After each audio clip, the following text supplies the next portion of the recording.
Howdy. Howdy. Okay.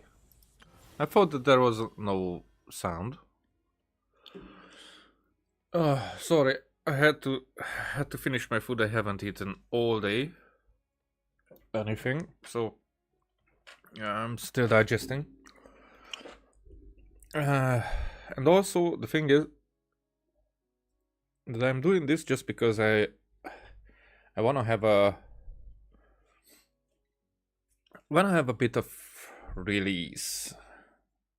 That's not, maybe a bit of relief, maybe a bit of not pause.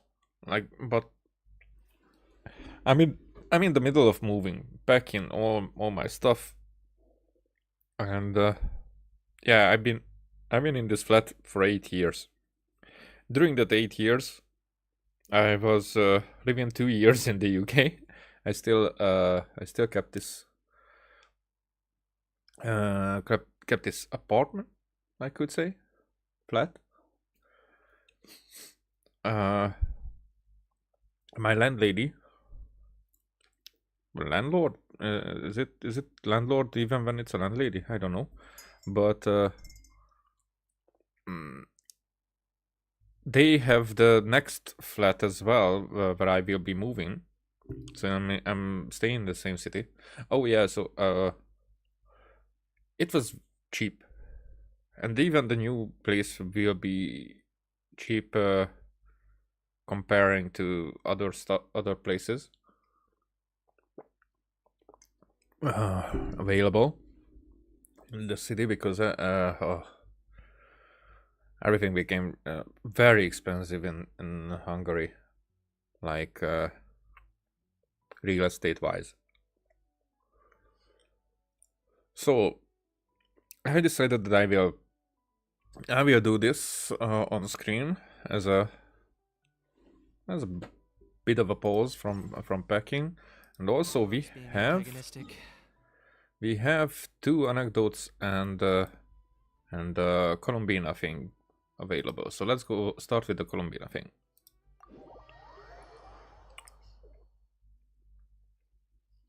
I'm still taking stuff out of my teeth as well. With a pick or a stick, or what it's called.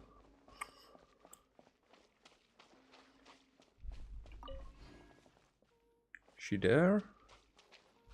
She's always there.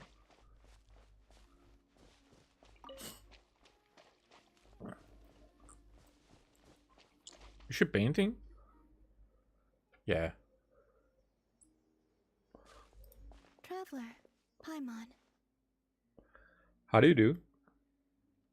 Hello, Y Candy. Haha, good pun.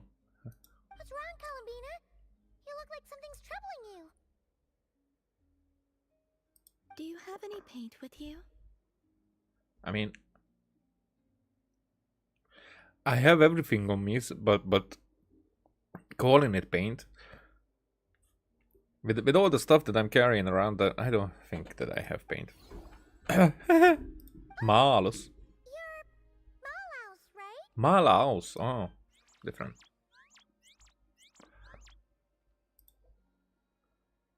In the mood for more painting, huh? Looks like you got most of the paint on yourself, though. How did that happen? Yeah, well, she was like, I wanna be different. Malaus left for a bit and came back like this. I anticipate this paint will take quite some time to wash off. Maybe a cleansing ritual? Huh. Maybe Malaus ran into trouble while out searching for inspiration. Still, this isn't a bad look at all. Very fitting for an artist. Hmm? Oh, and about the paint? We just need to give Malaus colorful things, right? Like last time? Oh yeah, we have colorful things. Now that's one happy Kuhanki. Malaus must have hit on some really good ideas. Something fun and upbeat for sure. Let's find some warm, happy colors this time. Uh-huh. Give the Kuanki some objects with vivid colors. I mean, warm, happy colors. Well, I think this is the warm color. And this is more like angry. I'll give this one.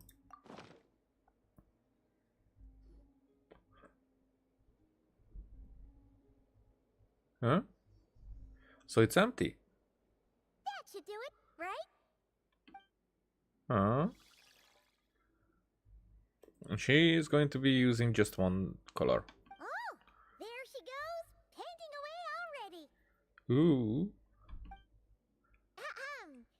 Dear judges, prepare to be amazed. What kind of masterpiece will our talented Kuhenki artist bring us today? And she's ready already? Huh? You're done already? Paimon didn't even get to finish her intro. Uh-huh. Well, let's see here. Oh, another drawing of Columbina. No surprise there.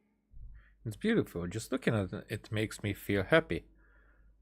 What if I give the other stuff? Will that be a different painting? Huh. But it seems like it's this place transformed. Is that a forest somewhere in Notcry? There are so many little animals. I'm afraid you would have to go back to the time before I left the Frost Moon Scions to see a scene like this. Huh. Wow! Paimon's so jealous! Did cute little animals really gather around you like that? Like with Loma. Yes, most of them were drawn to the Kuvaki around me. They felt safe curling up next to me like that. Oh, that's so awesome! You could pet them all you wanted without them running away! I would say the sheik badgers were the nicest to pet. They're the ones with the big fluffy tails. These ones? Oh. Or. I mean, the badgers are the. I don't even see the badgers. The fur on a rhyme-horned deer's neck is quite soft as well. It makes a very comfortable pillow. Which do you prefer? We don't really have the same kind of experience to go off of. But Paimon would probably choose to pet a sheik badger's tail. Sheik badgers can be quite timid. If you want to pet them, they need to feel safe first. But I would exercise caution, Paimon. Why? Do they bite or something? Paimon promises to be super gentle. That's what he said. No, I'm referring to danger from above. Danger from above? Ah. Haven't seen that kind of movement before. Yes. Long plume ibises often hunt little animals like these. I had to issue them a warning to get them to stop going after the Kuhenki. You're just telling Paimon this now? Oh, it's a miracle she hasn't been carried off yet. Then, the next time I see one, I'll advise them that you are off limits as well. Next time? No, you need to find one right now, or Paimon will be too scared to even fly out that door. I mean, what?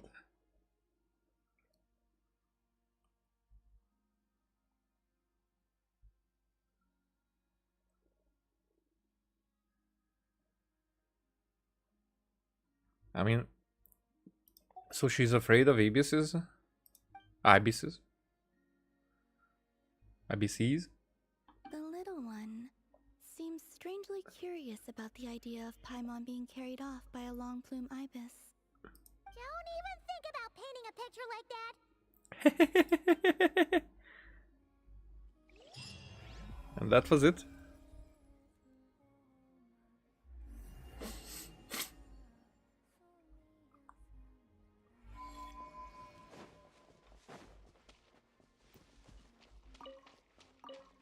Wow, that wasn't long.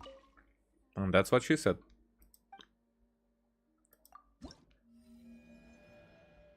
Yeah, I'm a bit behind of that with that.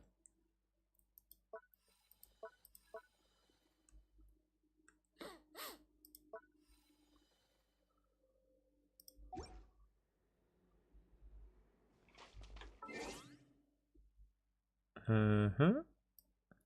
We have a survey. Survey.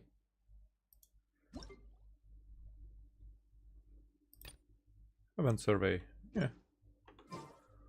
Okay. Maybe the other interactions will be longer.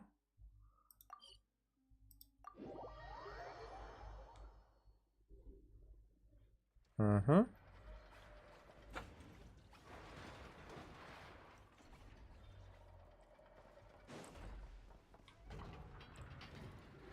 Actually, let's go with the other party.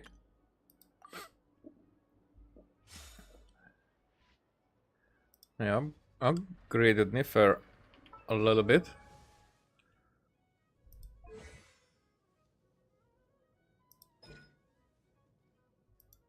I need to collect more of these.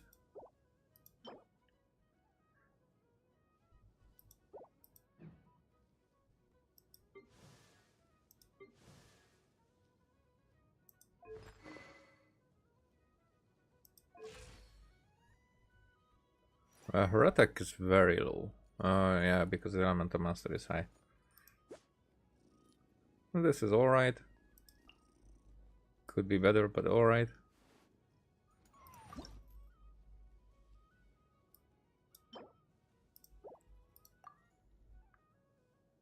Yeah, maybe no. If I would use them all up.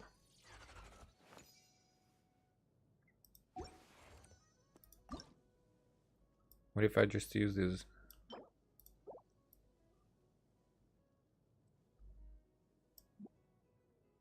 It would be 6.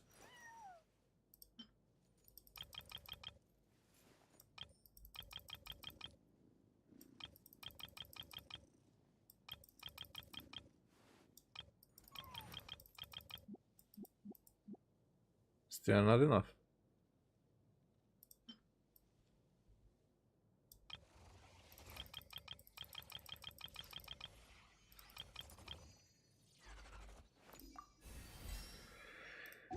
$87.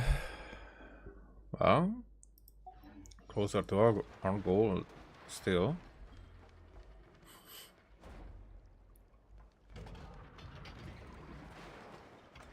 It's another thing that, you know, because of her talents, she's going with elemental mastery will be increased.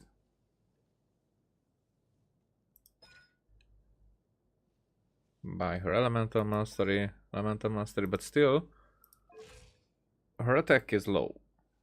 So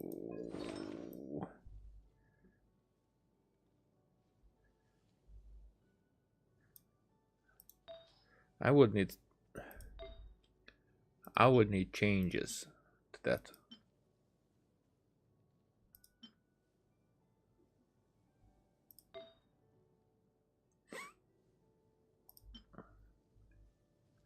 I mean, for example, this one.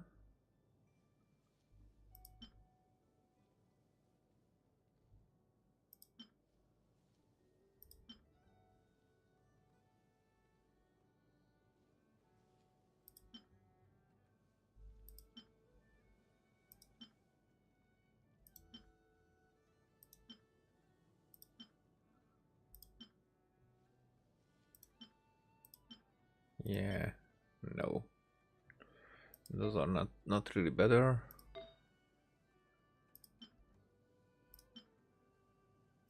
Here we have crit damage, crit rate, elemental mastery, all the stuff.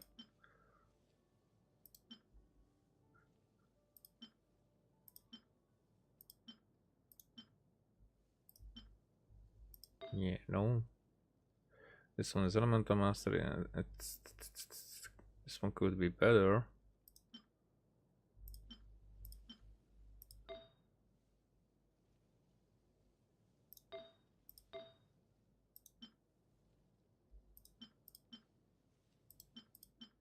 Yeah, no way.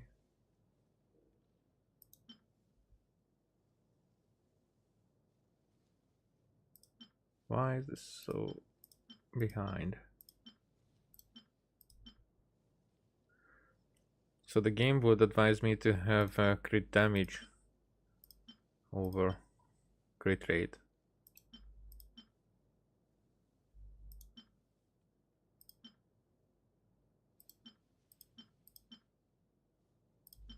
Yeah, no way.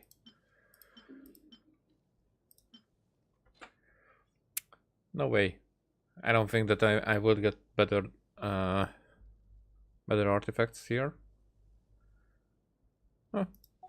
Let's just leave it at that.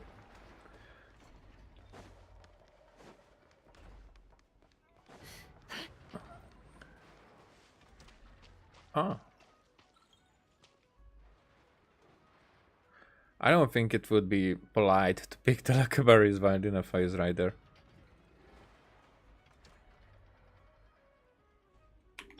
But would I make a picture? I definitely would.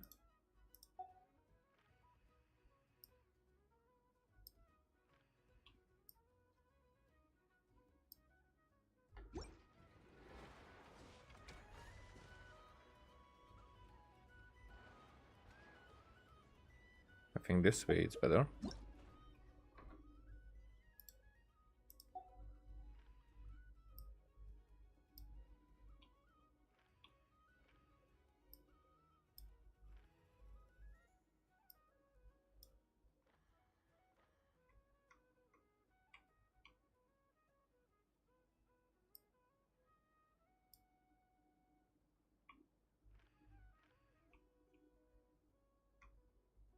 Like this, maybe.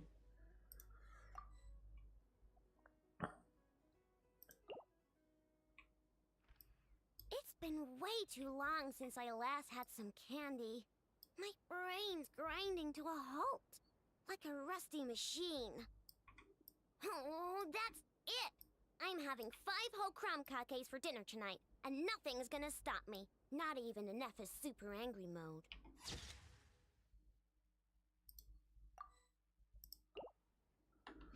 Okay. 3 more to go. Familiar presence detected nearby. In Effa? Hello, traveler. Are you picking Luckberries here? Yes. Aino enjoys eating crumb cakes made with fresher specimens. The ones at the marketplace today fell below her standards, and that is why I am presently here, carrying out orders to procure them. Are you alright? How's your humor module? Thank you for your concern. A few days ago, Aino adjusted my humor module, returning it to its original output. Phew, so she's finally back to normal.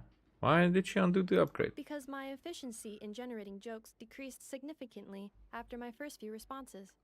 It was taxing to generate more afterward, and any forced results lacked humor. Huh. According to Aino, it is because the creative logic of these jokes is overly chaotic and my logic module cannot comprehend their creative principles. Therefore, I cannot produce content of substance. Huh. In order not to affect the logic module's operation, Aino decided to return the humor module's parameters back to normal levels. But if you enjoyed my sense of humor from before, traveler, I can notify Aino. Oh, this is great. No upgrade, please. Why? I did enjoy her. Do I you like not that. like these types of jokes? I know somebody who has that sense of humor. His jokes never ever end. I mean, Is but that that's so? He must be someone of great skill. To think that he can generate consistently humorous jokes from such bizarre and chaotic creative principles. let's talk about crumb cakes, please. Of course. If you wish to ask me about adding more sugar to crumb cakes, Crumb cake. my answer is this. Crumb cake recipes include specific quantities of sugar to be added. Adding too much or too little will affect the taste of the finished product.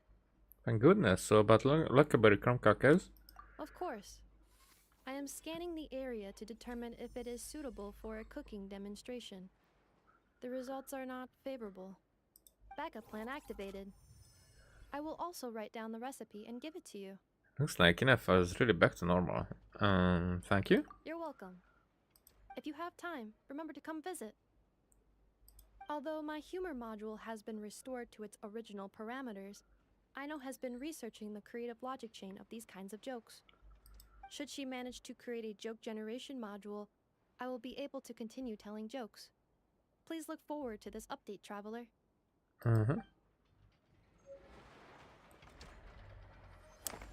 So we got a new recipe. Yay!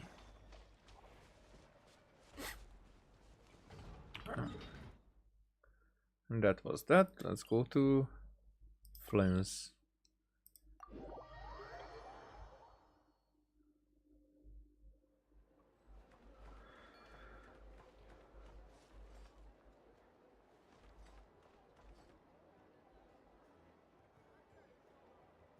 Oh, it's a Nefer thing. It all adds up. An opportunistic merchant guards his wealth as if it were life itself, setting personality aside, a significant Can't hide the truth. business acumen. But can something that can't be traded truly be called wealth?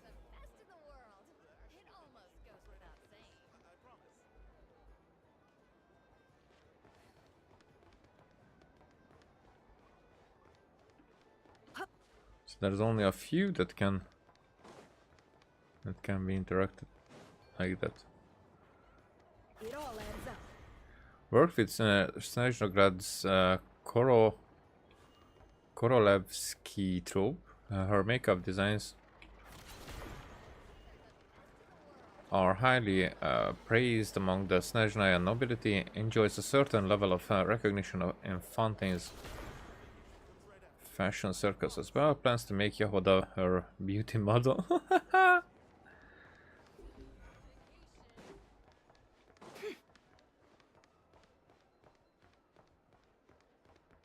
I'm not going the right direction, am I?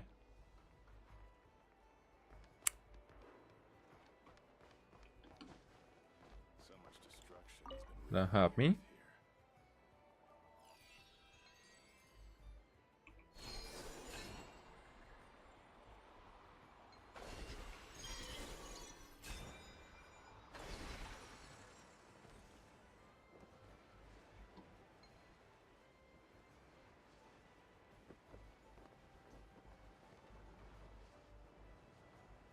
Where are you at? That's it.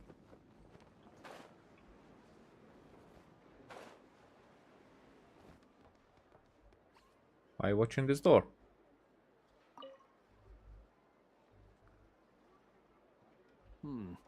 Is no one here? Are you looking for something? Or are you waiting for someone? Well, hello. This is certainly a most joyful encounter. Everybody says that about me. Seeing you lifts my spirits after a somewhat disheartening trip.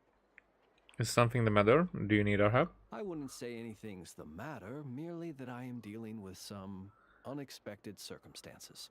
Like? I recently learned of a collector in Nasha Town who, due to financial concerns, has been obliged to offer a pair of ancient coins for sale. I'm told she's a little eccentric and doesn't reply to letters, so I came out here myself to see if I could arrange a deal. And? I needed to come to town anyway to pick up some supplies, so I thought I'd pay her a visit on the way. Unfortunately, she doesn't appear to be home. More's the pity. You collect ancient coins? It's just a little hobby of mine. Everyone has something that tickles their fancy, am I right? For me, it's old coins and gemstones. Time is the best filter. Anything that can make it through the sieve of time is almost guaranteed to be of good quality. The style, pattern, and condition of a coin convey a lot of information. They can tell you, for instance, how many moons it has seen before finding its way into my hands. Think about it. A coin may have passed through 10,000 people's hands, brought them happiness or sorrow, and witnessed a multitude of moments in their lives. I mean, I can understand the enthusiasm because, for example, for me, traveling, if I would think of where to travel, okay, nice places are always like up like beach and you know, Rivieras, but if someone would ask me where would I want to go, I would definitely visit some landmarks that have stood the test of time, as they are there for thousands of years, either still remaining almost the same or like telling some kind of story that happened throughout the ages, I would say. Uh, so I think that kind of enthusiasm can go to coins. It's just those landmarks are far fewer than there are coins. However, coins that have stood the test of time, that they are still there. So I don't care about those, but one of my friends are very much interested in about old coins, and I can see why.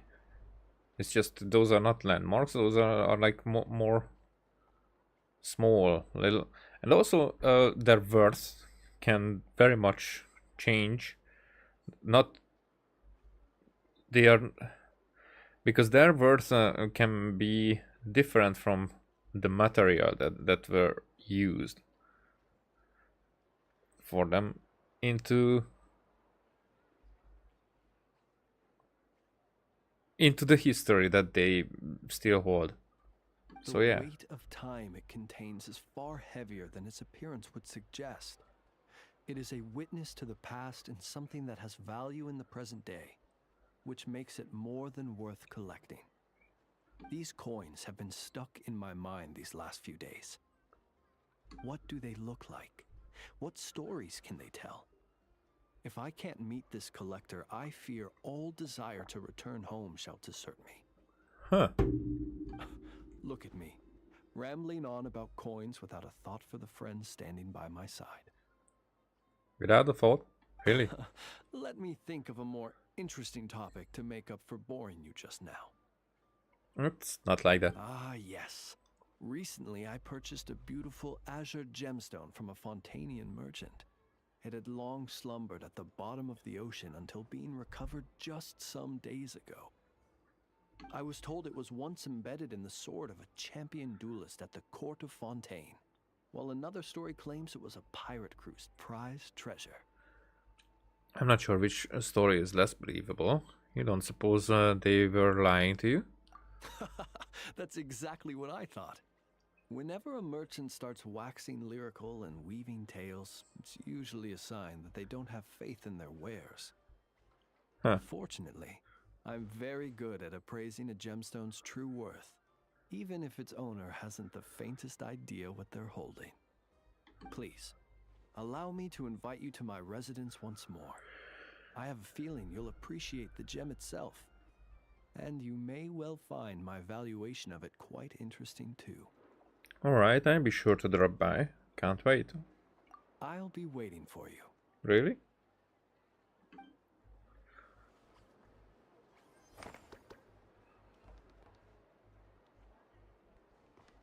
Uh-huh. If only I had a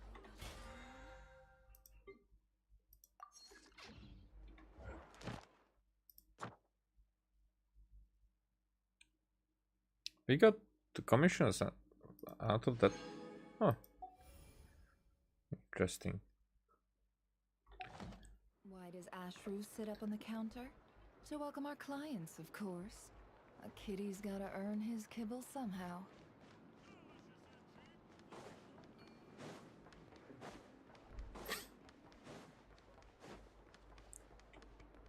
Add Astra.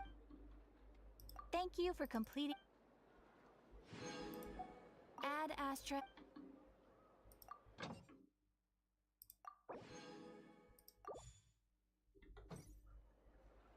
Okie doke.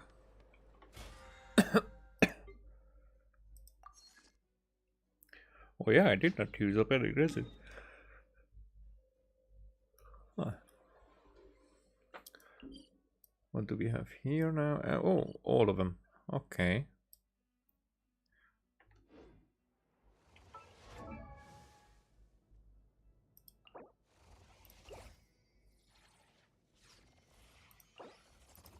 How many do I have? Did I do that last time? It could be. Oh, you're also just level 80.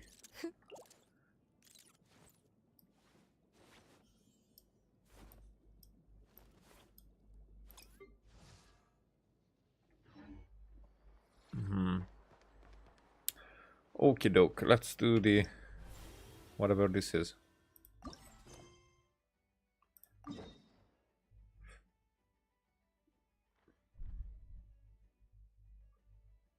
It's inside. But up or above? Okay, let's see. First, then we'll see.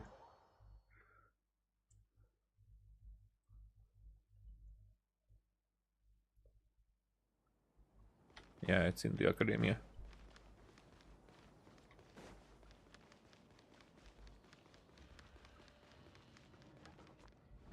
Oh, just entering. We haven't been back to the academia in a while. It hasn't changed much, has it? Yeah, but it's beautiful. Well, since we've got some time, want to go to the house of Dana? Paimon wants to do some reading! Excuse me, who are you and what have you done with Paimon? Ha! So you noticed!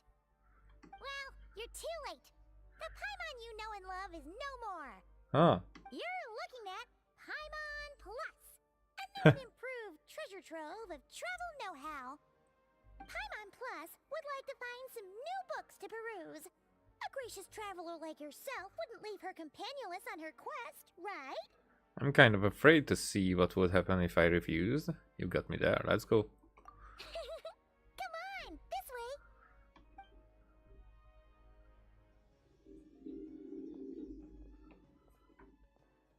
Oh hey, it's Kale and Cyrus. Cyrus? Wonder what's going on. Let's go see. And the books abandoning the quest already? Well, you know what they say? Learning is a lifelong quest. Hehehe. Which means there's always another chance to read a book. But you never know when the next chance to reunite with an old friend will come along. I mean, I agree with that very much. Sure, sure. Whatever you say.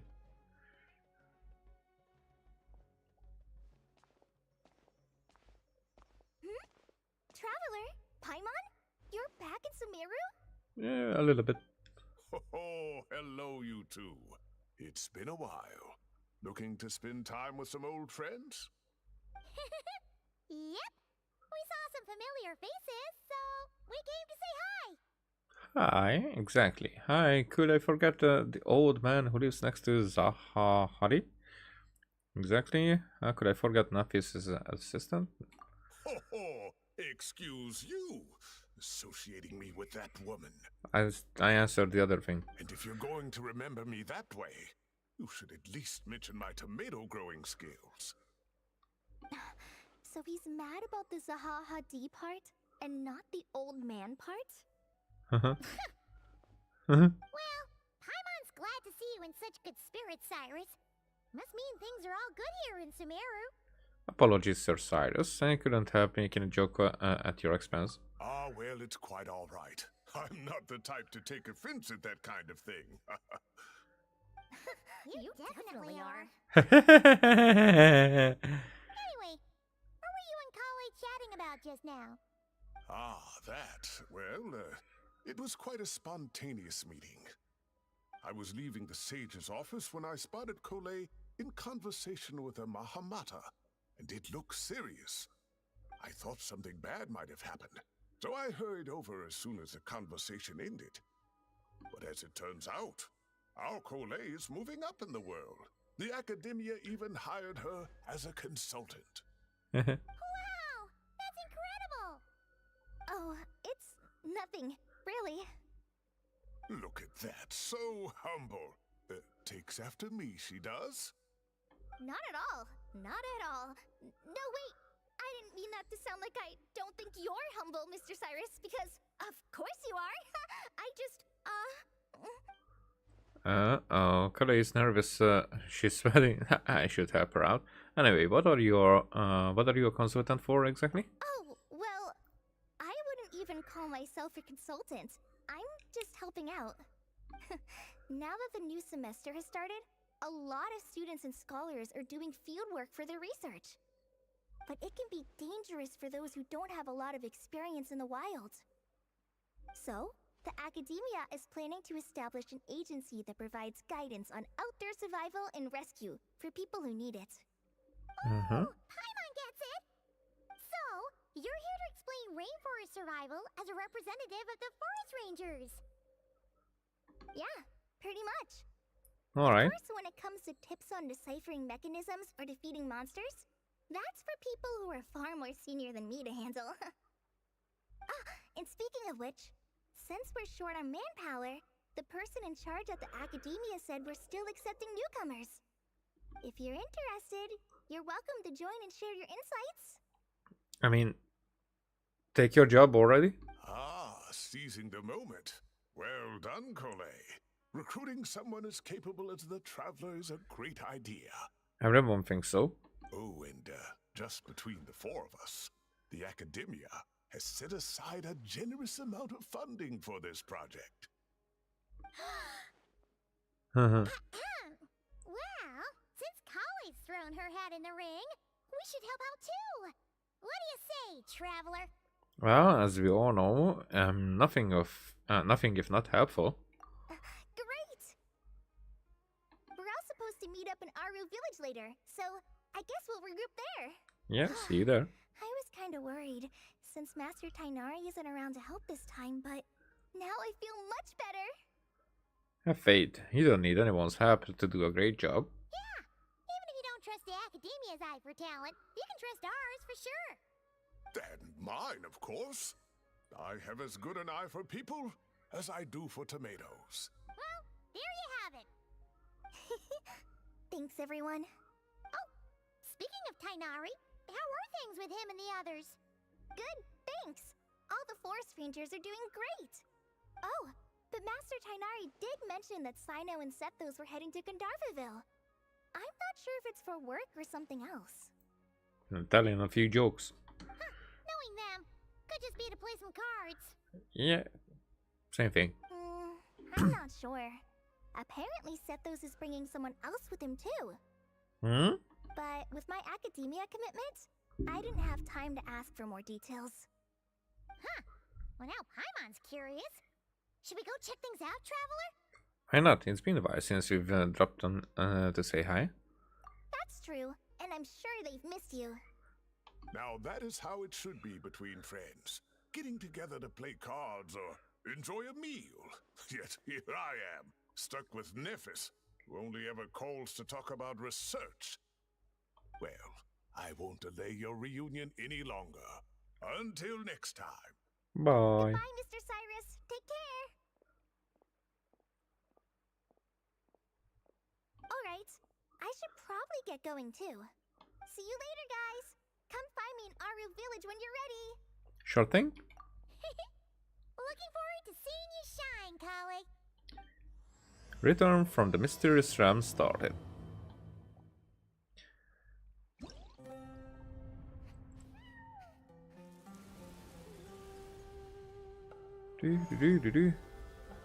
Oh, it's a Dashlot thing. Mechanical puzzle parsing paradigm, skillful scouting, safe engagement training.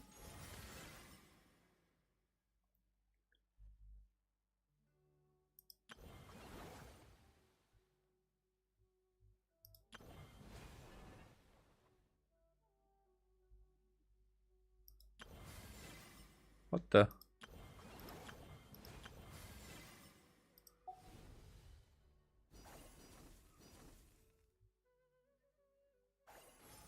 Okay, but do we...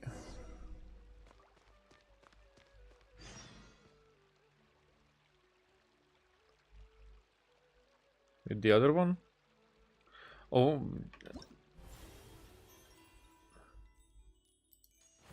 Investigate the mystery.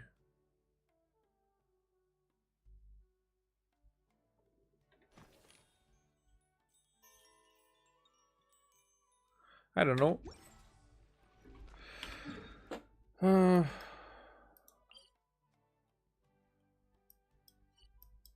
So Coley will be there already.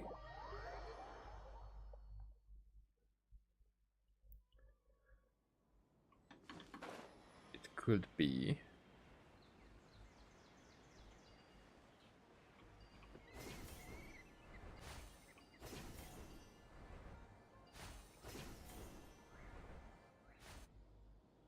Tainari's place. Tainari's place. Ah! Here it is! Tim.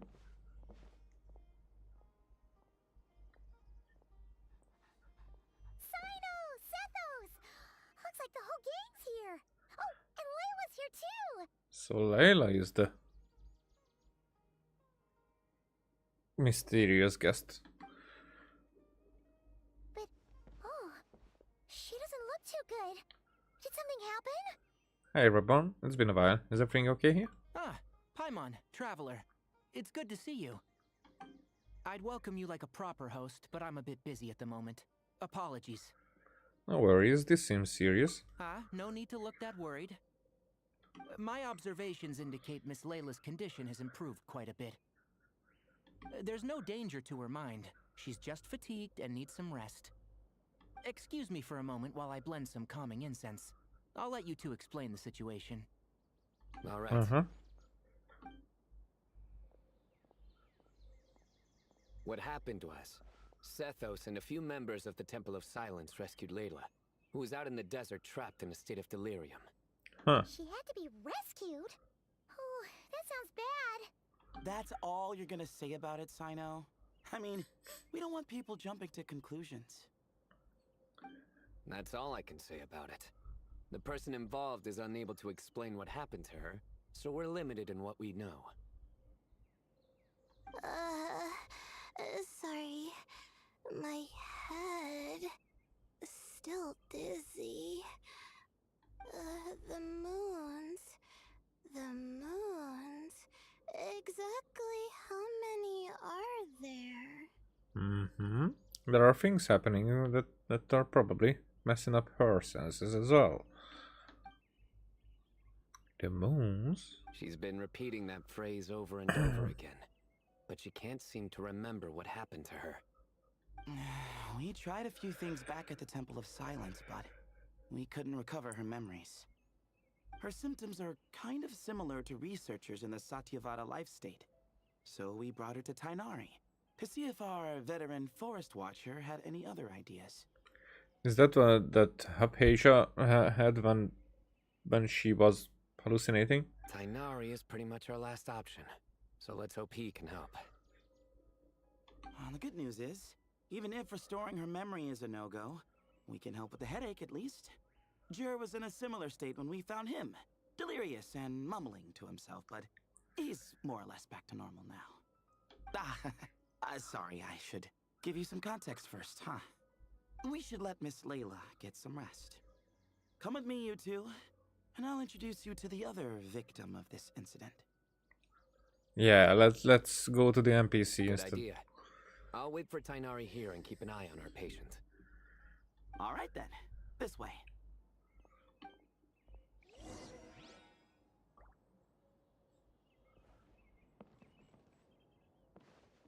Can I not sit next to her? Nope.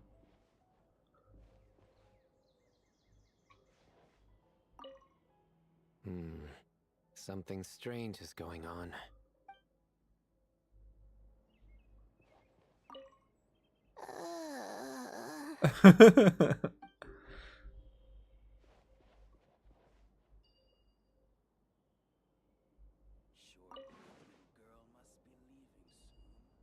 Mm-hmm.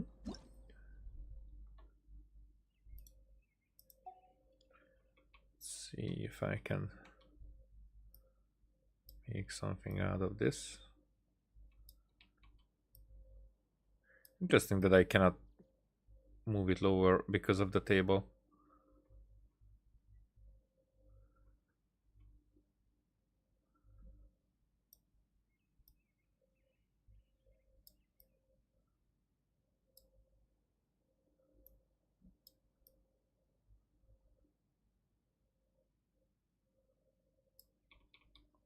cannot move it more to the side either.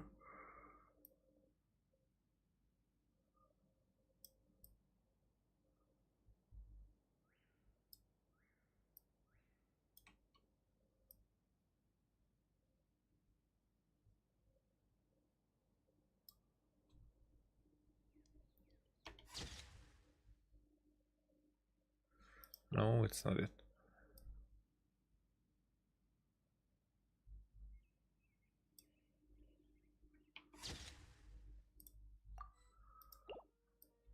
It's not the best composition.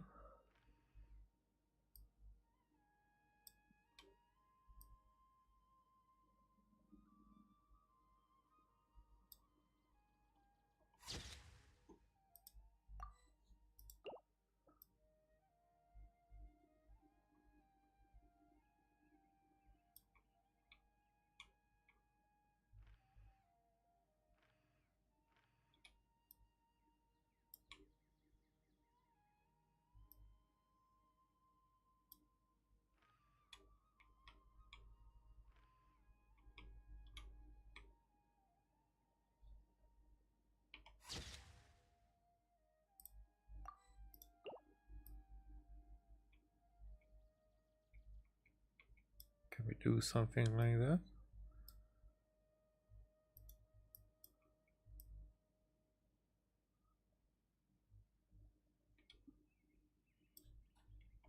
In this way, it's not the worst.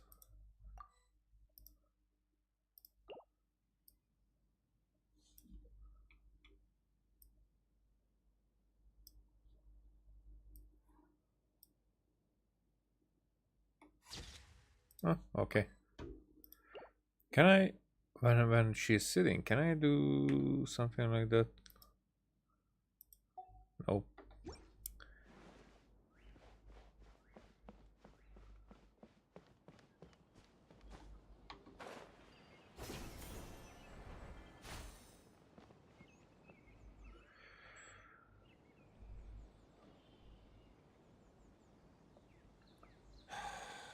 Who did the Ajalenok not offend? I just don't get it. The Agila Knocknut. Hey, Jer. Still musing about Ajile knocknuts, huh? Want me to have Sino come over and tell some jokes? Might help distract you. No.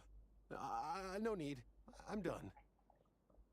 I like jokes. Oh, we just established that it's not true because we told enough that stop doing it, which is a bad thing. Yeah, that's one naughty idea. That's not all it's cracked up to be. Oh dear. Another master of puns. One of Sino's card buddies, actually. I think I might just take that as my cue to head back to the desert. Hold on. So, what's the deal with the Agilenok nuts? Other than the bad Sino jokes. We'll get to that. But first, introductions are in order. This is Jer, a member of the Temple of Silence. Hi. And you remember the Traveler, right, Jer? Huh? Of course. I'd never forget a participant in the Rite of Duels or the hero who saved Sumeru. Huh. Awesome. Could you go over what happened to you one more time, Jer? Our valiant hero is going to help us get to the bottom of this. I am. Might as well join since you're here, am I right? Just hear him out. You're gonna want to uncover this mystery once you do. I bet on it. Well, I was on an expedition in the desert not too long ago when I got caught in some quicksand. Later, it became obvious it wasn't normal quicksand because instead of sinking to my death, I fell into an undiscovered ruin. In my panic, arms and legs flailing about, I suspect I touched some things I shouldn't have. Because in that brief moment, an enormous amount of information came surging into my mind. Huh. I would hesitate to even call it knowledge, because my brain had no capacity to process the information. I mean, that's what I think would happen when too much information would fit in one brain instantly. To use an analogy, it would be like trying to stuff thousands of Agilenok nuts into a small water skin without it bursting. Sorry again with the Agelenok nuts. I know. It's fine. We're getting to that part of the story anyway. True. Well, just as I was on the verge of madness, a single phrase broke through the storm of thoughts in my head. It was a man's voice saying, "Don't eat Agelenok nuts." Uh-huh. What? I know it's hard to believe, but that's what happened. I was saved by the phrase, "Don't eat Agelenok nuts." You mentioned the man's voice. Do you know who it was? I'm not sure. I'm not even certain it was a man's voice. It's hard to remember now that I've been repeating it so much myself. Anyway, the good news is I no longer feel like my head is going to explode. Of course, the bad news is that phrase has been stuck in my head for the past few days. Wow. But doesn't it have the opposite effect?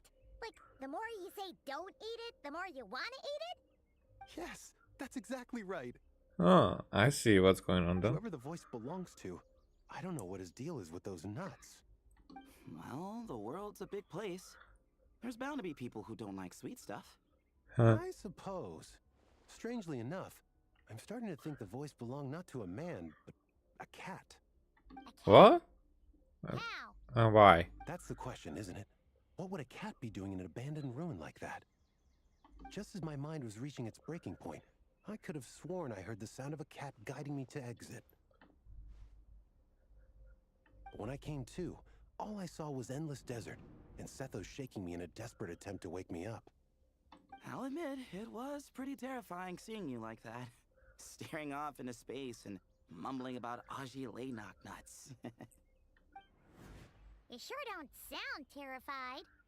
Well, it's a past. Sorry. It's not that I don't care.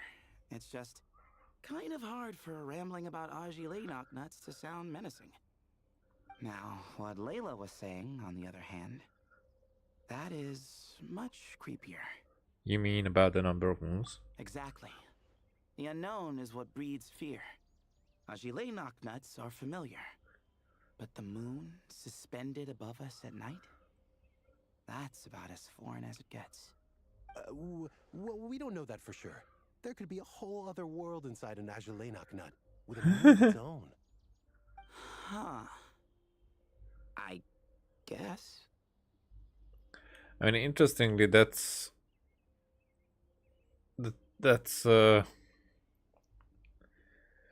kind of a theory that is going around nowadays. Not put it this way, but more like that we are living in a black hole. I mean, our entire universe, and it's an observable universe because that's all that. Not just because the light could only travel that far, since the beginning of time, but it's more like I mean our time. But it's more like after that there is like there could be the event horizon that doesn't let light inside, because all the lights are in. But as the event horizon of a black hole is from the outside, is that everything that's past it cannot return, even light. In the inside, from the inside, it would be the same. That everything from the inside, that everything outside of the black hole, supermassive black hole probably, cannot be seen from the inside. However, in Genshin context, this would probably mean that as there could be a word inside an Agelenok nut, Tevat itself could be a bird inside something like an egg. Agelenok nuts are not to be underestimated. Right, yeah, of course. Won't catch me disparaging the mighty Agelenok nut. No, sir. Huh. So, a similar thing happened to Layla then? And from another perspective, just not leaving that subject behind quickly, like as we are right now, species, we are full with bacteria. We are full with small organisms doing their work and being part of how we exist, because without them we wouldn't function. But there's an entire, not just one, there's a lot of ecosystems that work in those environments, but those are inside of us, part of our body. But that is also in forest, that is also inside or on the surface of certain lots of, not just one certain, lots of different places, animals and whatnot. I just watched a video about a fish that itself kurz gesagt, by the way. It's and the fish itself is very dumb, but it serves multiple ecosystems, and one of them is like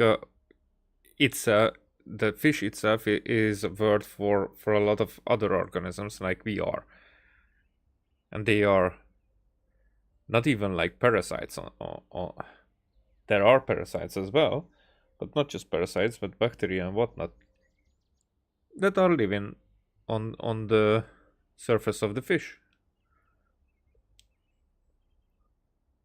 It's very interesting because, like, as you would see that everything is only happening that way just for the existence of even life, or even just like as a systematic way to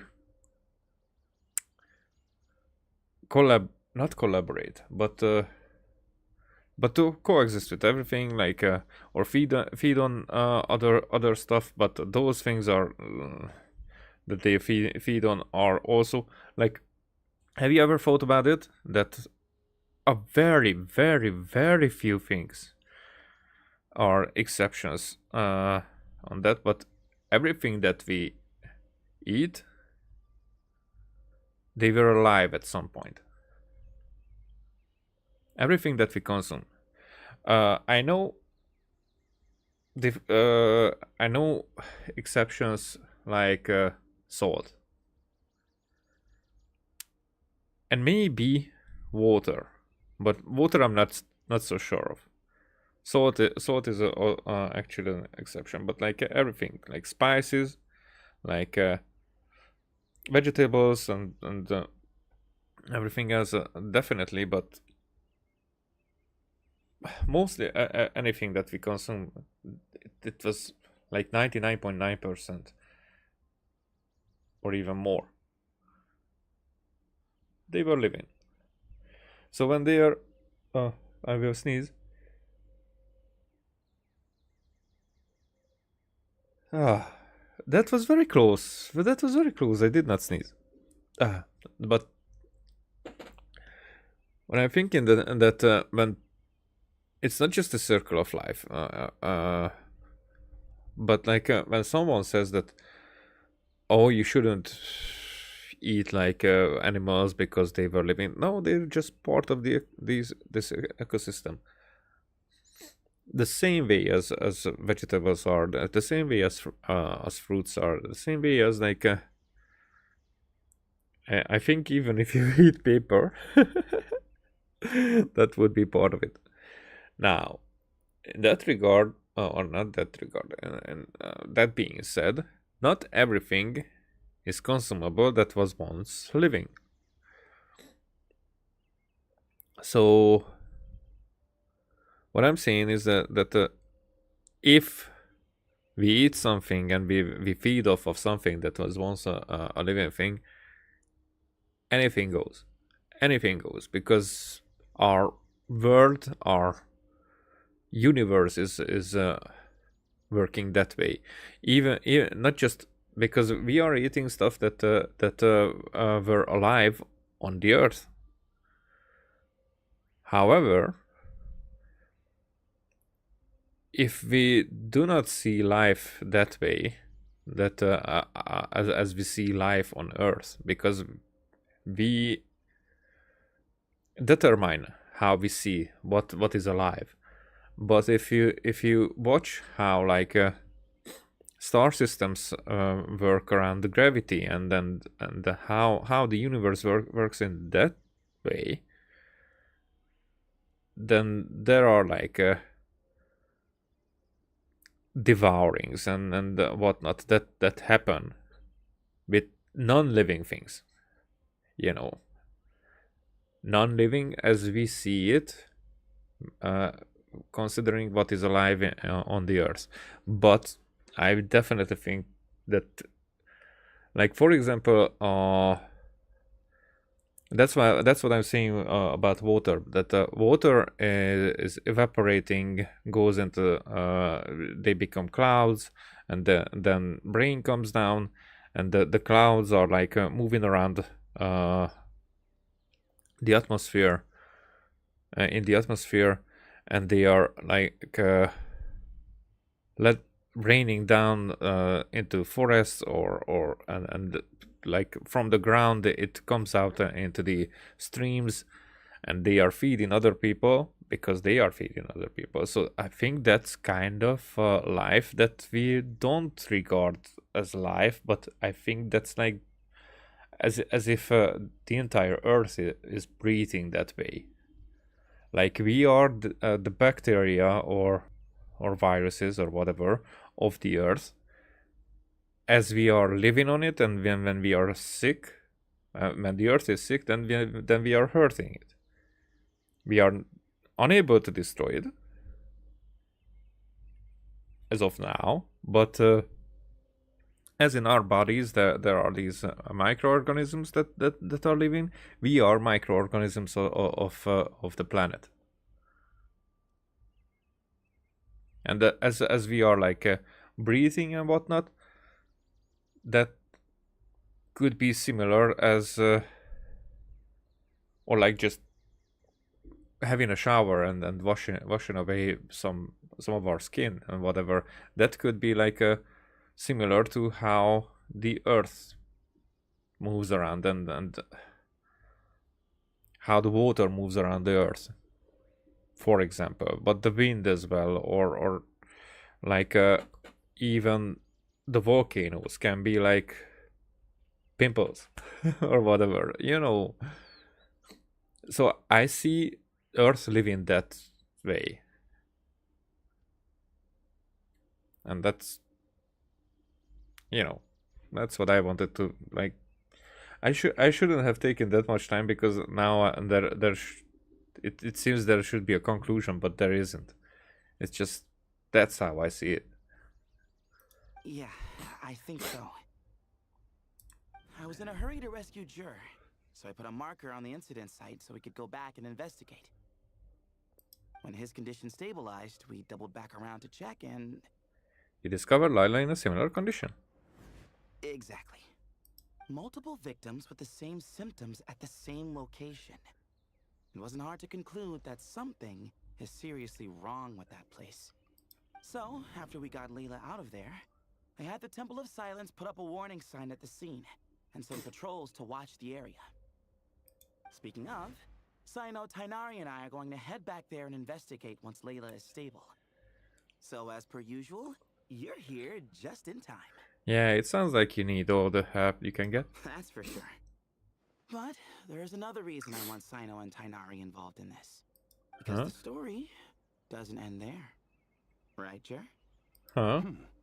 Oh, yes. Where was I? The Ajalenok nuts butted in and I... Right. Yes. The cat. The cat? As I followed the cat noises, the voice said something else. So, there are those from Tula who still endure. I thought that was strange, of course, because, well, was the voice referring to me?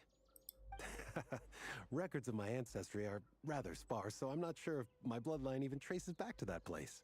Tula? That's right. The Temple of Silence's place of origin. And the home of Tainari's people. Plus, Hermanubis, who Sino and I both share a connection to, was one of the city's founders. As the temple's current leader, if something strange happens in the desert, it's my job to get to the bottom of it. But it turns out, a lot of people have a horse in this race, and I'm not leaving any of them out. Good idea. Count me in too. See? Knew you'd join. But yeah, that's all we know about Jer's situation. Tainari should be done on his end. Let's head back and check on Miss Layla. Yeah.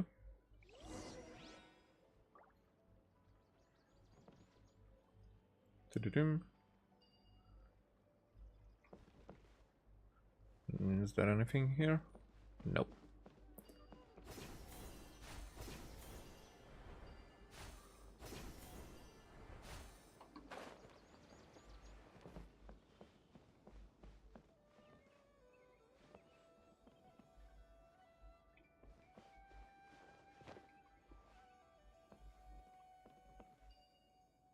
Is it this instance? And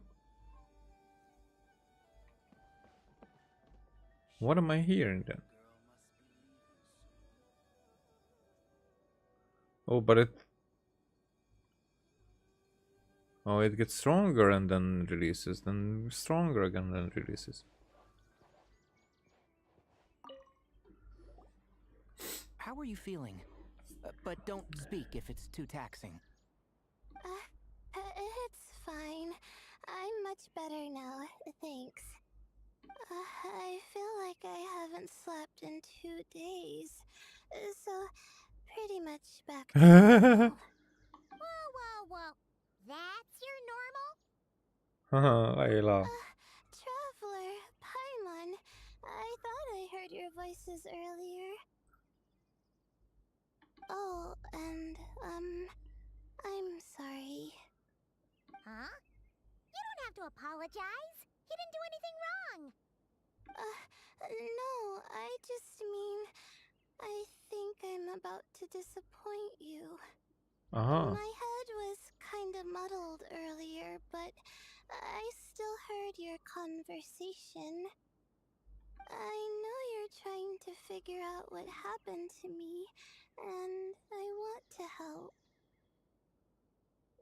But, I really don't remember anything.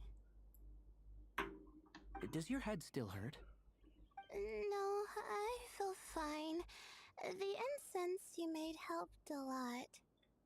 I'm still hearing those words in my head, but other than that, I'm okay.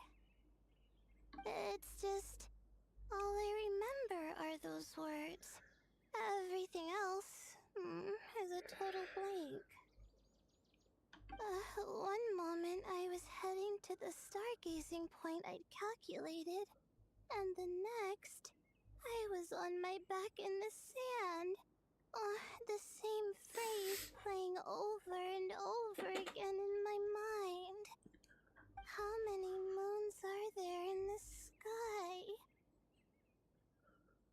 Huh?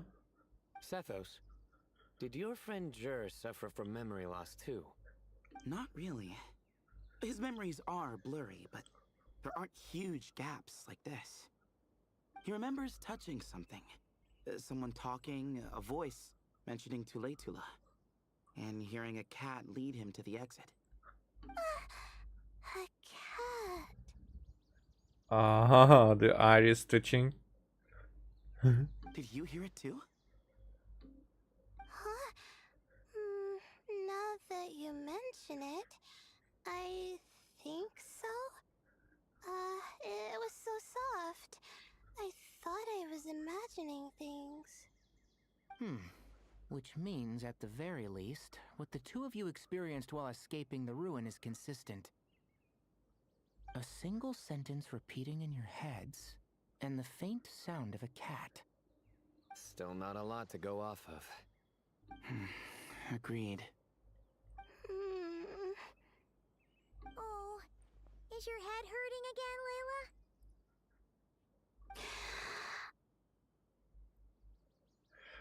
The thing is that I would like to know is what kind of species is her? Because of her ears. It could be similar to Llama, but I don't think that she's a frost monster. But if she was, then that would make her connection to the moons even more interesting. No, I was just thinking. Maybe my memories are blank because I was sleepwalking at the time? Then we would need to speak to the other part of you. Sometimes, my friends and classmates tell me about things I don't remember doing, or places I don't remember going. I don't talk about it a lot because, well, I don't even know how it happened. But I don't want my personal circumstances clouding your judgment. So I, just wanted to mention that.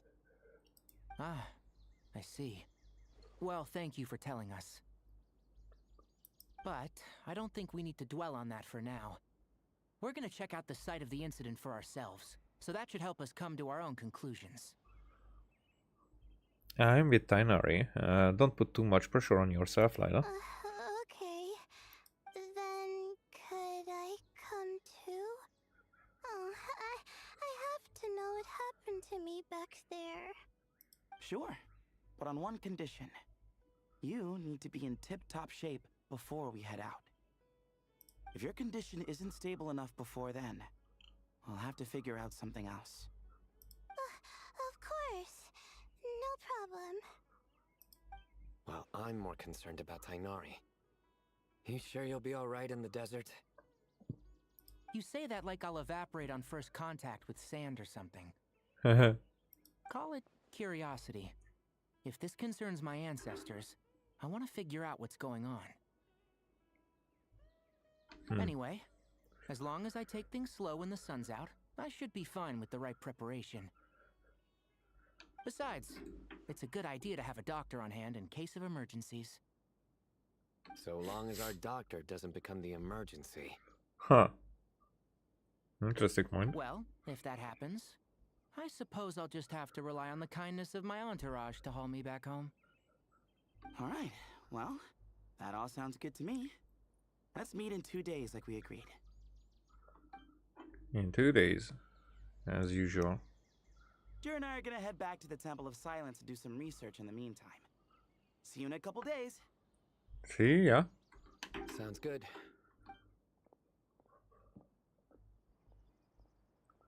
What about you, Layla? If you feel like you need more rest, I can arrange a room for you to stay in. No need. I've asked enough of you as it is. You didn't ask. Besides, I feel a lot better. I should make it back to my dorm, no problem. You sure? Don't push it too hard, or you might end up sleepwalking along the way. Don't worry, I'll be fine. I have other things I need to do anyway. Like letting my advisor and classmates know that I'm fine, adjusting my stargazing schedule, things like that. If I don't get it all done, I doubt I'll be able to sit still, let alone stay here and get some rest. I'm not so sure that's... That's... You know what? I make sure she gets back. a much better idea. Thank you, Traveler. Oh, so I was like thinking about that if we would guide her, not guide her, like accompany her, if she switches, then we would be able to interrogate the other part. Of course, if anything starts to feel off, come back for a checkup right away. You'd better listen to him, Layla, or he'll feed you tasteless slop as a punishment. Punishment? You're the one who caught a cold. You're supposed to eat light when that happens. Besides, with your nose stuffed up like that, you couldn't taste anything to begin with. Huh. Is that so? In here I thought it was an intestinal issue. Intestinal. Should have seen that coming. You're off the clock, so now it's time for puns, huh? Oh, brother, not this again. Don't worry, Paimon. I understand. If you want me to stop, then... The Dad, Then You'll have to call a plumber. Tell them someone's gotta pipe down. why?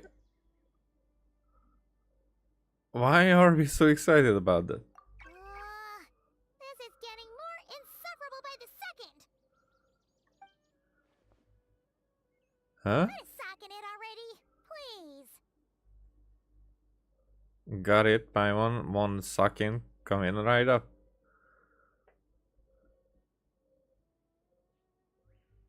What?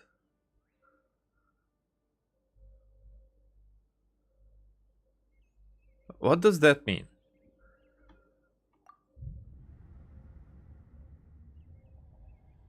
What?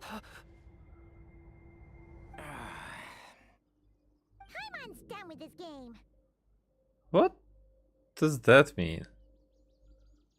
You win, okay? Let's just get out of here. Please. Okay, bye everyone. I keep Layla safe and Paimon mentally sound. All right, you stay What safe. was that? I'll try to stay sane. Is it something cultural or like because of the language barrier? But I don't know what happened there. I have not even the faintest idea. I'm not kidding. I don't understand. Whatever. It seems your jokes have improved with practice, traveler. Happy about that? Absolutely. Finally, someone to share the load. You know what? Kale's helping out the academia, but I haven't had the chance to check on her. Why don't you do me a favor and go do that? Hold on. I thought you were having me over for dinner. Not anymore.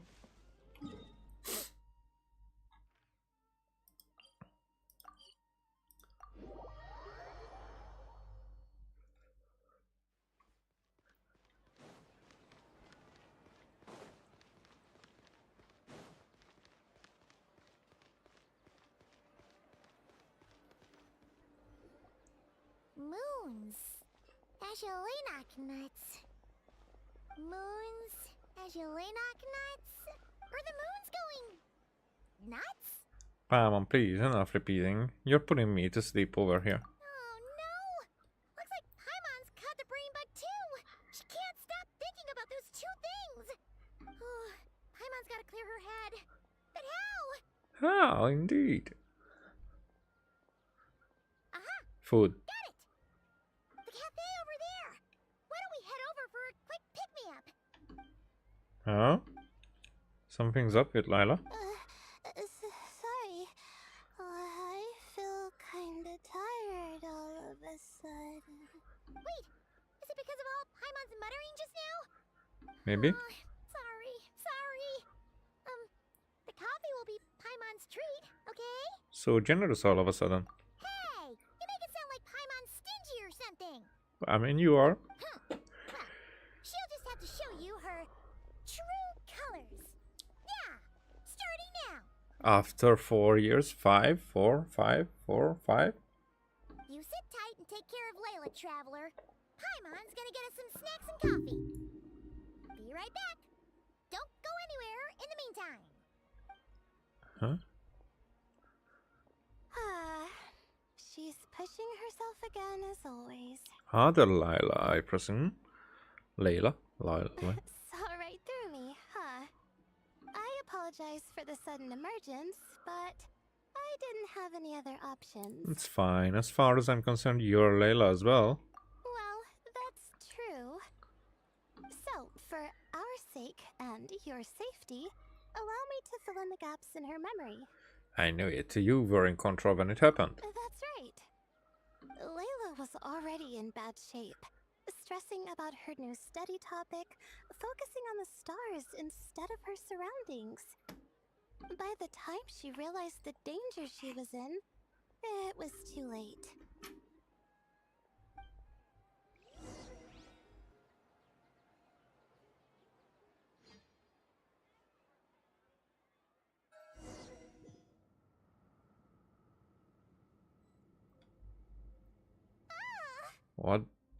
What were those?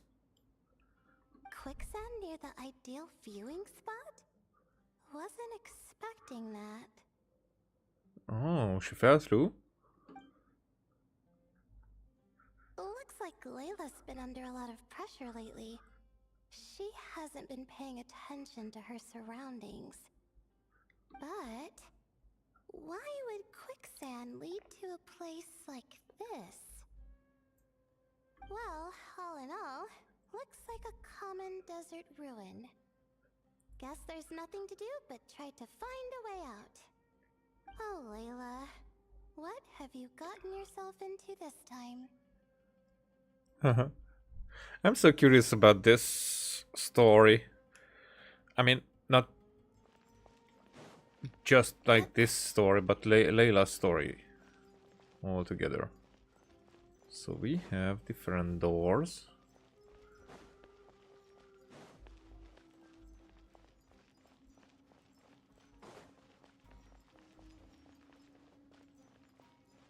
A headless statue.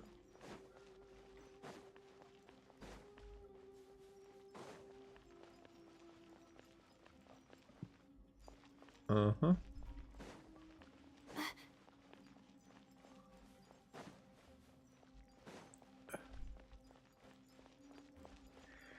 I think we have been in a different... Ah, the opposite. In a similar room, if I remember correctly. But I'm not so sure. Okay, we have a crystal there. What does that? That does nothing. Statue? Oh, no, not yet. Another one. We were probably unable to open anything.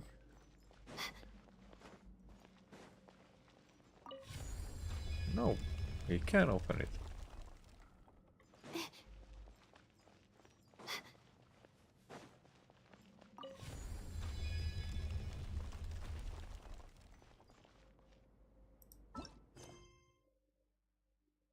Oh yeah, these.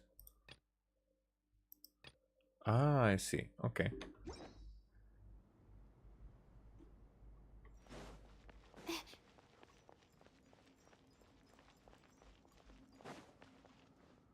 Investigate? No. I thought that there will be something to read.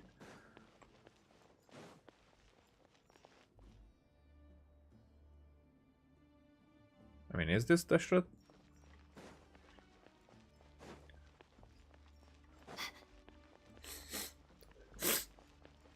It's probably similar to on the other side.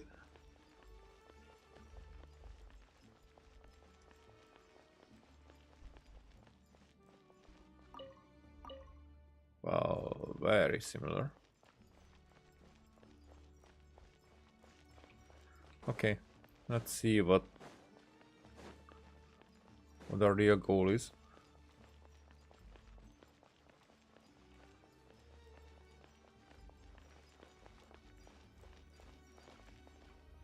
I think this door can be opened using the device next to it. When I was going there, there was nothing I could do with it. And now? Just like I thought. Hmm. What was that? My head. It hurts. Oh, oh. Layla, waking up? No, that's not it. It's like the limitless guy.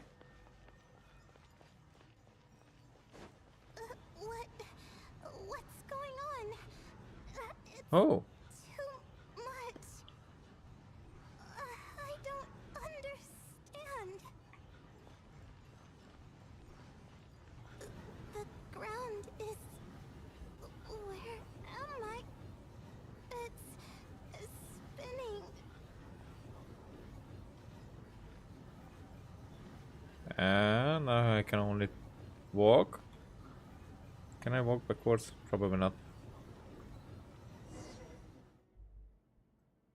And then.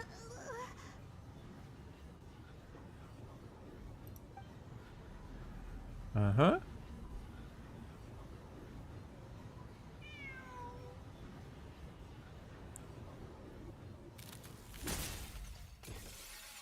How many moons are there in the sky? How many moons are there in the sky? How many moons are there in the sky? Okay, information isn't rushing into my brain anymore. That's good. How many moons are there in the sky? Huh? My head hurts. But there are no more dark spots in my vision. And I can see in front of me. Still, how many moons are there in the sky? How many moons are there in the sky? What's going on? The same thought keeps popping into my head. What does it mean? Double rainbow. How many moons are there in the sky? Isn't there just one? The one is actually not the one. Yeah. A cat? I think there was one earlier too. Or was it the same?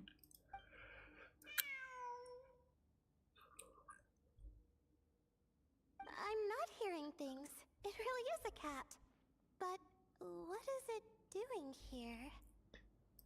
How many moons are there? No! Stop it!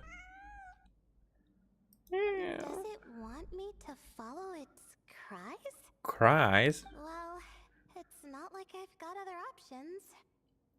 Come on, Layla. You can do this.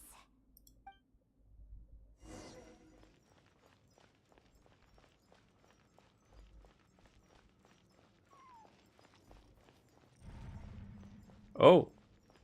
Just disappeared.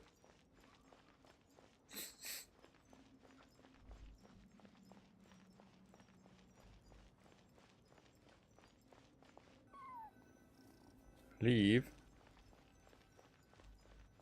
Is that the only thing that we can do?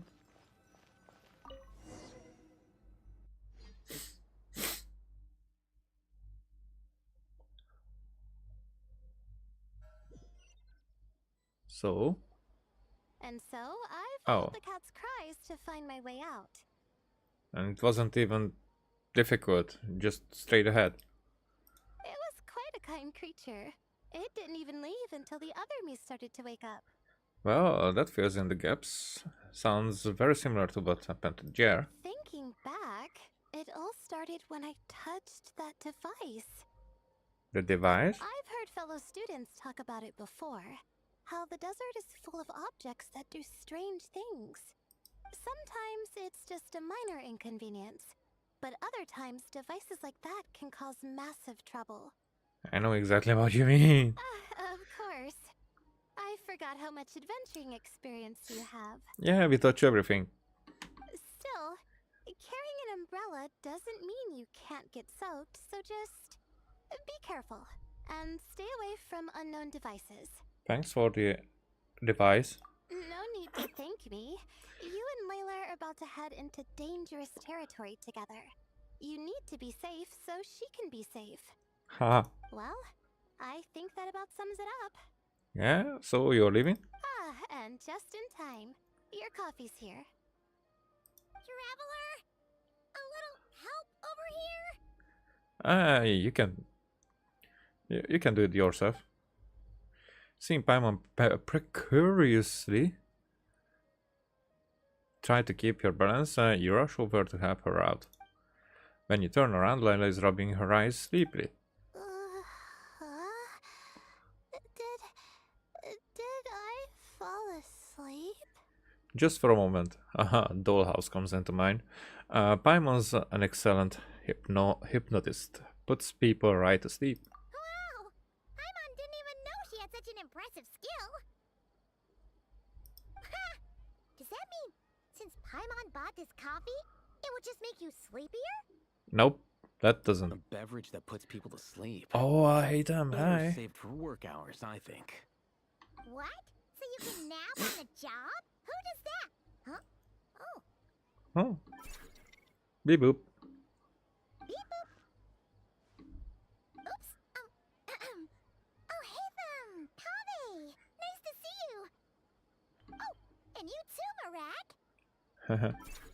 Beep. Hello everyone, this is turning into quite the gathering. Sorry, hope we're not interrupting anything. Miss Layla, you don't look so good. Is everything all right? Oh, I'm fine. I was sleeping just now, so I'm still a bit. I see. And we woke you, didn't we? I'm sorry. We shouldn't have been so loud. No, you didn't. I didn't mean it like that. Sorry. Hmm. Wait, where are you going? You just got here. I'm going to do what I came here to do. Which Having a is? coffee? Buy coffee beans. Huh?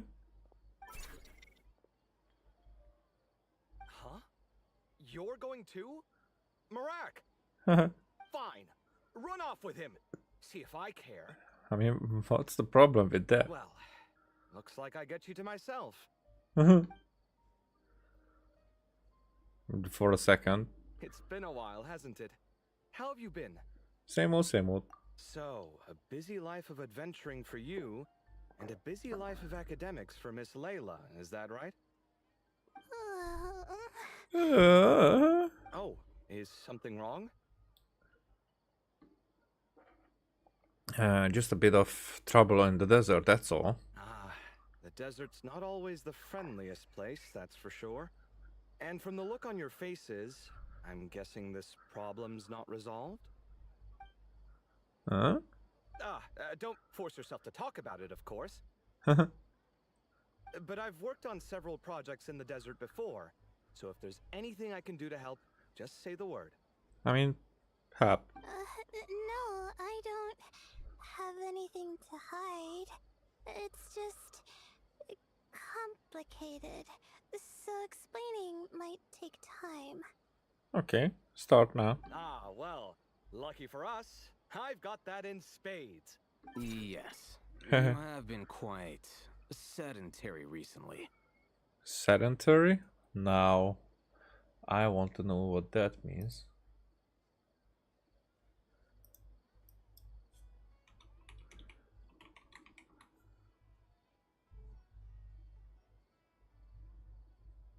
Tended to spend much time seated, somewhat inactive. Excuse me? I've been going about work as normal, thank you. And, might I add, you do way less work than me. I do the amount of work that is required of me. Yes, you and your stellar work ethic. The stuff of legends. Bibu? Oh, now look what you've done. I've lost my train of thought. Where were we? The problem in the desert. Wait, you were listening earlier? I mean, of course, I was. Oh, we're giving the silent treatment now? Mature, very mature. Continue, Miss Layla. I'm curious as to how this incident unfolded. What did I tell you? This one doesn't have enough to do. Alright, well... They're bantering for no reason, by the way. I mean, Kabe is bantering because I hate him is reasonable. In here, he explained what happened. Of course, you leave out the part about the other Layla. Hearing the word quicksand, Kabe begins to look troubled. Could you still use some extra hands on this investigation team of yours? Huh? You want to join, Mr. Kave? That's right. I think my experience studying desert mausoleums could be of some use here. While Hatham's expertise in ancient languages could be helpful too. Besides, I consider you all to be my friends, and friends are supposed to help each other out. Wait, I'm involved in this now? You were the exceptions because I think he doesn't he doesn't think you as a friend. Oh, please, I know you. Half the battle was over the minute you said you were curious. We couldn't stop you from joining if we tried. Well, you've got me there.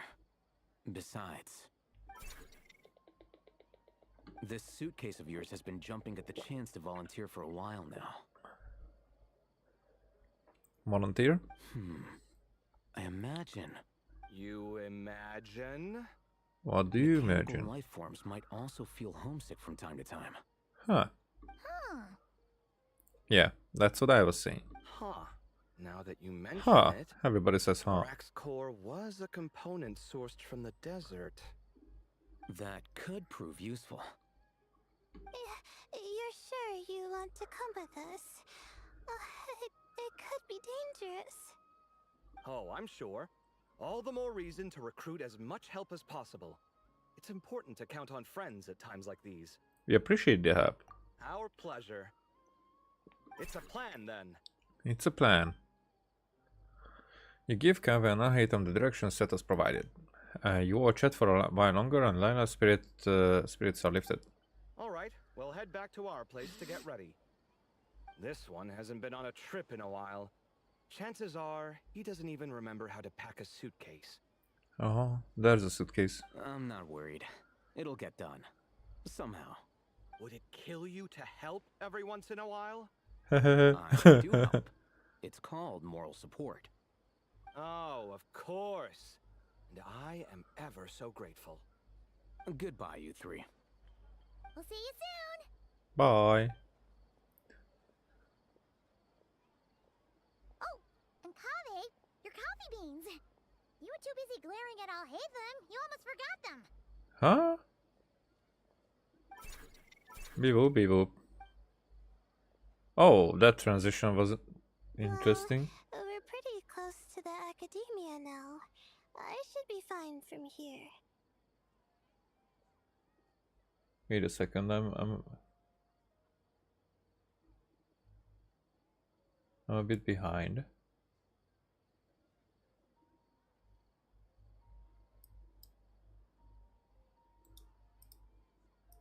Thanks for the coffee, Paimon. I feel much better now. Coffee is great and all, but you need to stop. You need to sleep too, Lila. Right. I'll follow the doctor's orders. Or try to, at least. With the blessing of the stars, I hope we all get a good night's sleep. And that's the end of Act 1.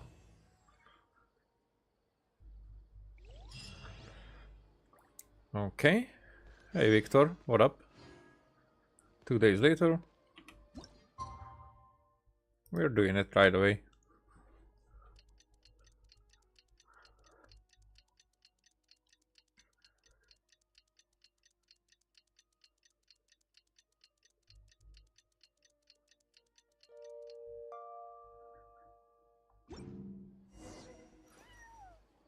Go to the agreed location. That's quite far. Wasn't it our village?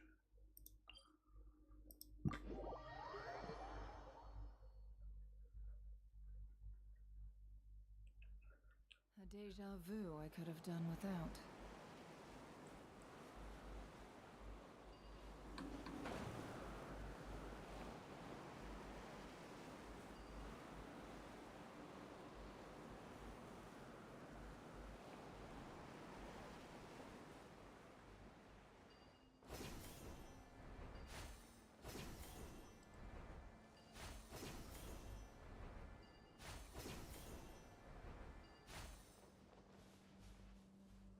Huh.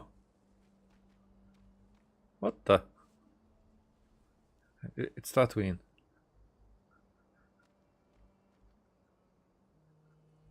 Looking at the map, we should be getting close. Looks cool. Speaking of which, the closer we get, the more Paimon's heart feels like it's beating out of her chest. Must just be jitters of excitement.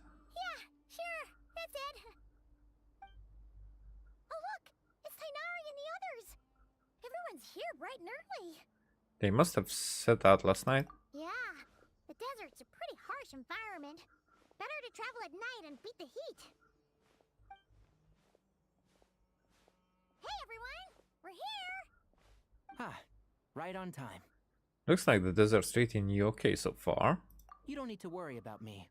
It's not too hot yet, and I'm properly hydrated. Uh-huh. All right. We're just waiting on the two people Miss Layla mentioned. What about Jer? He's staying behind. If we don't make it back after a certain time, he'll be in charge of rescue operations. You can count on me. I mean, except if you will be caught in the troubles again. Nice! You thought of everything! Oh, and Cyrus said he'll be in Aru Village, so he's also available if we need help. Amazing! Having people to watch our back is making Paimon a lot less nervous. Did you get a good night's sleep, Lila? Yeah, I did. After hearing about what happened, my advisor gave me some time off to rest. So, my studies are on hold for now. Then, does your advisor know you're back in the desert to investigate? Yes, but I was only allowed to come after I mentioned that General Mahamatra would be there too. Quite the reputation you've got there, Sino.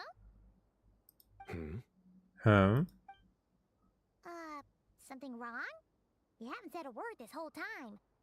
Are you in a bad mood or something? No. No. Being skilled with words also means being a good listener. I'm just reflecting on what you're saying. Huh? Oh, Hatham! Kaveh! Over here! Darn it. I was just setting up a brilliant... I'm sure you'll find another chance. The important thing is, our scribe and our renowned architect are here at last. High praise. But wait, why am I renowned and not him? He's just as famous as Sino, Dia, or Nilu. Really? That just means your level of fame is even greater. How could a lowly scribe hold a candle to you? Lowly scribe? Please. All those strings you pulled to get those new books from the House of Dana? What do you call that? Borrowing. Anyone with an employee ID can do it. Uh-huh, yeah. The House of Dana bends over backwards for just anyone, does it? Send a report to Lesser Lord Kusanali then. Let her know someone at the Academia is abusing their position. Hey! I never said abusing. Impressive verbal sparring, as always. Oh, hello to you too, Marak. Well, looks like your assistant is raring to go, Kaveh.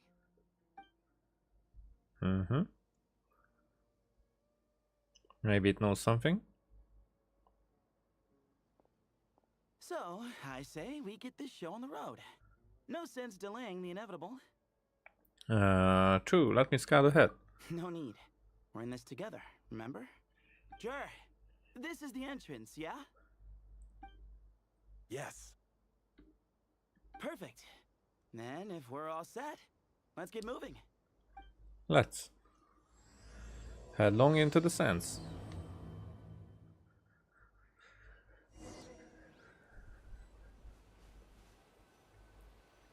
Well, we'll just enter, right? Check. Unknown ruins. Danger. Quicksand. Keep away. Okay. Oh! Whoa. Oh, oh, oh. So we need another party. I mean, it wanted the electros, so what I would do is take out the fair. I mean, I need to get used to having Flins on the front and Naoma in the second. Allow me to guide the way. Oh, okay. You're asking for it?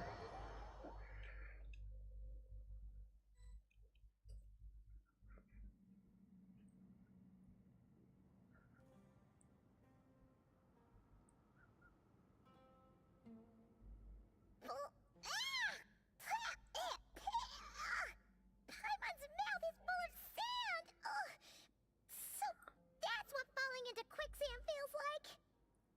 It could be worse. It could be little. If this was quicksand, we would have struggled to breathe. No. I think this was regular sand. And we didn't sink into it. We fell through it. Into this place. Agreed. In other words, sounds like a you problem, Paimon. Haha, very funny. No way, Paimon's the only one.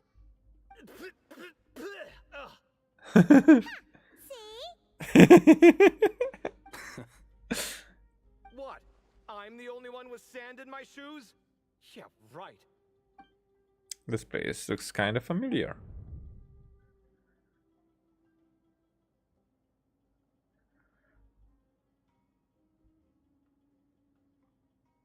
Now that cat with Nefer. Well, looks like everyone made it here unscathed. Let's keep going.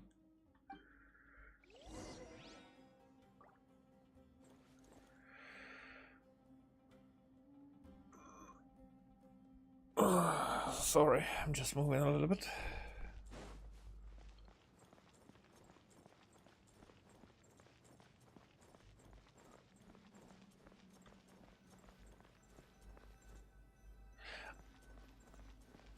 Wait, so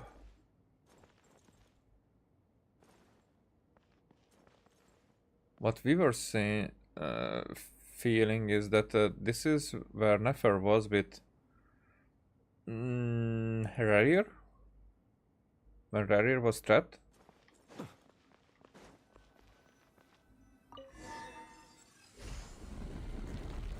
And maybe that's what disturbed the things around here?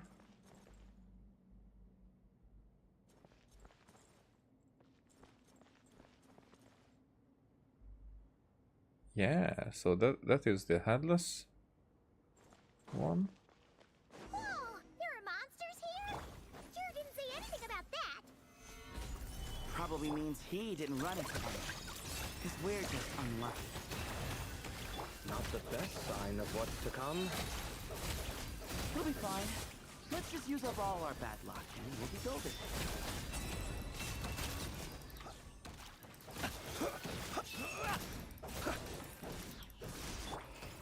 Gather! Branches a song. Yeah. Where are you at? Be silent. Close your eyes.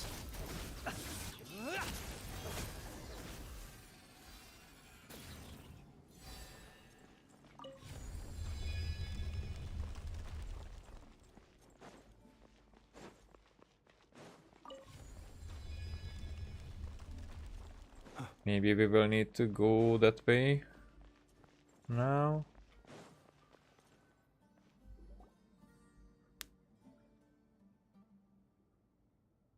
According to the other Layla, there should be a door nearby with a strange device in front of it. Ah, there it is. But the door is shut and the device seems to be out of energy. In that case, it should be disabled. Good. At least we won't fall into the same trap. I should probably remind everyone not to touch anything though.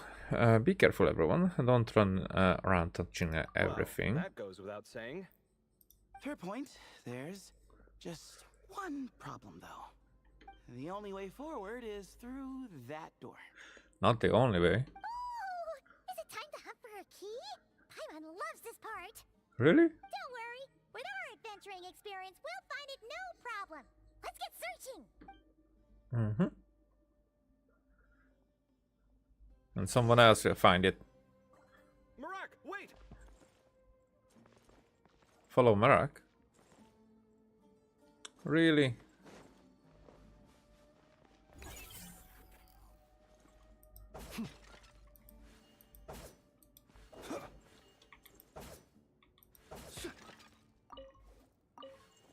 Oh. Marak knew his stuff. Marak seems interested in these jars. Go smash that. Ah, well, we would hate for you to have to lift a finger, Your Highness. Explore the space opening key. Marak, This isn't really your old home, is it? Hmm?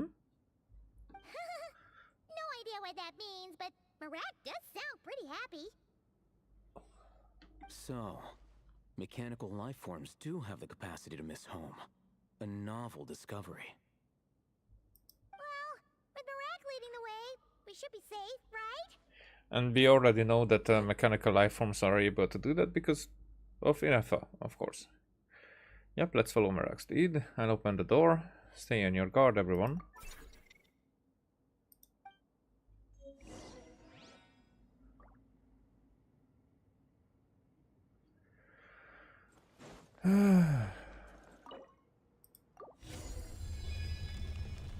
That was easy. You decided to join, Kaveh. Otherwise, our investigation would have ended at that door. It was nothing that I did. You should thank Marak instead.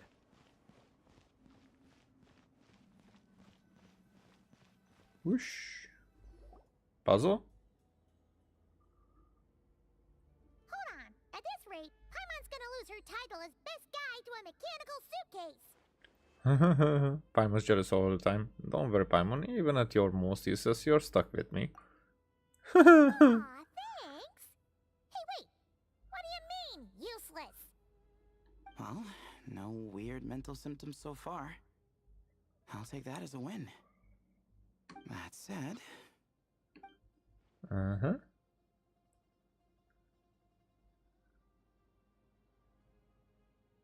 There are 3 doors here. 3 doors down. Haha. So, we split up. Divide and conquer. Otherwise, Sorry, this whole thing is in ruins. I have a phone call. Just a minute.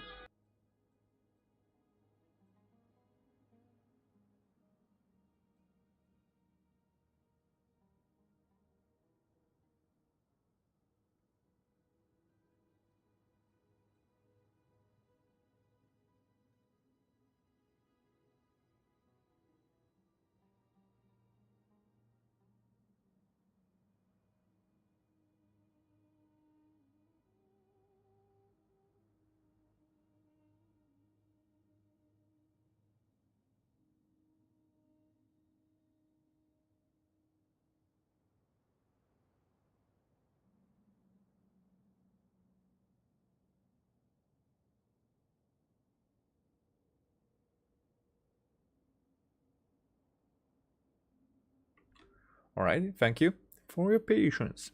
So we split up, divide and conquer, otherwise this whole thing is in ruins. No pun intended on that last part.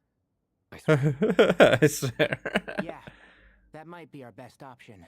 Okay, but we'll need to mark our press. Good idea. And the minute things go south, we go back the way we came. Ooh, this is getting exciting! So, who's teaming up with who? Well, you're going with the traveler. Calls dibs on the traveler! That's what I said. After a quick discussion, the teams and routes are decided. Marak was a popular pick, but ultimately it's decided that Marak should go with, or rather, lead Kaveh's team.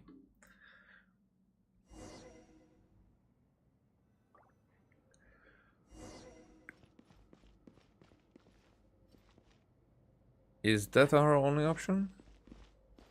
Yes.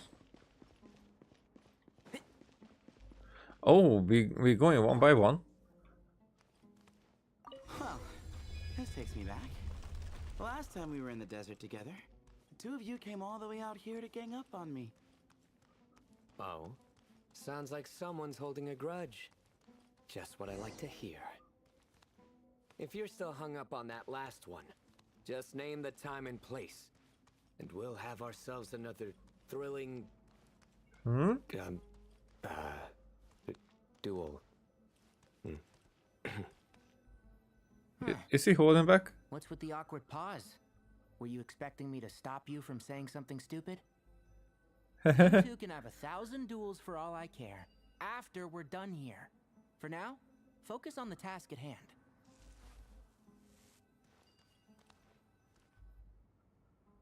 This chamber is huge. I can't even imagine what it's used for. Oh. What's wrong? Huh? I seem to have stepped on some kind of stone slab. Huh. There's a pattern on this, but it's hard to make out with all the dust. Is that a switch?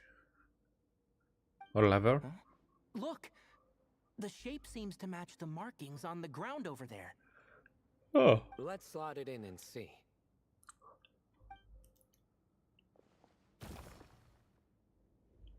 And we have a match. Looks like we need to find the other 3 broken slabs. Let's search the area, but be careful where you step. Okay, so a puzzle literally.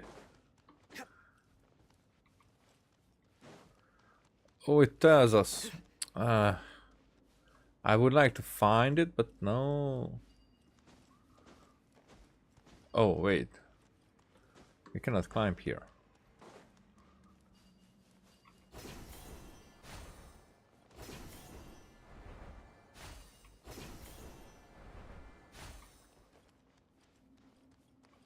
Ooh, got one. Ouch, but watch out. The edges are kind of sharp. One at a time.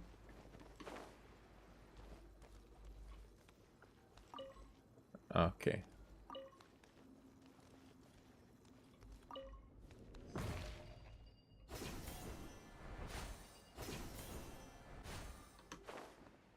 Got the 3rd piece.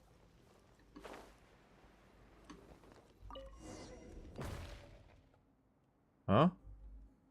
We just need one more.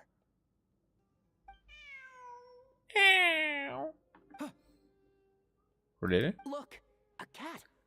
Could it be the same one Jer mentioned? I mean, with these 2 dogs? I don't think we need to worry about startling him. He doesn't seem afraid of people. Yeah. If anything, it seems like he wants us to follow. To get crazy. Follow the cat's guidance to obtain one more stone slab. How do we know that?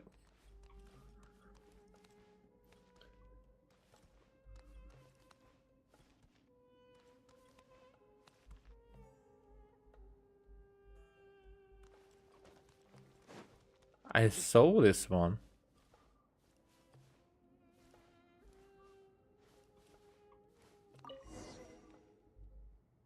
Oh, he led us to the last piece. Who's a good kitty? He's a good boy. Yeah. It's not cat talk. I never thought I'd hear you say something like that. You've clearly never heard how the professor talks to his tomatoes, then.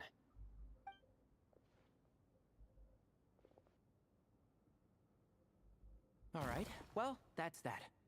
Now, we need to figure out how to get rid of all this dust. Huh? So you did not even dust it down? Behold, the great Vayu Viastra. What? Be honest. You've been waiting to say that for how long now? But what does it mean? Just activate the mechanism.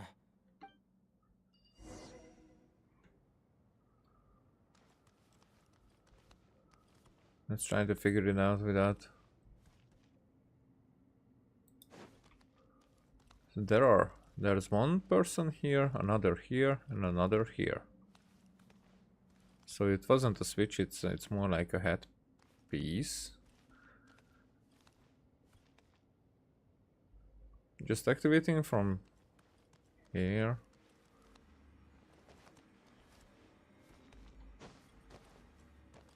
By attacking it. Ah, okay.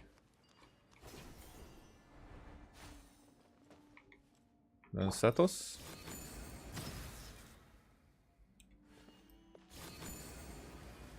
On you. That didn't work. Ah, that did.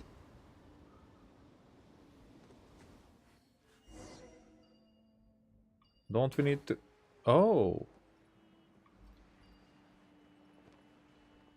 Stop it. One with the force. Way ahead!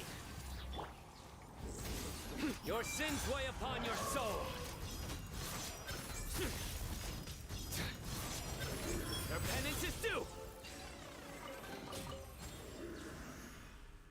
Yay.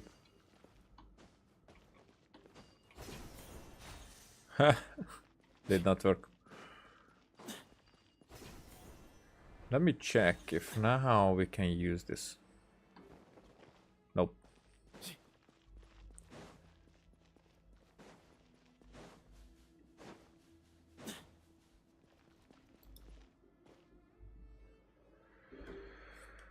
Huh.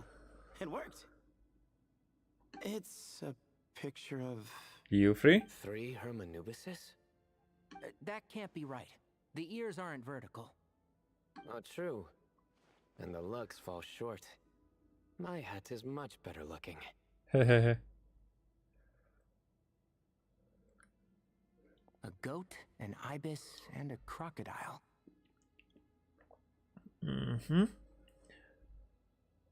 Oh wow. Our botanist knows more than just plants. Riveting observation. I was just thinking. These 3 figures look a lot like the 7 pillars of King Deshret. That's right. These are our colleagues. Huh. Our what now?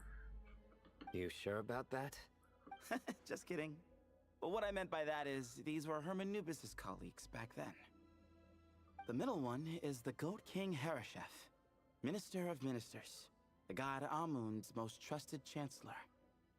Records say he was the deputy king of the Desert Sands, chief among the 7 pillars. Someone even more impressive than Hermanubis? I wonder if that ever got his goat. Sorry, couldn't resist.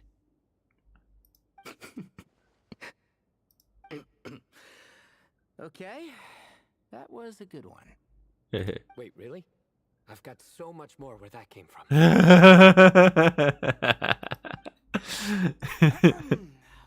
Where were we? This is Sobek, the Crocodile King, captain of captains. As the name suggests, he was a valiant commander and had dominion over all weapons of war. And finally, this is the Ibis King Thoth, scribe of scribes.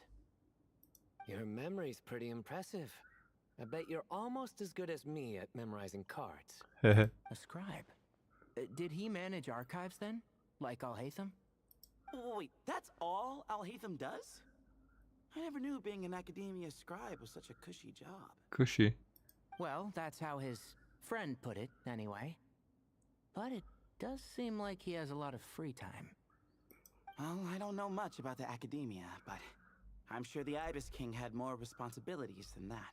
I mean, that's why he refused to be the head of the academia, because he didn't want those responsibilities and wanted probably a lot of free time. The temple's records say he represented the wisest aspects of King Deshret, inventing the desert script and arcane arts at his king's command.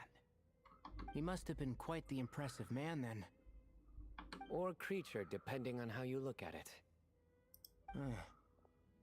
Still, why are these 3 the only ones represented here?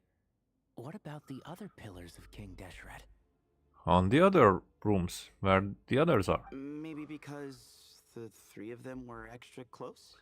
Huh? Kinda like us. Oh yeah! Maybe we should have someone inscribe us on a commemorative stone slab too. Or we could just take a picture. It would serve the same purpose. Haha. Anyway, no more distractions. New age. Doesn't it look like there's writing carved into the corner? And that means? There is.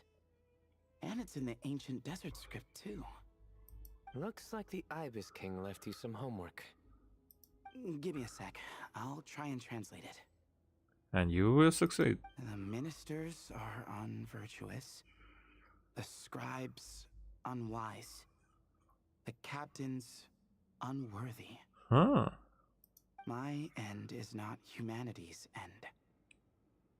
Hereby bestow upon you all the far side of eternity. The off means our. Wait, so they went to Aru? It doesn't sound like it was their idea. The far side of eternity is said to be the final land of dreams for all desert dwellers. But if such a place did exist, wouldn't it also be an inescapable prison? Yes, and based on the writing here, it's clear King Deshret wasn't pleased with these three. Huh. This gift he bestowed upon them seems more like a punishment. Such is the power of a king, I suppose. I mean, as far as we know, that gift could be the forbidden knowledge, and that King Deshret might have gone insane. I'm not sure. Maybe I'm mixing it up, but it could be that he was just paranoid, or maybe I am paranoid and thinking like that. Which means the goat's the one who got in the end. Huh. Yep, not as good the second time. What? Impossible. Impossible.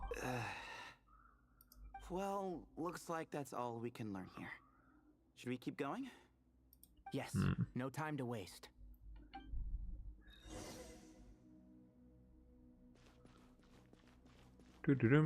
So now we're going the other... this way, yes. Little early on a different part of the ruins. So we will end up at the same place.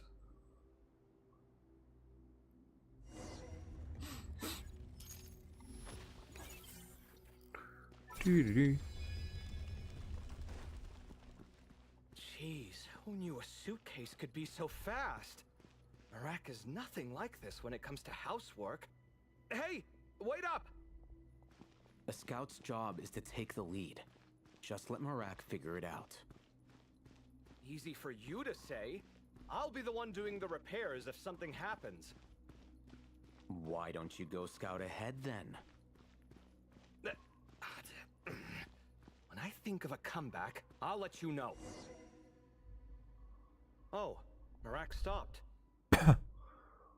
What is it? Found something? Looks like something covered in sand. Ah. Let's get it out then. Come on. Oh, it's a stone slab. Good job, Marak. Beep beep boop. Let's take a look.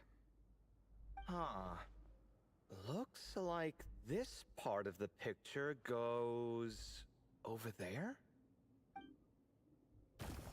Okay, so the same thing.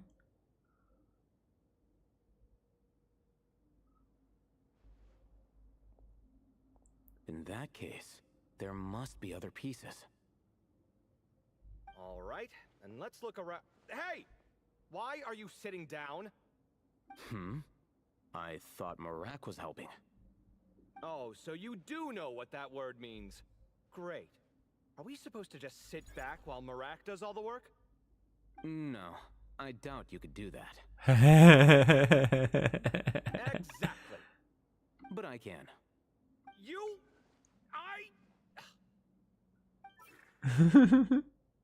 See? It's all coming back to me. How insufferable it is to work with this no-good, do-nothing... We could be more efficient, I agree. I'll work on this piece.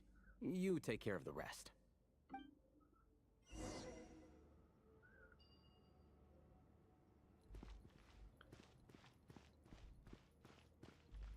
What is that? What? What can I do with nothing? Found one!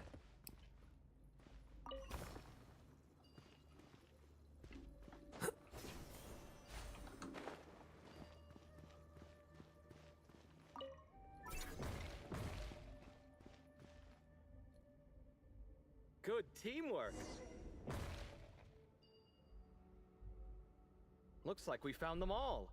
The pieces fit together like a glove. But we can't see what's on them.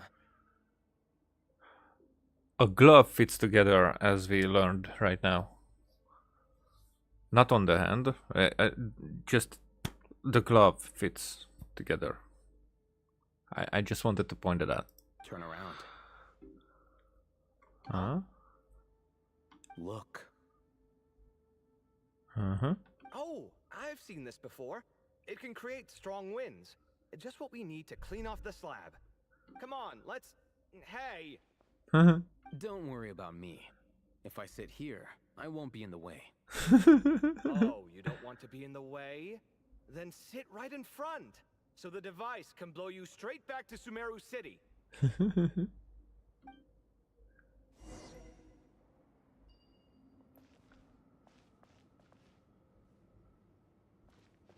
So how will I attack it? Oh, easy.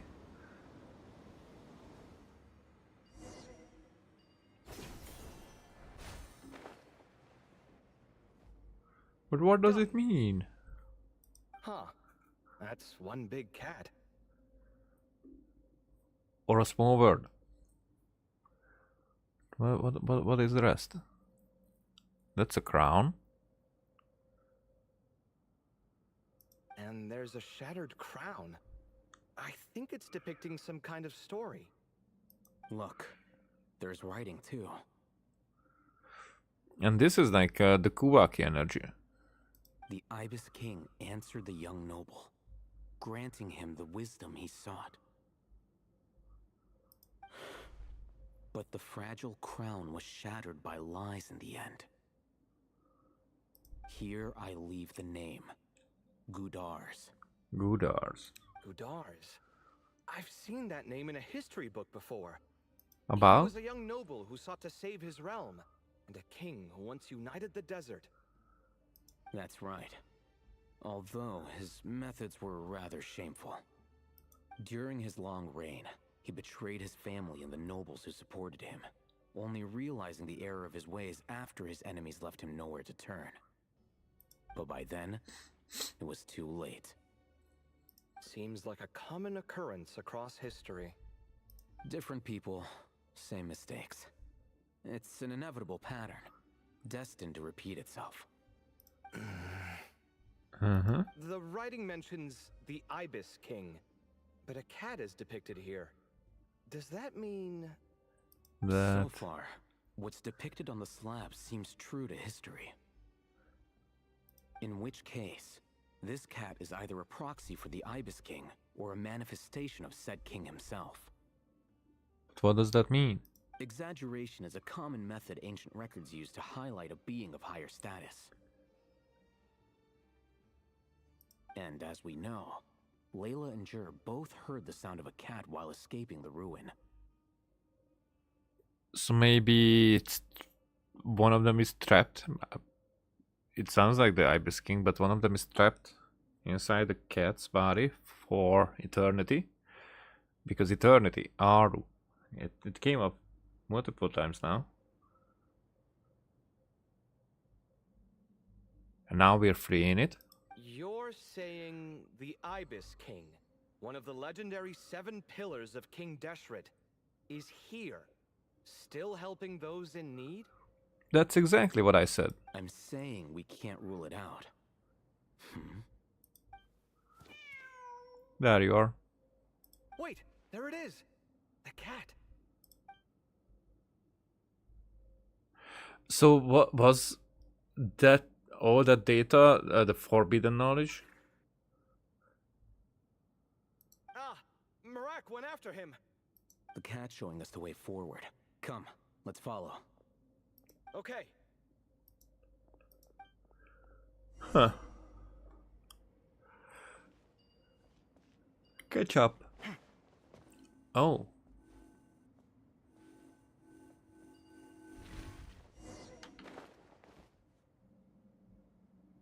Huh?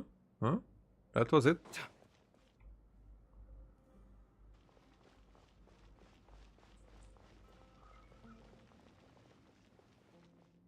Huh.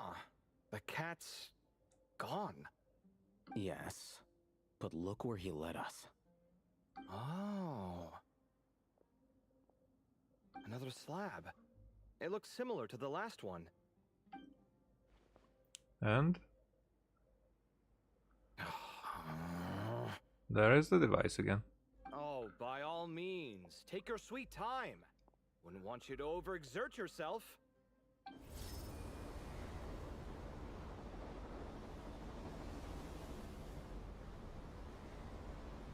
Wait.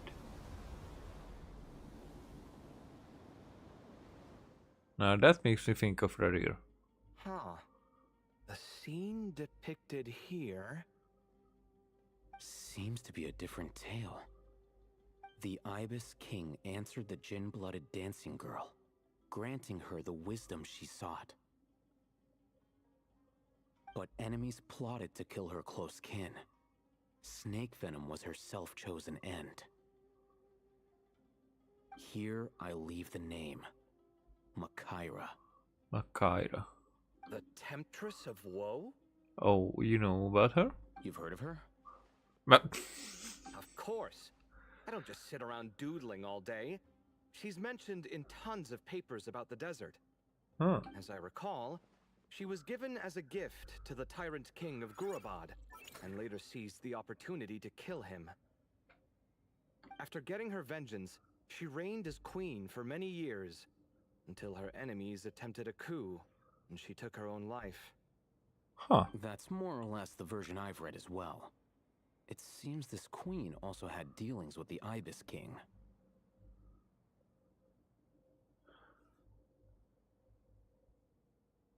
So this chick, but these are not the same chick. She has a crown. She doesn't. Yeah, I'm starting to find this whole granting wisdom business a bit concerning. I mean, considering how Gudars and Makaira ended up, it might not have been a good thing. But, at the same time, if the cat guiding us is linked to the Ibis King, then he doesn't seem like a villain either. People are complicated. And the same is true of the servants of the gods, no matter their wisdom or power. Now, an interesting thought right now crossed my mind. Because as we see these flaps, these are the kind of things if someone is changing the memories in Ermensel, that they will remain, and that as people are figuring out the truth, how it really was, because clearly they have read about these pillars, about these characters in the past, and there's a story behind them as they were recorded. However, if these stone slabs and stuff like that can contain the truth, because they are not getting changed the same way as like writings and other recordings, as we learned throughout the Wanderer's Quest, then maybe we are correcting the history as they know it, and then because we are present, we are recording the truth.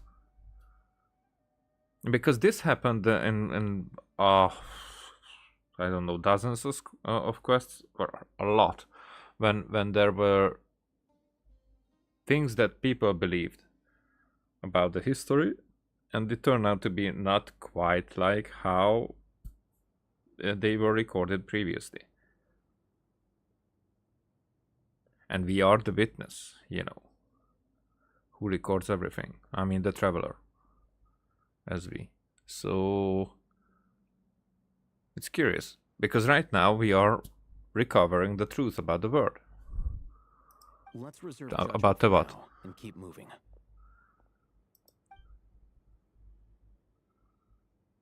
We're doing that a lot.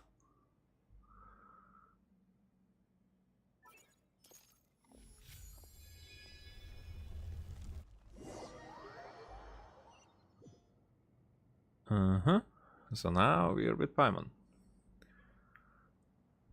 And Lila. Oh, Paimon meant to ask earlier. please come back, Layla? Huh? No, sorry. To be honest, nothing about this experience feels familiar. Besides, my focus is the stars, so I don't spend a lot of time exploring ancient ruins. Guess that makes us the senior researchers in this scenario. Stick close, alright, Layla? Huh? Okay. Okay. Let's do this. Oh, we're Dendro Traveler at this point.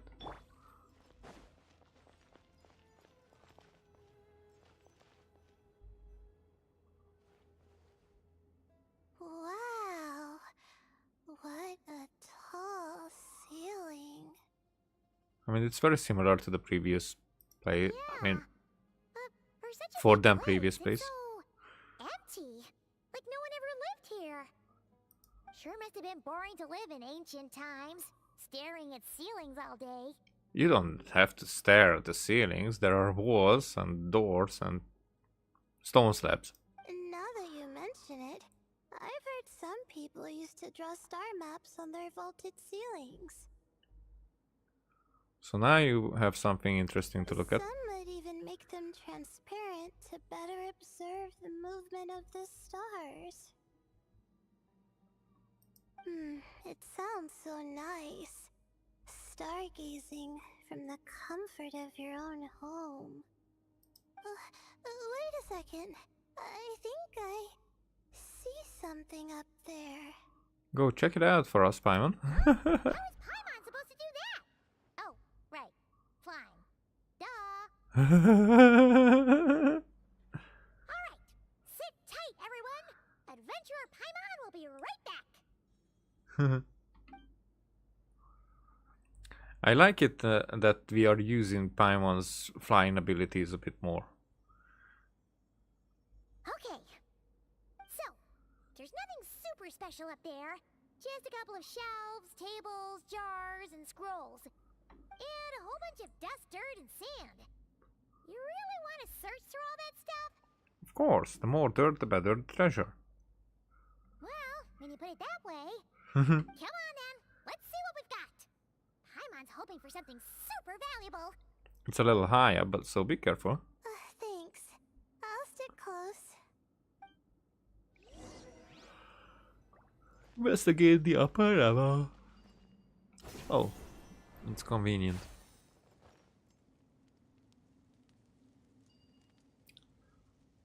It's also feels similar. Maybe not this dusty. Yeah, my memory gives me more like a bluish. Oh, fudge. I cannot. Alright. There are stuff on the other side as well.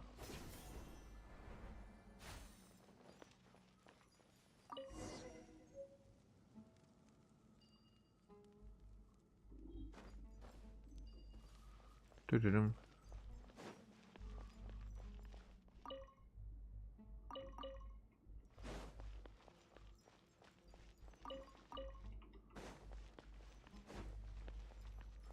Notes?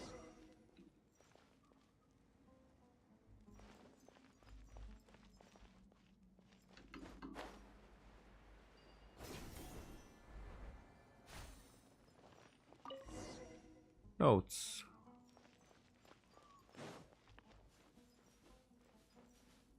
There is no more. Okay, let's try to see. Oh, there were more. There. I missed this one. Oh, we got all of them. I think that's everything.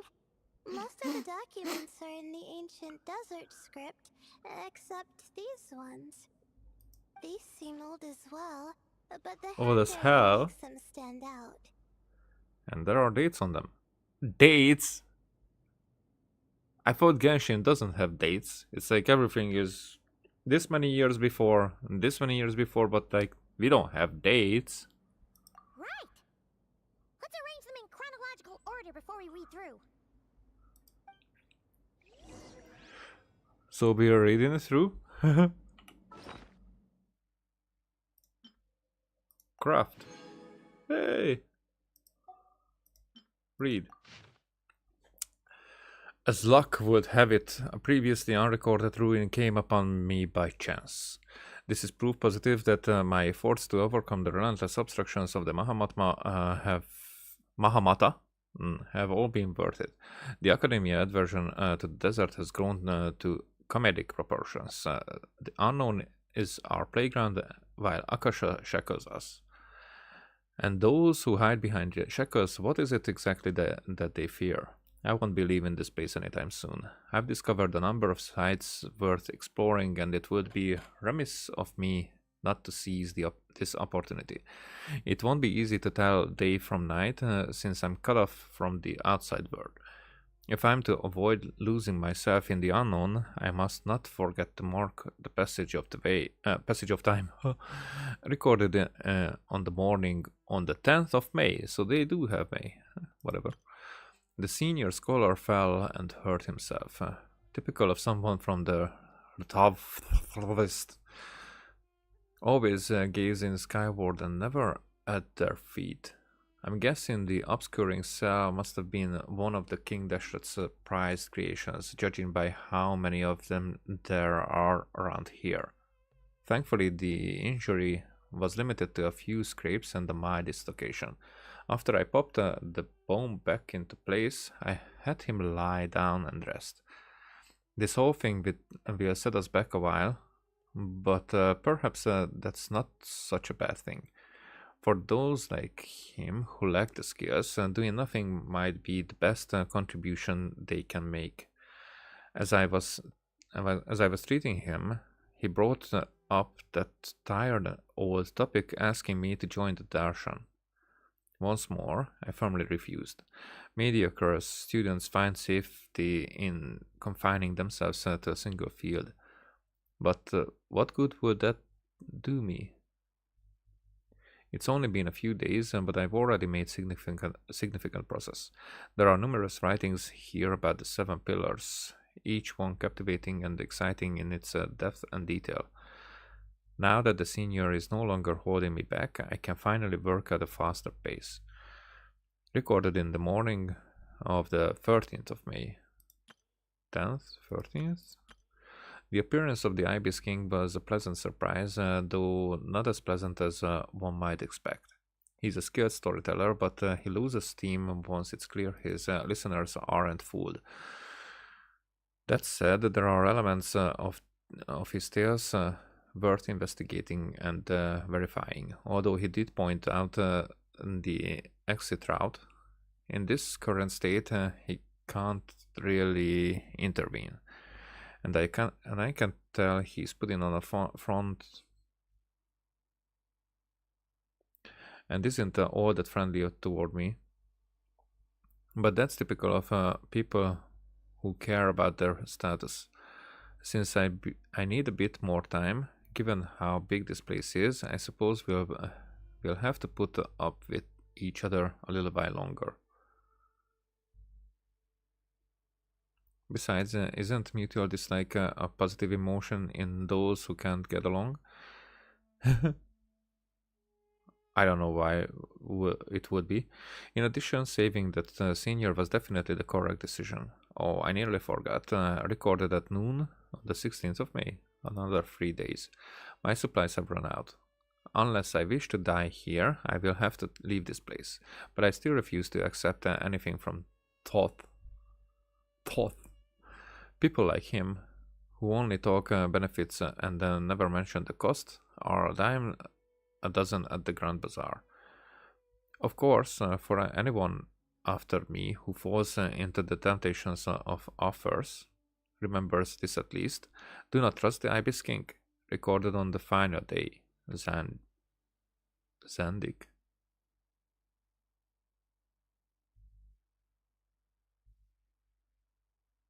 But when was the final day?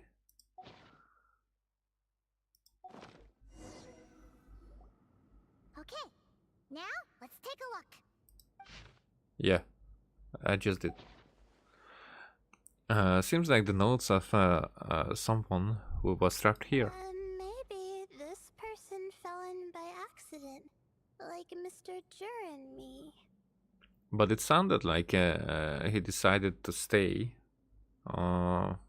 anyway. So that he sounded that he didn't even look for an exit. More like was more interested in what he could find. But the mentioning of this Ibis King. So does he mention the cat? Probably.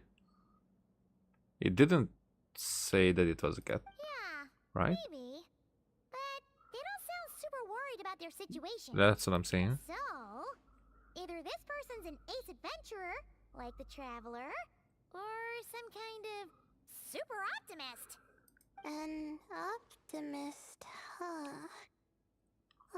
I wish I could be that sort of person. Well, blind optimism isn't good either. Besides, you have your own strengths, Lila. Right! You're detailed and passionate. Great qualities for an adventuring buddy. This optimist seems super obsessed with exploring every corner of this place. That could have gotten them in big trouble for all we know. Well, I appreciate the compliment. It's almost magical how words like that can make you feel like you can do anything. I only wish that magic could last a little longer. Until I figure out my new study topic, at least. Let's keep reading.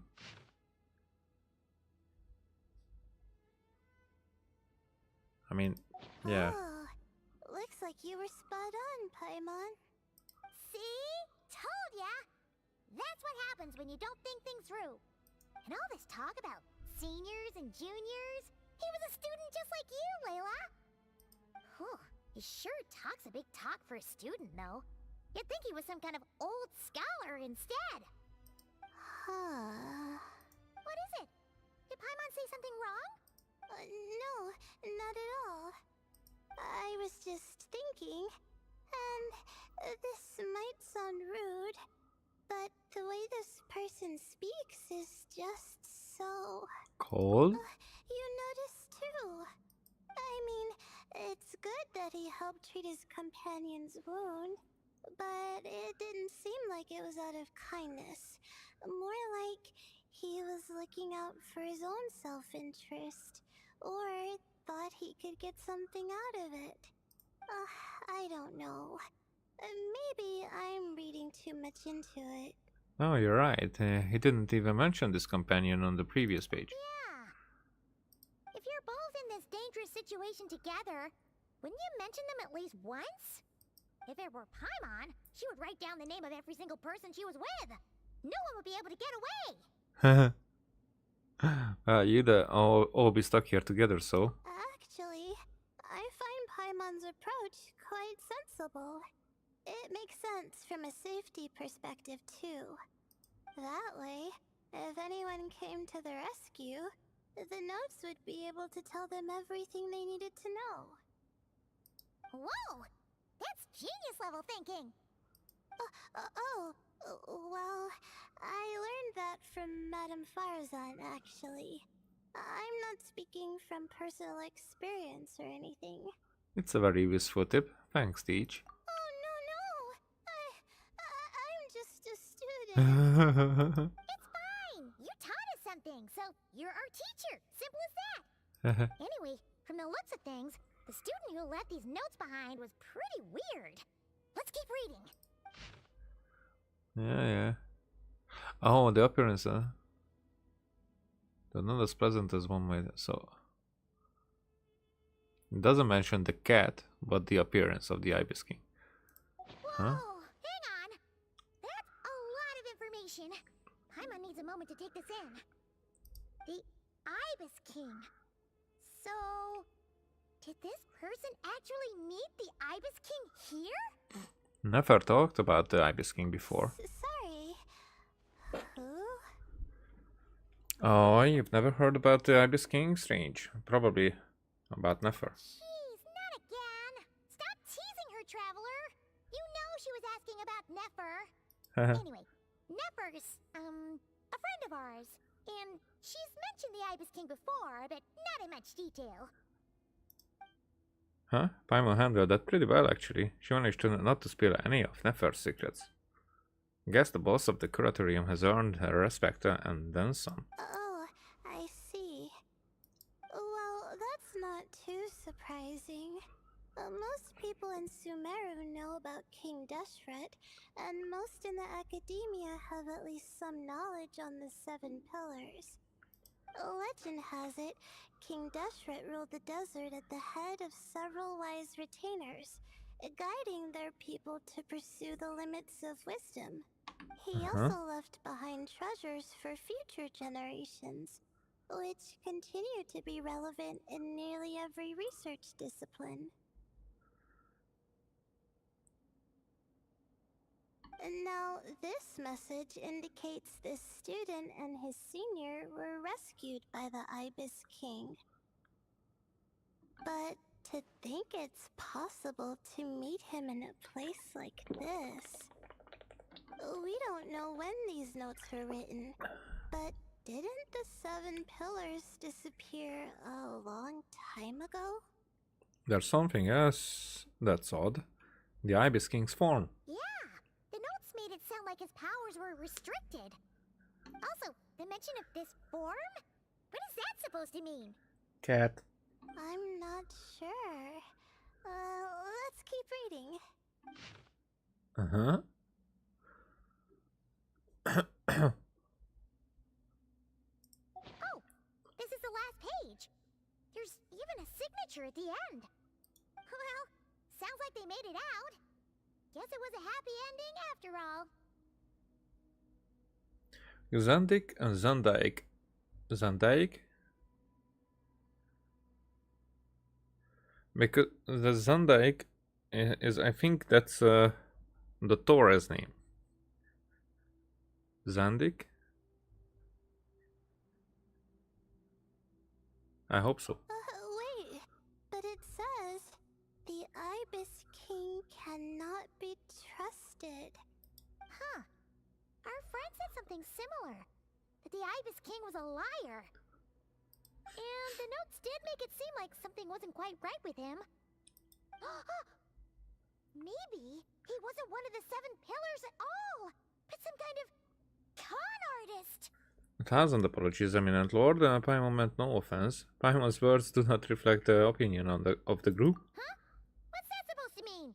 I think Paimon raises a good point. Let's keep our guard up just in case.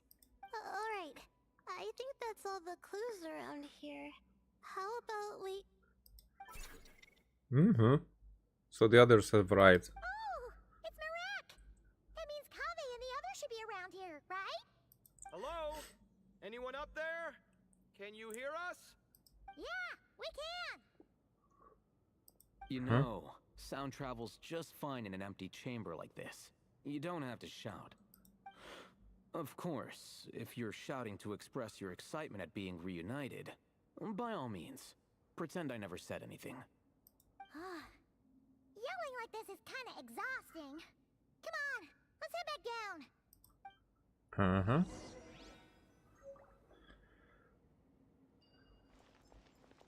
Yep.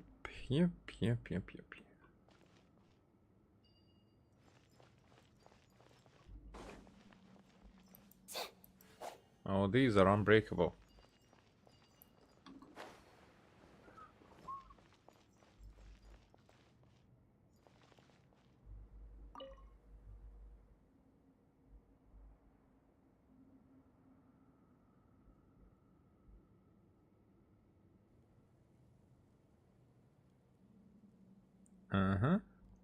So they arrived last. Wow, we all ended up in the same place, huh? Yeah, what a coincidence. Indeed. Or as I like to call it, the chai factor. What? What does that mean?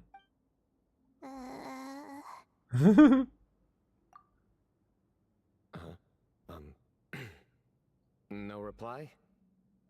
Just say it. All right. Because it's spice to sweet brew again. Oh, hey, that's a new version. Wait, what? You've never heard that one? What are you looking for? A place to sit and read my book. Oh, great. What else is new? Well, looks like everyone made it through unscathed.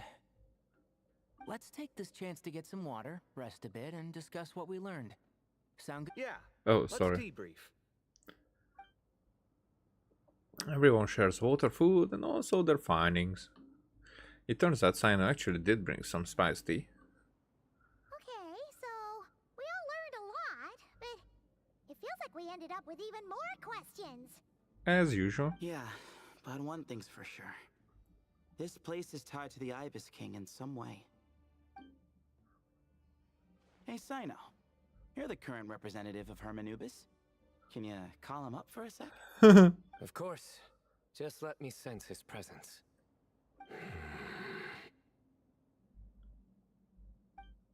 Huh?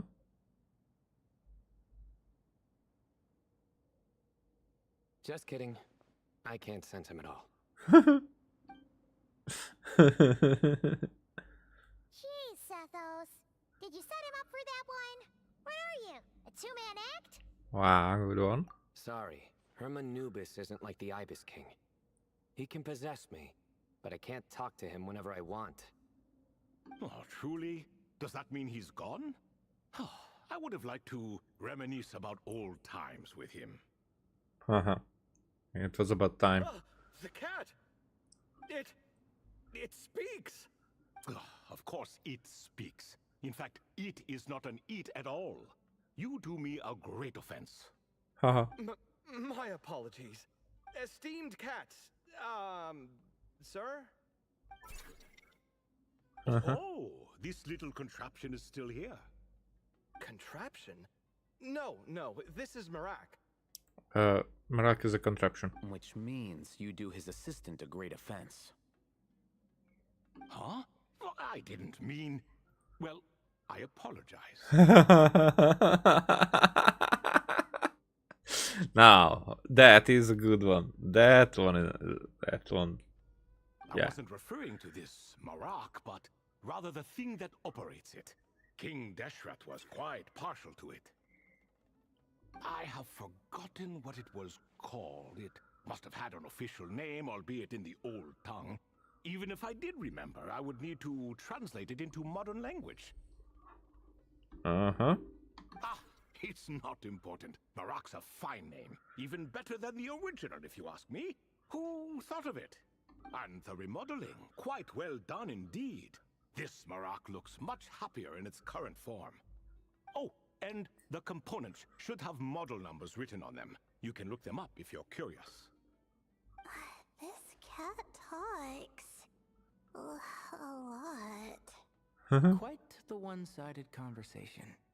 Is this what the Ibis King was like? He seems quite eloquent. I wonder if... First thought. What the hell? I knew Marak was a great name. Go. The ego. Let's see. What page was I on again? Should have brought a bookmark. That all went over Paimon's head. So when the notes mention something being off with the Ibis King, it was because he's in the form of a cat. Hello, Thoth. Hello indeed. For you to know my name. Yes, I was not mistaken. You are special among your companions. I mean, I think she was the one who used the name, not the one who knew. But you are all guests. It is only proper to invite you in. Come then, this way. Huh. Interesting, by the way. Funny even. And up or down?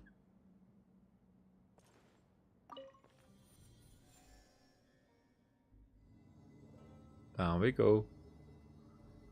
And now you're silent.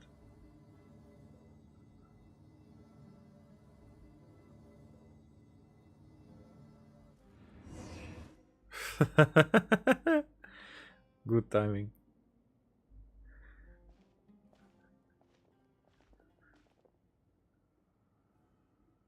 What a party. Welcome to my humble abode. Oh. There are others. One other. Oh, your house sure is spacious, Lord Ibis King. I fear it's not quite what it used to be. In fact, it has long ceased to be my home at all. It belongs to the descendants of the cats I once raised. So, two cat? Such adorable creatures, aren't they? Take the one I'm borrowing here, for instance. A chubby fellow with such lovely fur. Borrowing.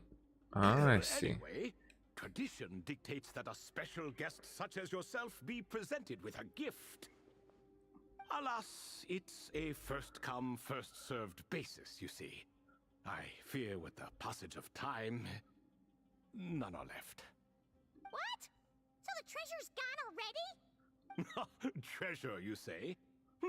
Not an inaccurate description. Gifts and treasure? Are you talking in a literal sense? Yes, and no. Then that's not a literal. I have the power to grant gifts inaccessible to the masses. The only requirement is answering a question. Not a bad deal, yes? Of course, my questions were given unto me by King Deshret, who in turn received them from the Mistress of Flowers. There are 3 and no more. 3 questions. What's your name? What is your quest? And what's your favorite color? Okay, but Mistress of Flowers. So Nabu Malikata, King Deshret. We know about that.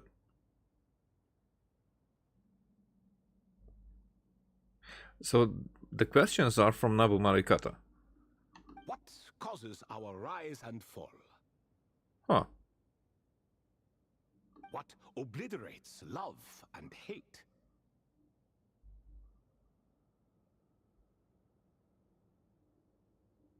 What determines truth and falsehood? Huh. The more he talks, the less Paimon understands. I see. That must mean Gudars and Makaira managed to answer 2 of the 3. Another who understands. Oh, so that's the event those 2 slabs are depicting. Ah, priests and their records. A singular obsession, and quite boring too. After being imprisoned within Aru, I could, on occasion, take the form of a cat to converse with those around me. But I despised speaking to them. No conversational skills whatsoever. Now, humans like you who stumble in here from time to time, you are much more interesting. Not everyone is a human here, like Tainari and Lila.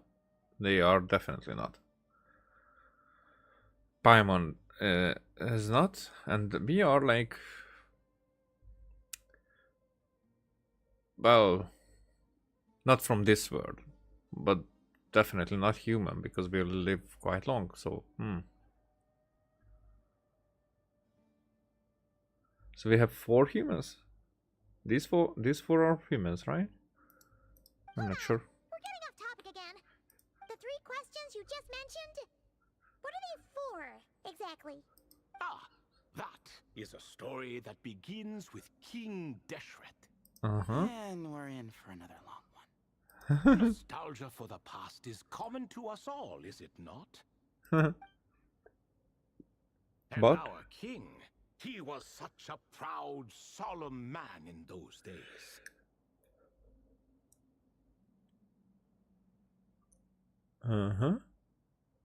There's a cat. There's the eye. This one is the Ibis King. Then what is that? That's the goat. That's the dog. This is the crocodile.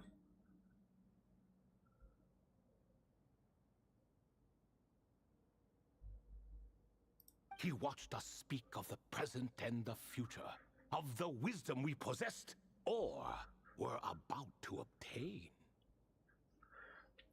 That's why I'm thinking, because these are 6. Now I don't think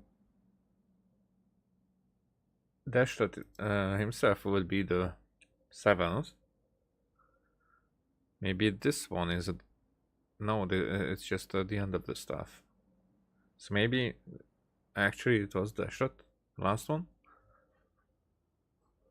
We were his proud retainers, confident in our belief that, so long as each one of us used our abilities to the fullest, progress was inevitable. Yet, King Deshret's ambition was not destined to be allowed in a closed-off world such as this, so nothing went as planned.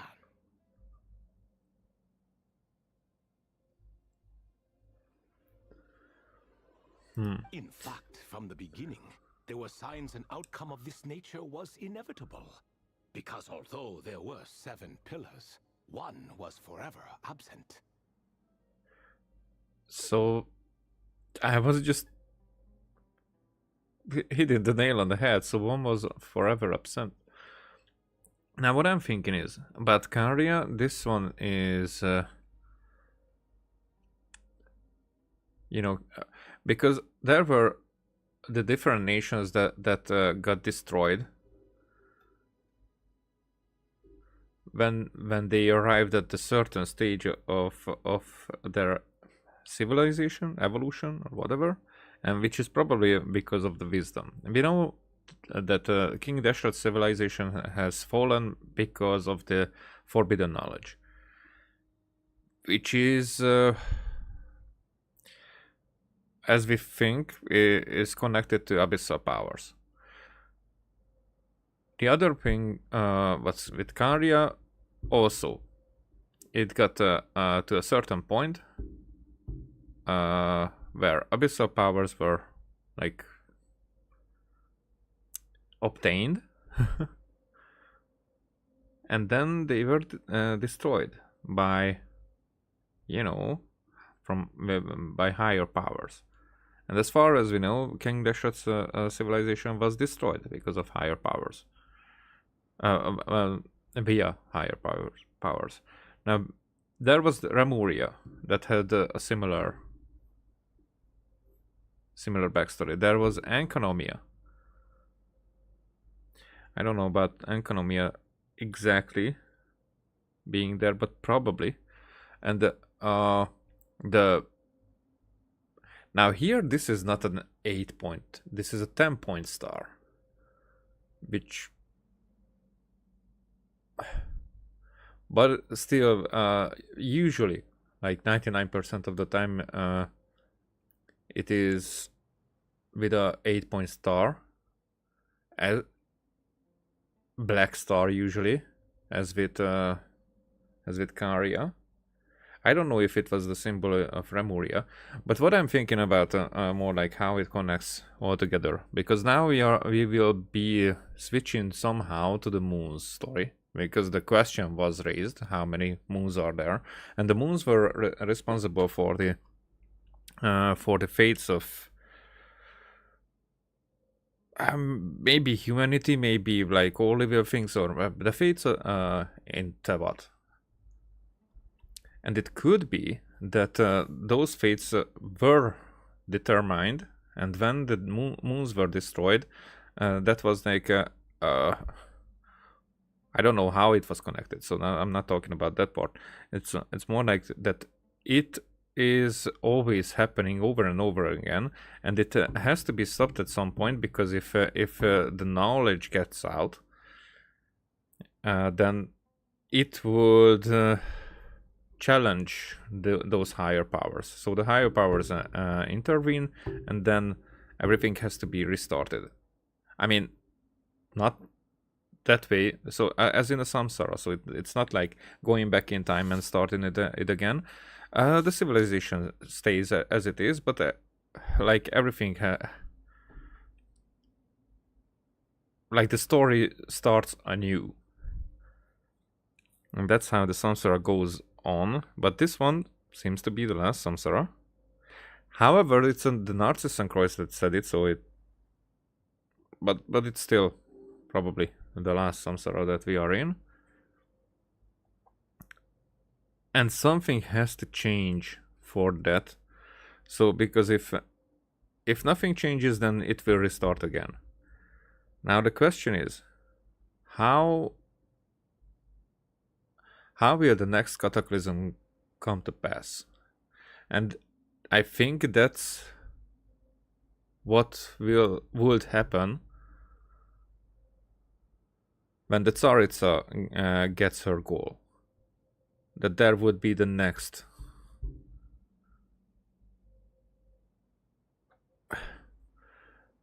time when the higher powers, like you know, so I'm talking about Celestia and the heavenly principles, when they would interact. But now there's a new variable, which is us.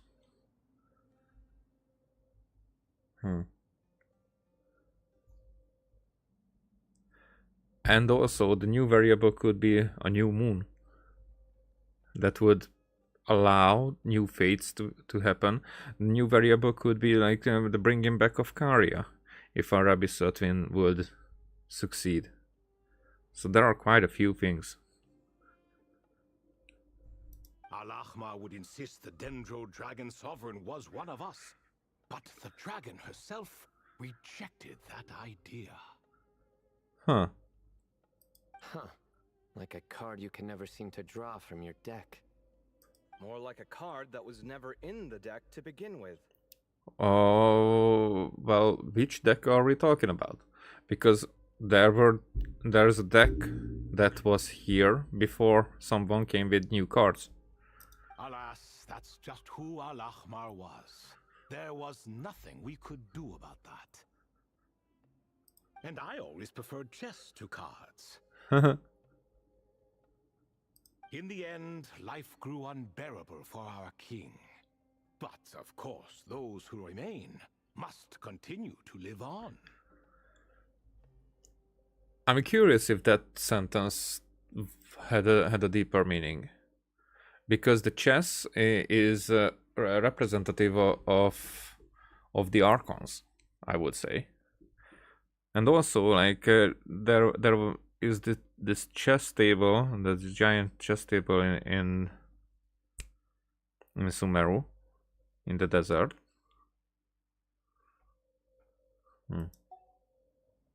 But subjects like us were less fortunate. After all, the fate of a retainer is decided by the king, including the chance to walk away. The fate of a retainer. But what does a retainer mean in this context? So it was then that King Deshret had Kroko, Goti, and I locked up within Aru. Kroko, Goti, and I. To this day.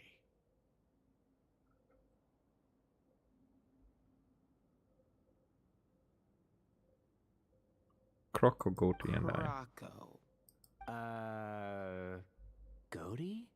Ah, of course. You're more familiar with their full names. Sobek, the Crocodile King, and Hereshef, the Goat King.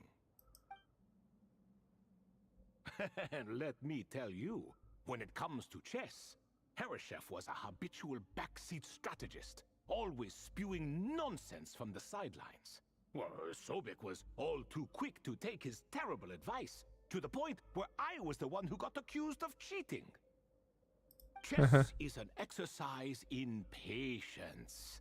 And that man couldn't sit still to save his life. He could never excel at that game. In fact, neither of them were good at chess. Even so, we played together often.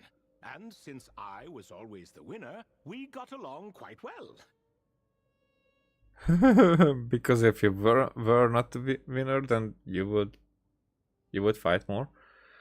Now there's a giant cat. a couple small ones.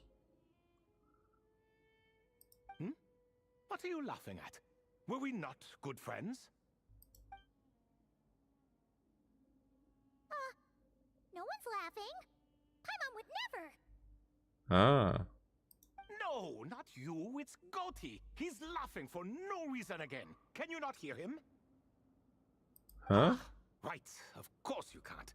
The two of them are inside Aru, as am I, so only I can hear them. Haha. But inside are okay, so there's the prison. What is even going on here? It's just he's just projected. Has he, like, started to lose it after being trapped for so long? That does happen to prisoners serving life sentences. Speaking of which, how's Azar doing these days? I doubt he's doing much of anything.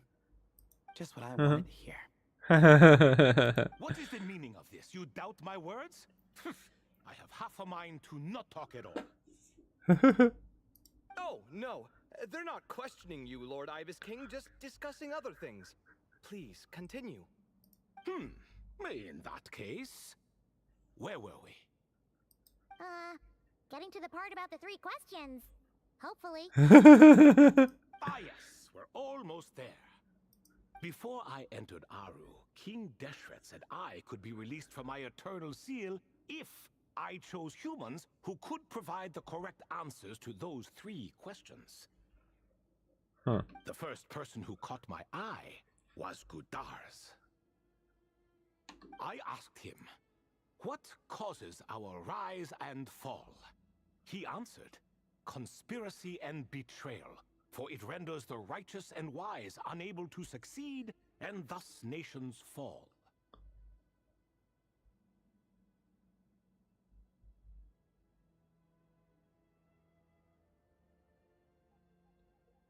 I found his answer quite interesting, so I bestowed upon him the power to deceive. Huh? But so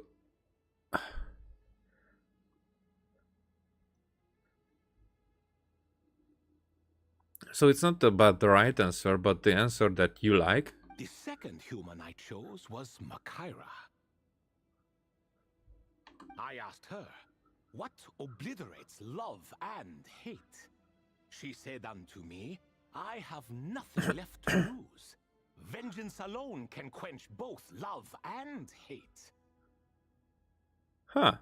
I mean that answer I can see. I found this to be another fascinating response.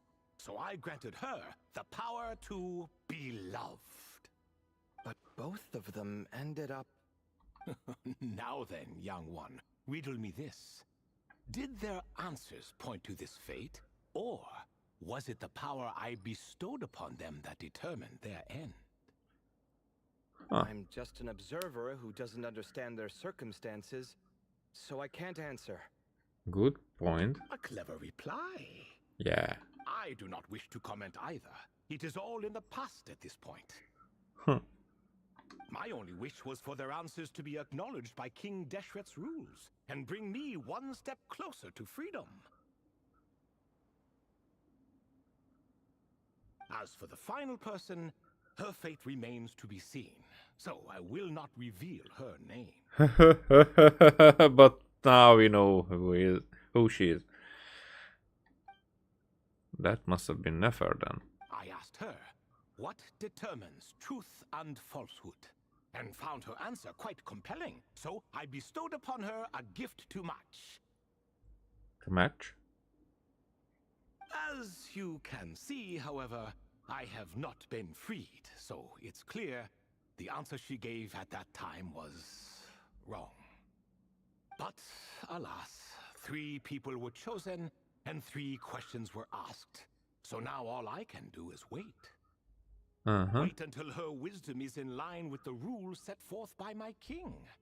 Until she has found the true answer to that question. No wonder there was no 3rd stone slab then. Or perhaps you're just not ready to include her in the story.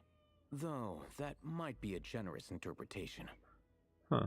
Well, it's not merely because her story remains unfinished. As the remaining priests of this place left, or passed on, there were none left to record the events that followed. Besides, stone slabs are few and far between in the Great Red Sands. In the sprawling desert, very few things or people even manage to leave a trace. Huh. But sometimes I can't help but wonder.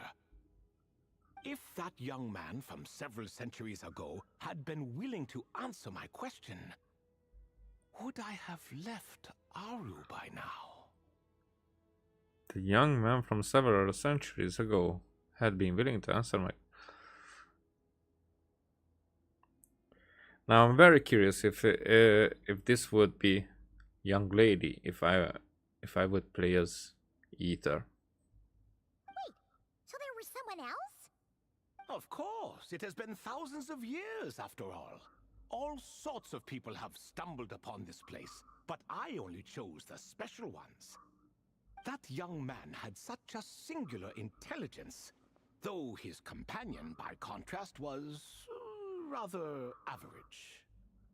Companion? Who was the companion? Wait, could that have been? The author of those notes we found? The student named Zondik? Ah, yes, I think that was his Oh, name. okay. So not our brother. In truth, I was unsure whether I should grant him my third remaining gift.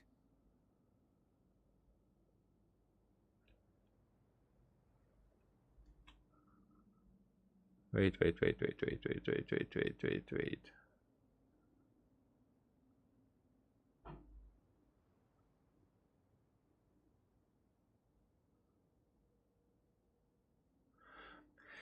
Because this is the hair color of the Torah, and this other one.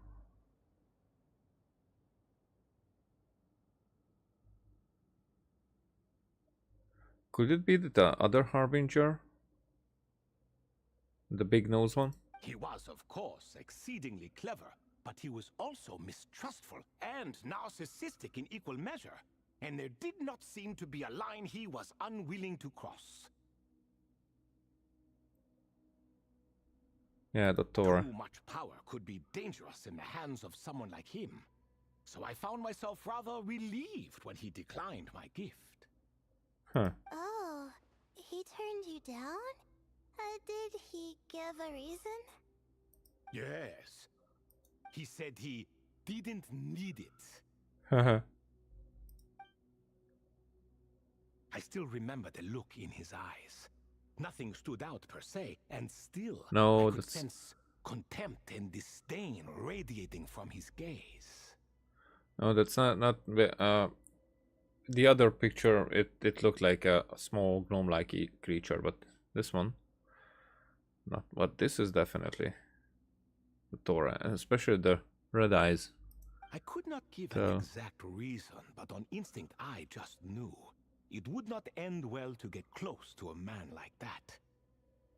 So, I tricked him. Huh? Stick close to your companion, I said. Only the descendants of Tuletula can come and go as they please. Leave him behind, and there is no escape for you. So, does that mean his companion wasn't a descendant of Tuletula? Oh no, that part was true.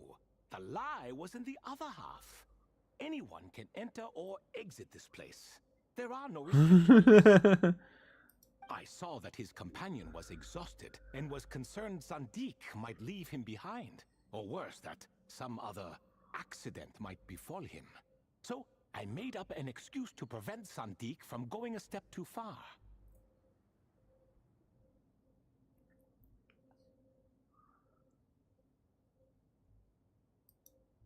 Oh, and speaking of, Zondik's companion had the same blue hair and pointed ears as you. Huh. Wait, does that mean Layla's also a descendant of Tulatula? Indeed. Oh. When Hermanubis founded that city, he took in many who had nowhere else to go. Today, their progeny are scattered to the four winds, and indeed are far more numerous than I could have imagined. Huh. So the person you protected could have been my ancestor. Uh-huh. Gratitude. Yes, yes. You're very welcome for that. Could I ask another question, Lord Ibis King? Of course. I have nothing but time, I'm afraid. Did you also save me and a man named Jur? I did. Huh. You two were quite unlucky bumping into a device King Deshret once used to measure human brain power. That contact caused more knowledge than you could handle to flood into your minds. Because those from that knowledge have gone crazy in the past. So it was the forbidden knowledge. Part of it. So I replaced that knowledge with simpler, repetitive information. Of course, the side effect being the same thought repeating over and over again in your mind, but that should resolve itself in time.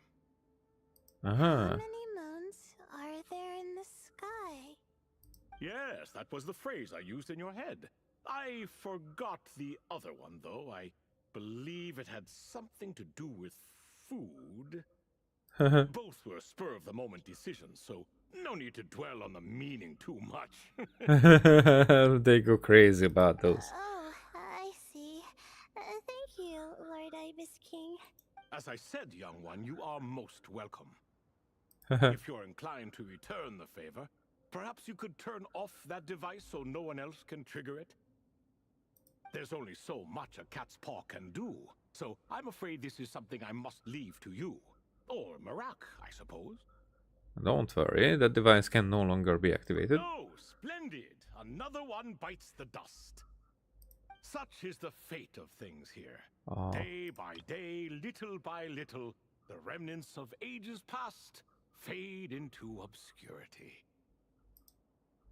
For that reason, the gifts of bygone eras, be they tied to your blood or technological in nature, are not to be revered. They are tools, nothing more. Huh.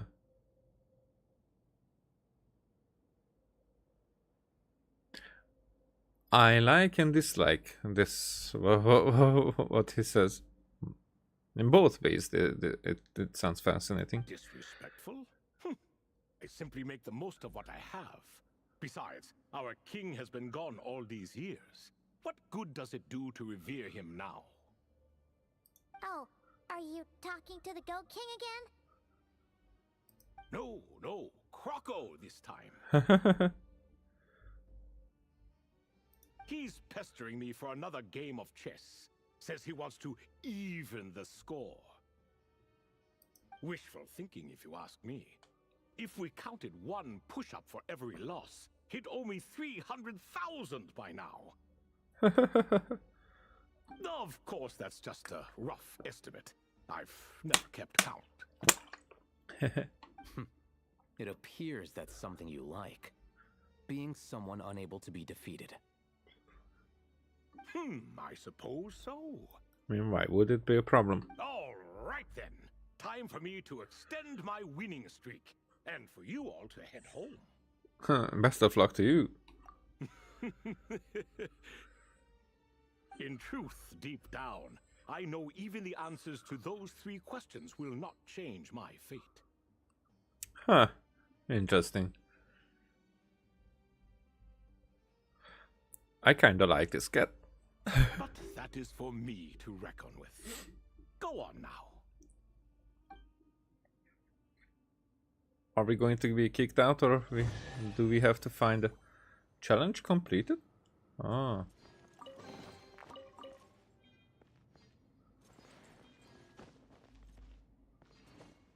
Yeah, we cannot climb inside here.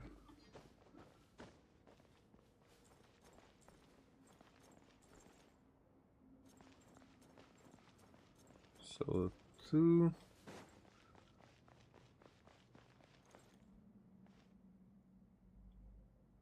That is Croco. Goatee. Ibis. Anubis, but it's a different one.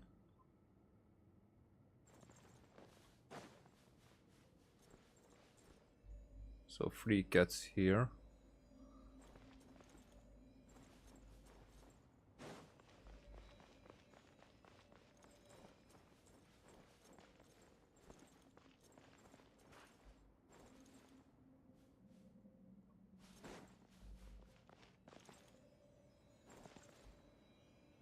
So those are the 7 pillars? Yeah, then Deshret is the different one.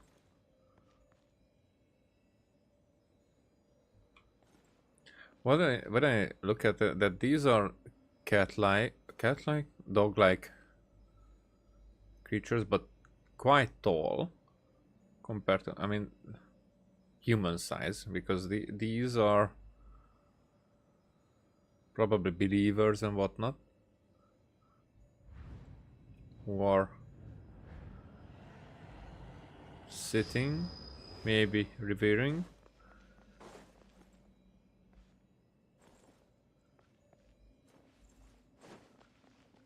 And those are everywhere. Okay, we're leaving.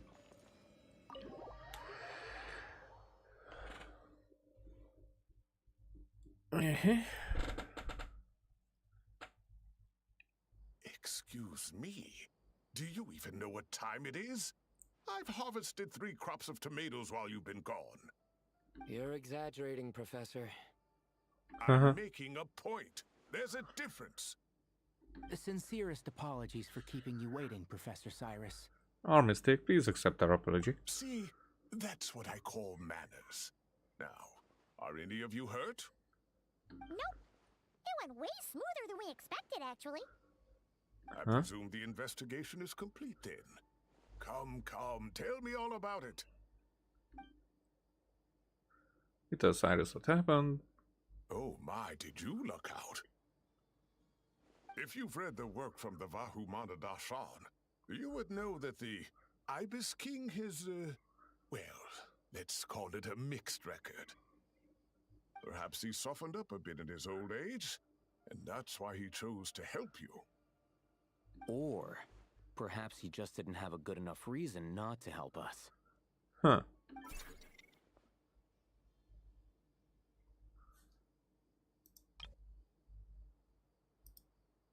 See? Marak agrees. How do you even know that's what Marak meant? That could have just been a happy noise. In any case, there's a lot to be happy about. We figured out what happened to Layla and Jur, and there were some unexpected takeaways too. Yeah, I never expected to learn about my ancestry. I've always thought of myself as just an ordinary student. I never would have even considered something like that could be true. Come to think of it, our ancestors might even have been friends at some point. Huh? You're right. Maybe I should take a trip back home to see if I can find any records about that. Oh, I was just throwing that out there. I wouldn't want you to go to the trouble. It's fine. My advisor gave me a break, and I still have a few days left, so... Oh, wait. My study topic. I haven't made any progress at all. No. I need to focus on that instead. One thing at a time, Layla. Right. Couldn't you help her, Professor? Huh? No, I could never. Me, you say? I'm from the Spatamar Darshan, and I don't think that Nephis or Zahahadi researched the stars. All I have to offer are my homegrown tomatoes. Although I suppose it's not impossible. I can ask a few old friends to recommend some interesting topics. You really don't have to. It sounds like a lot of work. Hardly. A few passing questions while we water the plants? It's no trouble at all. Thank you so much. Oh. Sometimes she looks because of the bags. And this line here, that makes her really like resembling someone that I know. That's what I'm thinking of. Now it's getting late, and you all must be tired. Let's wrap things up here. Some say desert nights are the sun taking mercy on us after the heat of the day. So, let's leave while she still feels merciful. All right. So there is like an end part to it.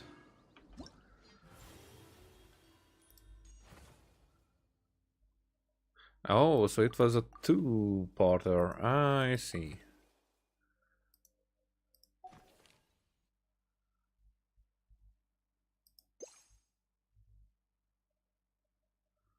Yeah, I still did not do that yet.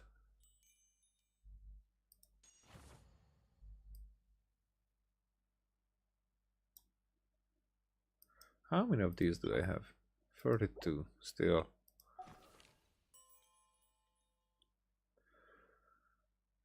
Okay. And that means that we are finished with that. Let's go to Calais. So those are the things in our village. I see. I see.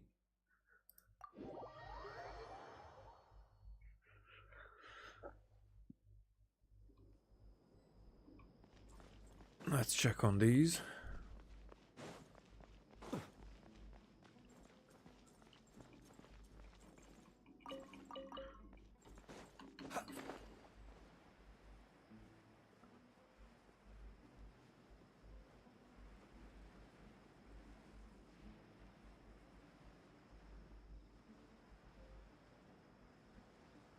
Have we ever been inside here?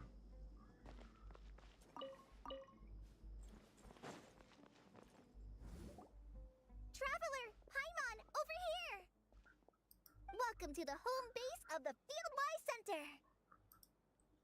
As you can see, the core projects are already up and running, so we can get to work at any time. Huh. This feels like one of those places light novels talk about. You know, the adventuring hubs where rookies gather to take quests and stuff. Huh. Oh, and almost like a school festival at the same time, with everyone getting together to learn and then forming teams to hone their skills. It's so exciting! Yeah, I'm pumped. What kind of light novels have you been reading, Paimon? Well, this place isn't quite as decked out as a school festival, but Master Tainari said the academia plans to be generous with the resources. Anyway, before students and researchers head out on dangerous field missions, they can come here for advice and emergency training.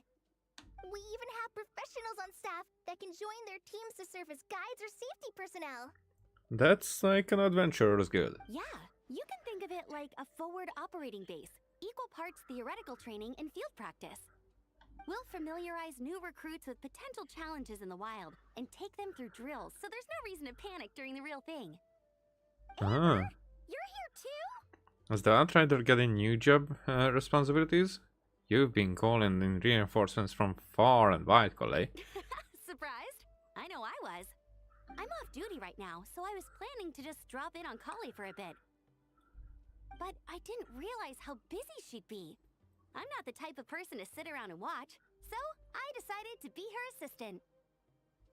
Sorry, Amber. I didn't mean to put you to work during your time off. Don't worry about it. A little relaxation balanced out with some fulfilling work is a great vacation in my book. Plus, I've learned a whole bunch of stuff too. And I got to see the Traveler in Paimon again. I mean, it just keeps getting better. We should have a giant feast once we're done here. How does that sound? Sticky roast. A feast with the first friend we met in Sumeru, and the first friend we met on our whole journey. That sounds just about as awesome as a giant plate of Yeah. Well, we should get this show on the road then. Let's work hard so we can feast harder. All right, down to business then.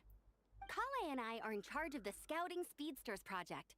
The focus is using devices and machines to pass through hazardous areas, survey terrain, and get details on potential threats.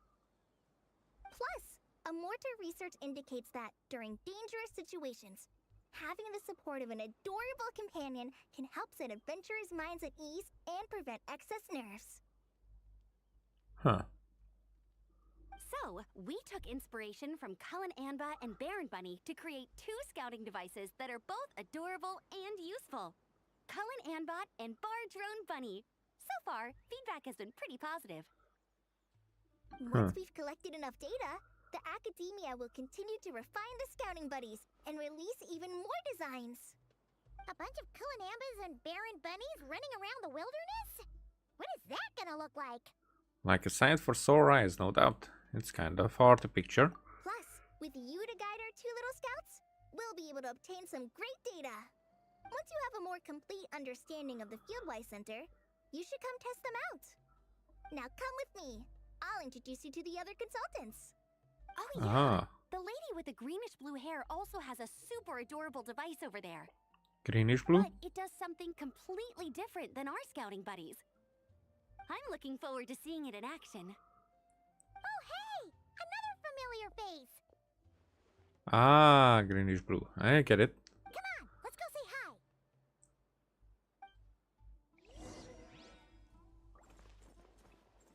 Let's see what you mean. It's really that popular. Huh. The internal locomotion mechanism is clever enough, and the execution on the terrain recognition, remote control, and weight detection modules isn't bad. But the appearance... it might as well be a doll for a child. No, this won't do. Madam Farzan, great news! The Traveler and Paimon agreed to join! The Fieldwise Center just leveled up big time, huh? Huh? Hello, Madam Farzan! We're here to help! Well, look who the cat dragged in. Excellent job, Kale. Snagging 2 top experts with undeniable adventuring expertise. Now the League won't be able to say a word, no matter what kind of feedback I give. Now tell me, what do you think of this puzzle, pal? Puzzle pal. Whoa! It looks just like you! It makes it feel safe and comfortable. It barely looks like adventuring gear though.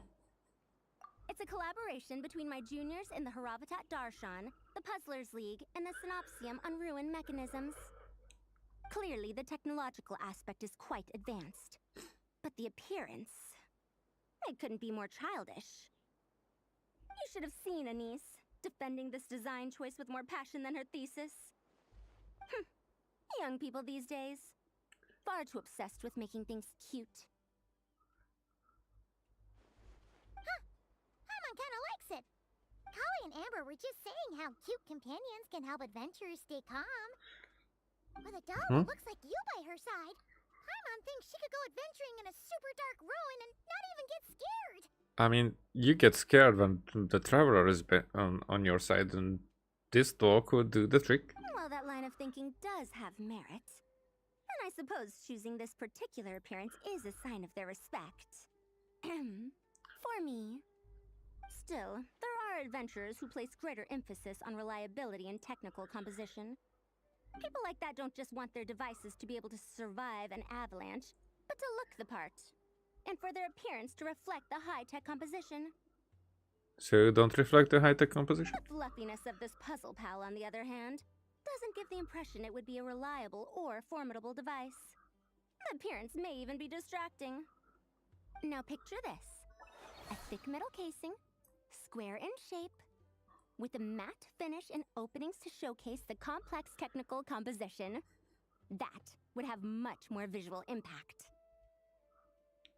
Well, the square I don't see, but I get what you're saying. I'm the perfect example of this. I have a youthful appearance, and so people question me on occasion. If I had a head of white hair instead, things would be different. Really? Then, you want Paimon to talk to them? She has white hair. What? No! That's not the same thing. I didn't realize you had such strict views about this, Madame Farzan. I think it looks good as it is. Maybe we can save the square model for the next time. So, even you prefer this version? Huh? Well, if that's what you really think, then fine. You'll have to come back and test it out on some puzzles, Traveler. I I'll do. rate your effectiveness in using the device and come up with a user manual based on your performance. As for improvements to its appearance, long-term observation is required, so I'll put that aside for now. I do my best. I'll be sure to make the most of the puzzle's capabilities. I've already selected a few of the most suitable domains, so we can begin the puzzle-solving process at any time. Thanks, Madame Farzan. I'm just gonna take the Traveler and Paimon to see the final project. But it shouldn't take long. Don't worry, Kale. You're the one in charge here. Just make sure to pace yourself. Once things calm down, come over to see me and we'll have a nice chat. I'll even treat you to some snacks from back in my day. Snacks! Paimon's in! Paimon's in! Thank you, Madame Farzan. I'll bring a few boxes of floral tea as well. Go on now. Do me proud.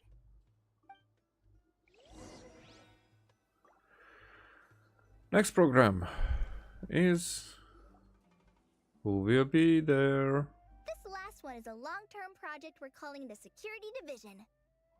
Thanks to General Mahamatra Sino, we've been able to bring Dia on as the instructor and Candace as the coordinator. And Candace. They're putting together a combat test right now, but they should be back soon. I mean, Candace lives here in Nauru, so it's easy. But Dia? Looking for us? I guess we showed up right on cue then. So this is an event to bring all the summer characters. Just for show. Wait, the Traveler and Paimon are joining as well? That makes things a whole lot easier.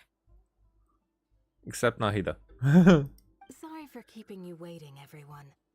But we managed to bring... Oh, sorry. This is starting to sound intense.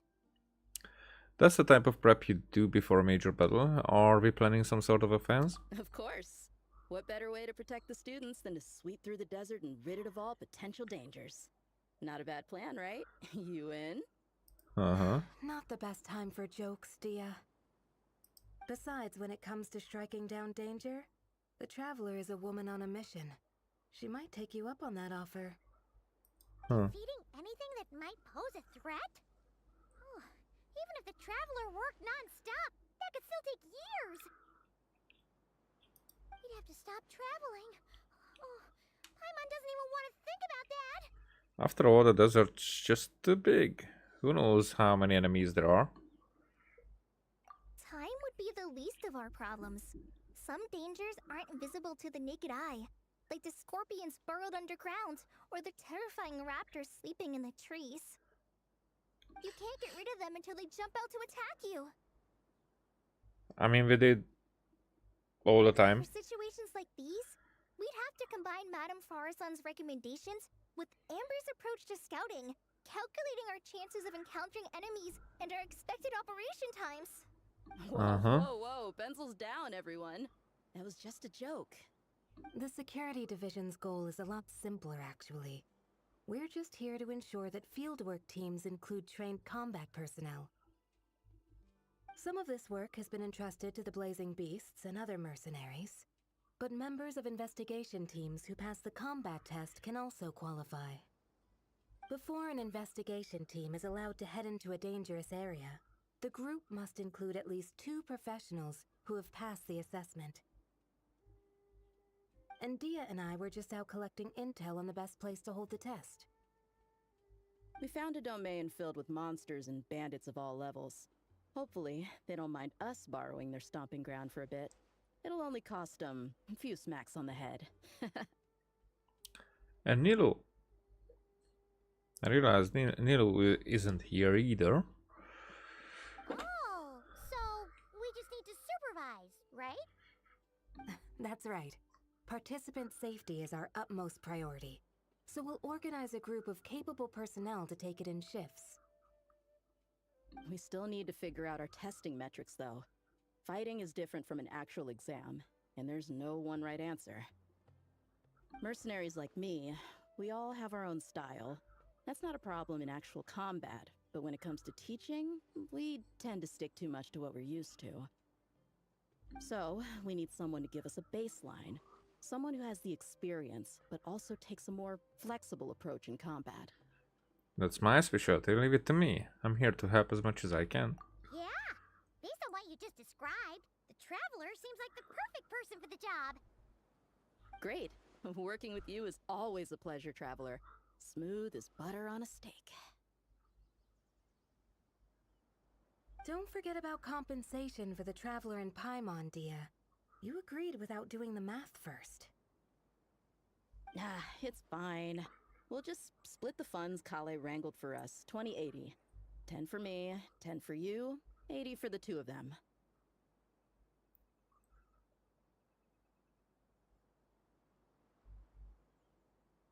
But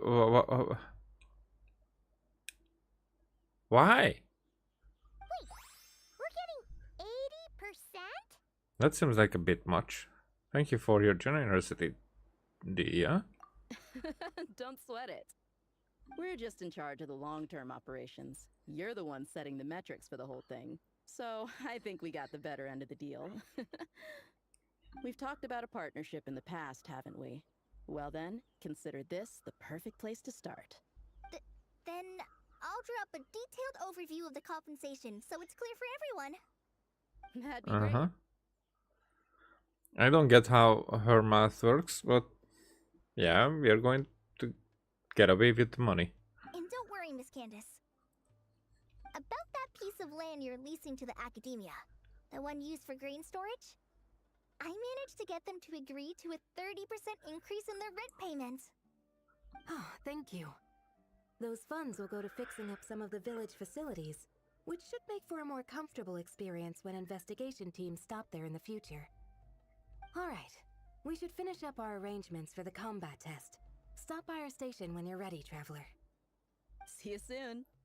Oh, you sure are the beating heart of this operation, Kale. You brought the whole gang together. Oh, no. I'm just doing what I can. Yeah, it's a lot of talk. I still have so much to learn, so much work to coordinate. But for now, let's just give it our all. Hey. You bet! We'll make the Fieldwise Center the best it can be! Yep. In the home base of the Fieldwise Center, you can talk to companions or workers at the locations of specific programs to initiate challenges or learn relevant information, thereby aiding the corresponding development of various programs. People ought not be so frightened of ghosts. They are merely talking shadows, chattering away endlessly about their past affairs. Do I really want to do that? Hey there! Ready to go full speed ahead with Cullen Anbot and Bardrone Bunny? Our two scouting buddies are tuned up and ready for testing. I think I'll come back No later, rush. just Whenever you're Yep, we'll be. just because I wanted to check on some. Okay. Still have quite a time. Okay. Hey there! Ready to... Our two scouting buddies are tuned up and ready for testing. Let's get started. I hope you're not juggling too many things, Kale. Don't worry. I'm using this station as a temporary office for the Fieldwise Center as a whole. But it hasn't been too bad. Just a lot of data processing for our scout bots and some paperwork. Oh, and we also give suggestions on how to modify the internal mechanisms. When an investigation team comes along, we register them and check if emergency training is needed. Then we take care of the departure procedures, allocate the required personnel and equipment, and then we monitor the situation with their camp provisions and touch base with the logistics staff. That's a lot to handle. They should pay you more. Don't mind. It's just temporary. The center hasn't been open for too long, so we're still working out the kinks. Yeah. Plus, verifying travel qualifications and keeping an eye on logistics is nothing new for me. And the academia is sending specialists to set up a formal administrative team soon. We just have to show them the ropes. Some of them are here already. So once that's set up, and the researchers submit their certifications, we can start delegating the work. And then we can take a well-deserved break. Have you visited other places in Sumeru? I asked Lisa and Kaya for some recommendations before leaving, so I have a list. Time's been a bit tight this trip, but Kali took me around Sumeru City, and we had tons of amazing food. She's one busy gal, though, so I didn't want to drag her from place to place. It made more sense to spend time here helping her out. I'm sorry, Amber. For what? I'm having a blast. Seeing you take the reins, seeing your friends place their trust in you, even rely on you, it makes me so happy. Traveling, relaxing, I can do that whenever. It's not like this is my last time here. Besides, once we're done, there will still be more than enough time for sightseeing. That makes me even more determined. You don't need to worry about me, Amber. I've got this.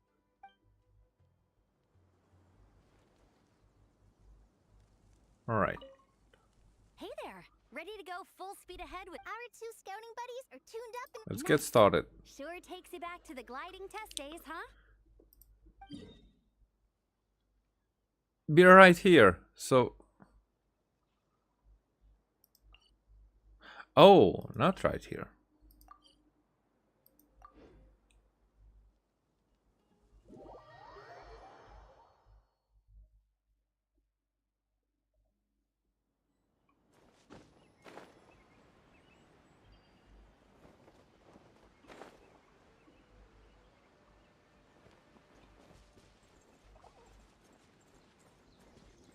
Alrighty, what do we...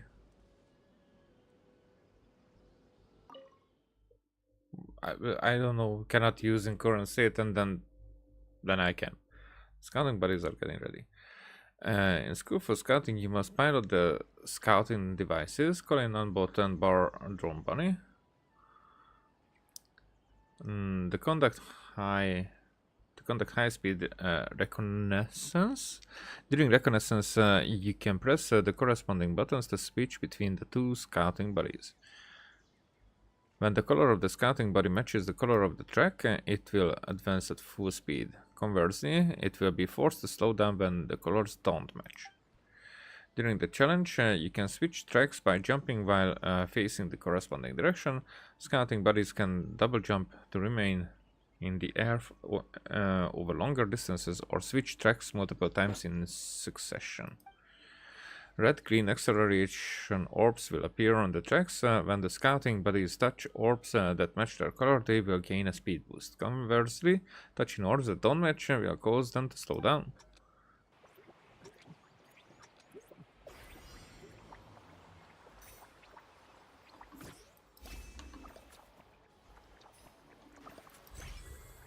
I fucked it up already.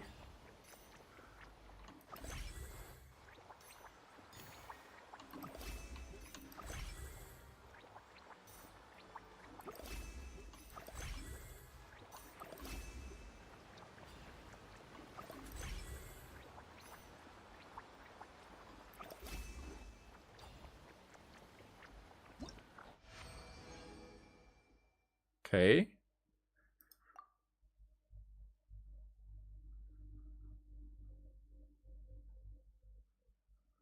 During high speed reconnaissance, scouting buddies may encounter dirty fruits, and we know the dirty fruits.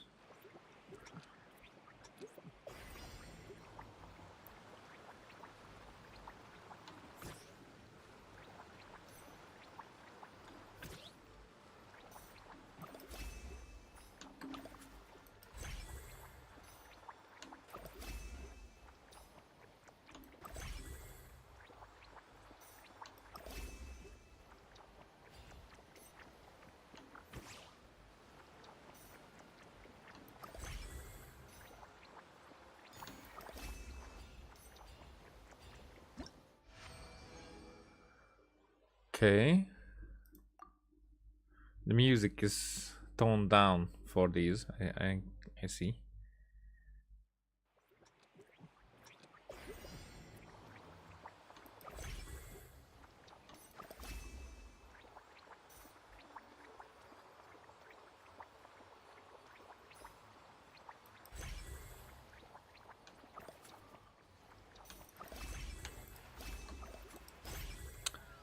Ah. Fucked it up. And hopefully we can still have it.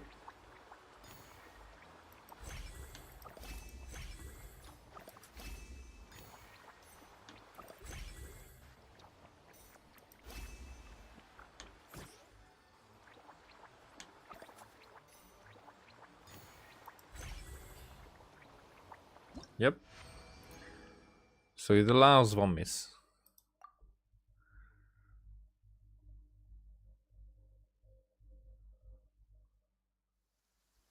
Scouting bodies can double jump to remain in the air over longer distances or switch tracks multiple times in succession.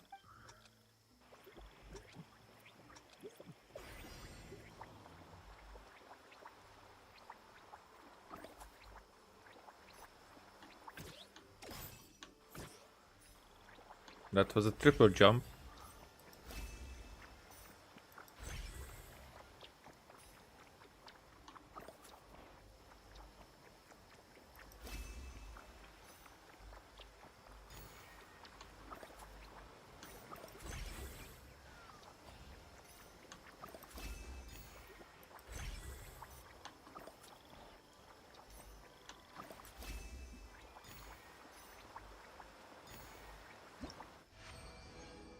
Okay. How many are there? I have one there. When a scouting body passes through a body bond, it will automatically switch. Colin and bot will switch to Bardroom Bunny and Bardroom. Yeah.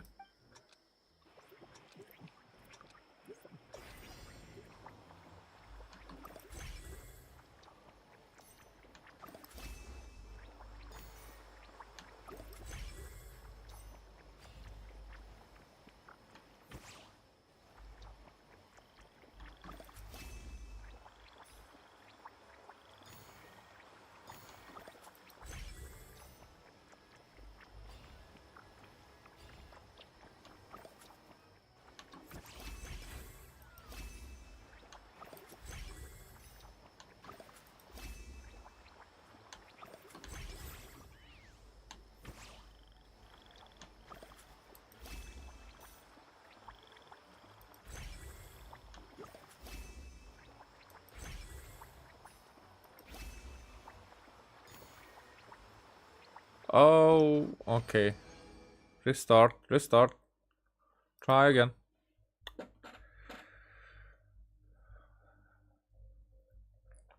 So now it was problem that I double jumped there. I shouldn't have.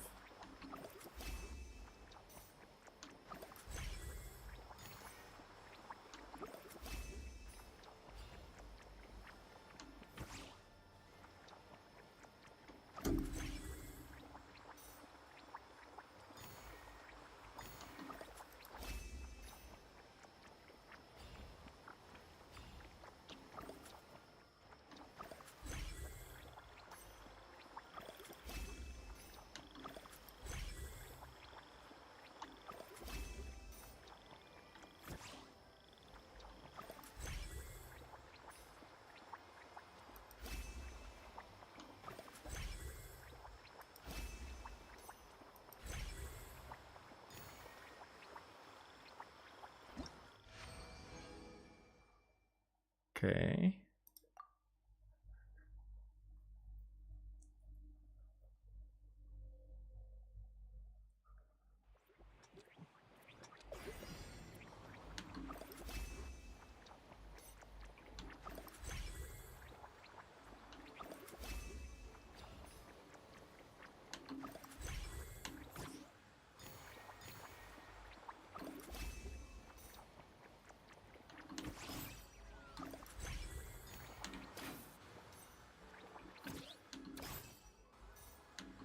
But did I miss the coin? That's the question. Because I think I missed the coin.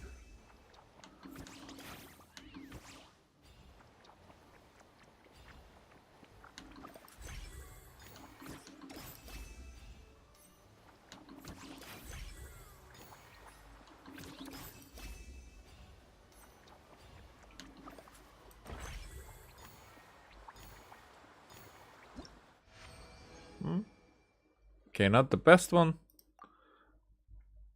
but I finished. Doo-doo-dum.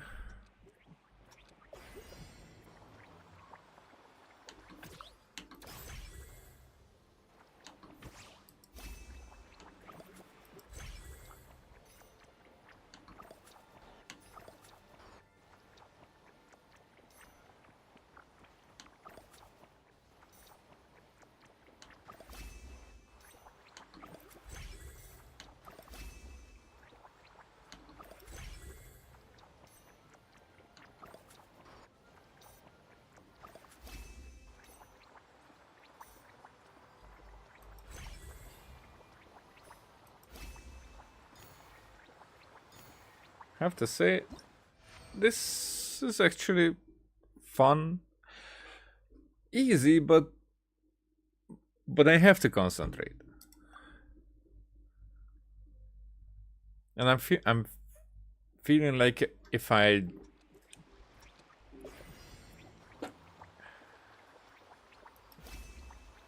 don't watch, then I can mess up, and I did.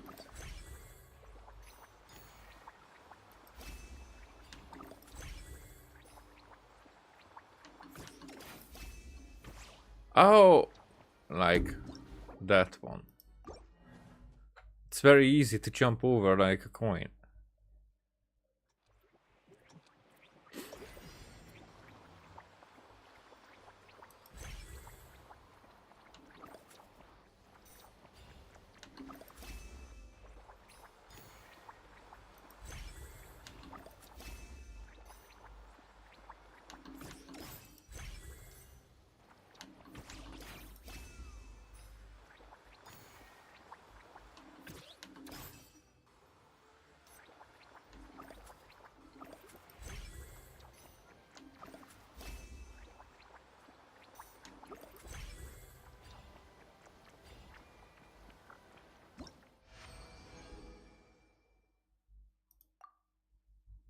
Okay.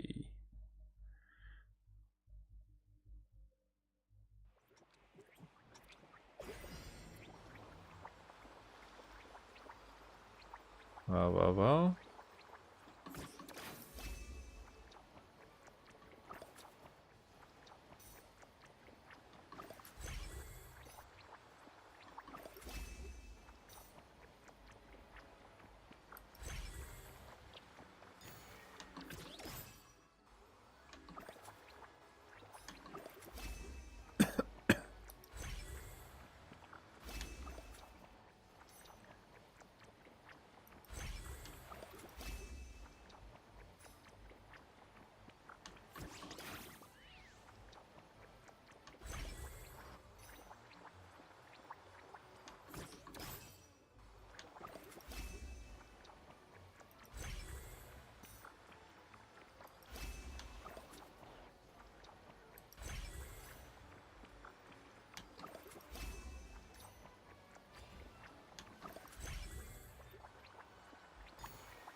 There we are. Okay, so I guess that was all of them. From here. Now, what was that about? No. What was that about? Oh, Varisa. Okay.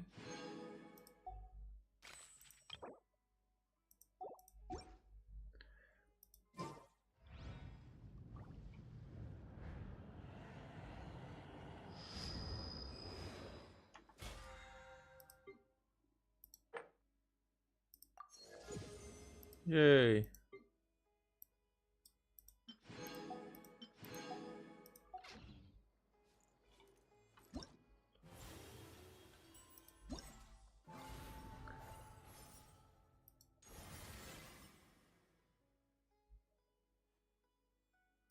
We did not do that. We did do all these.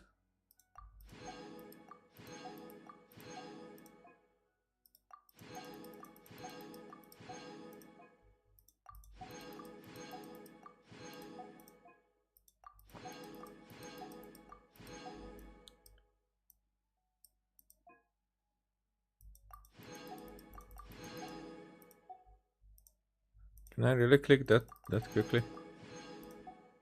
Huh.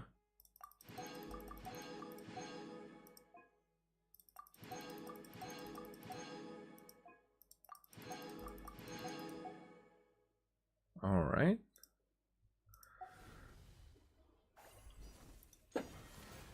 And safe engagement training. Well, let's see where that.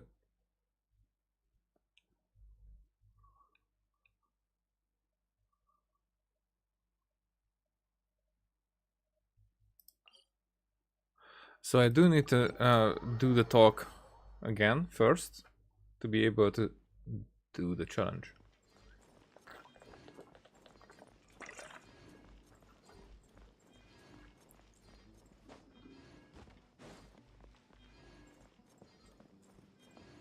Oh, I'm going wrong direction.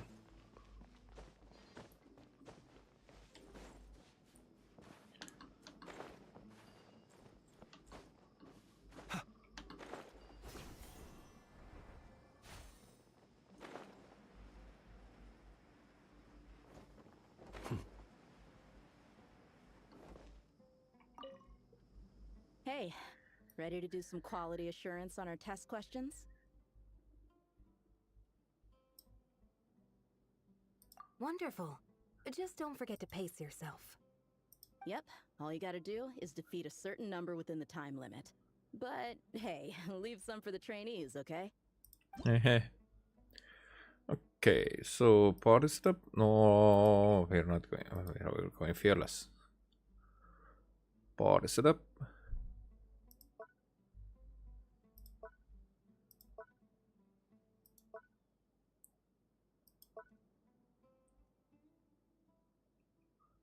Okay, so we will need a healing.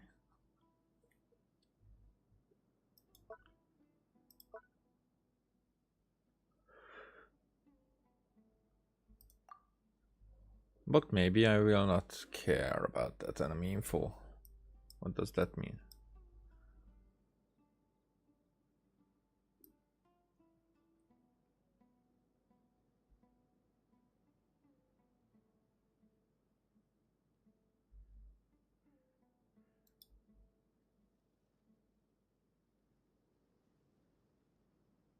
The number of times damage dealt to frozen opponents.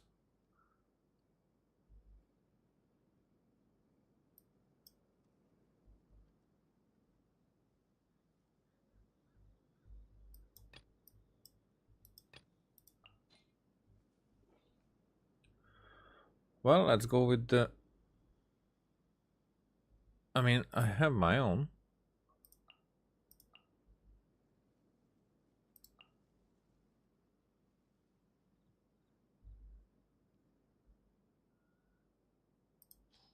Okay, and here...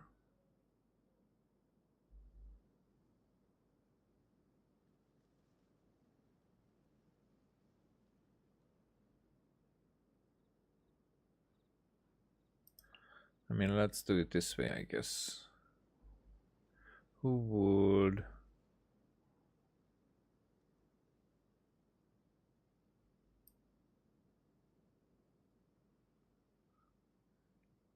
I don't have too many good hydro applicators. I can see that. I mean, you're definitely coming.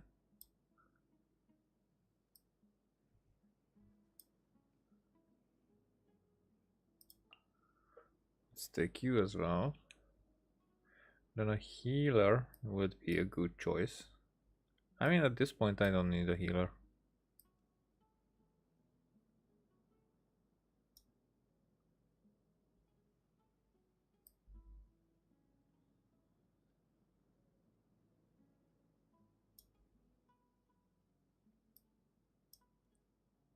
I think I just take Lomo.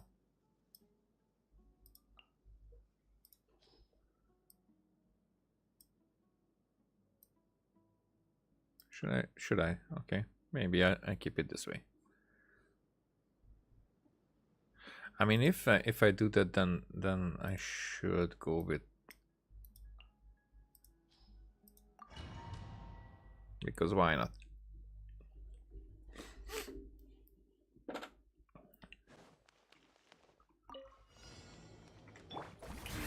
Fulfill our pact. Quietly now. Extinguish. Yeah. Yeah. Yeah.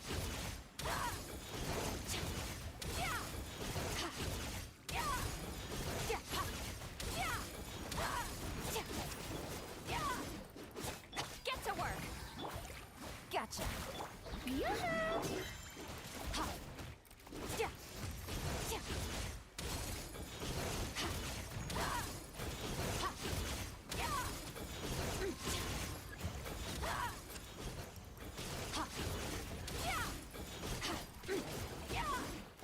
Show no mercy. Quietly now. Here comes the catch. Shower me with annihilate.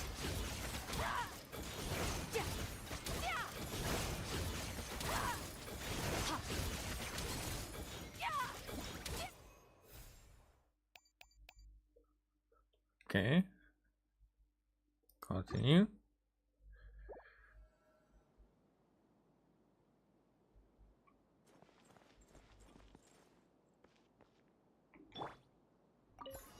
Use of There force is no authorized. escape. Be silent. System futile. Steady now. Close your eyes. Use of force authorized. Beware the creatures of the night. Illusion shattered. Torn to oblivion. A grave transgression. Be silent. Really?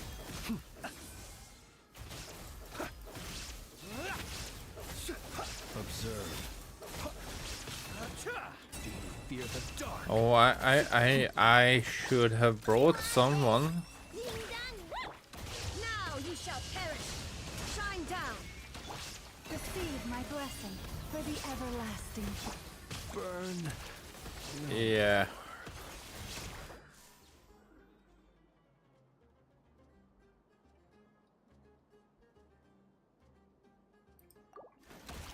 There is no escape. Branch into song. Inazuma shines eternal. By the frost moon of old. Yeah, but I will not get the score.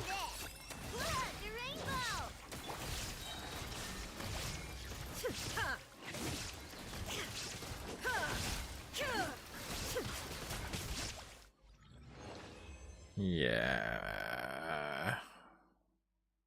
Well, do I want to? Probably will. But will. Let's see. Let's see if I do. What?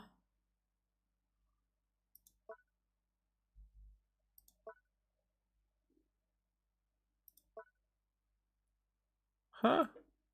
So I did start in the middle. Leave for now because what I wanted to do.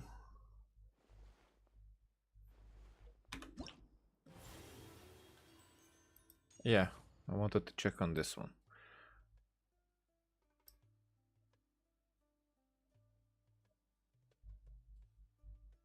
What?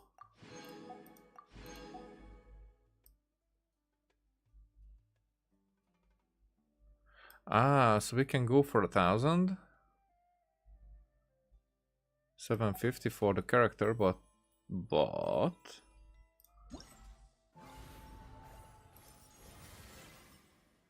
let's see, this one is 70. Oh, and we cannot check. Ah, what the hell?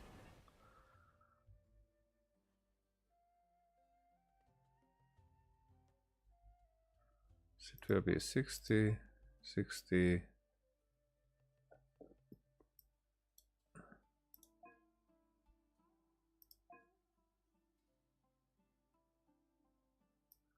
So this would be like 100 less if I don't get that every time.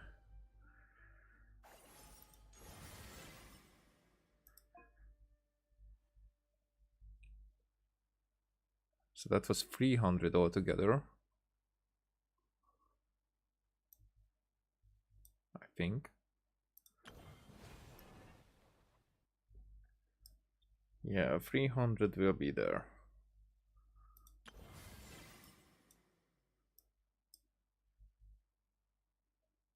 And this is 400, 2700. No, no way. It's not that much. I don't think so.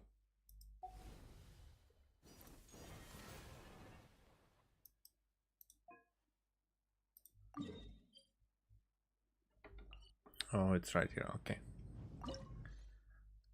Oh, we're doing it this way. I see.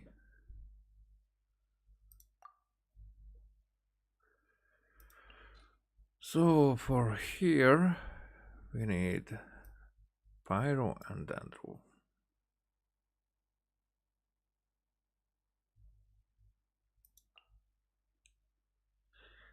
HP increase or decrease. So that would be here. Let's go with my other party.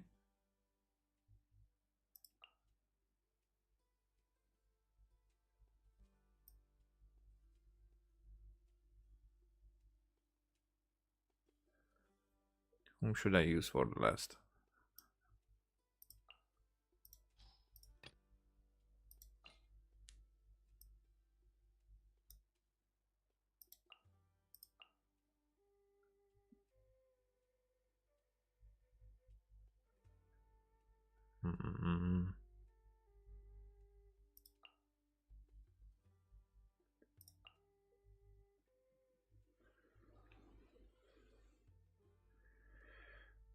I think this could work.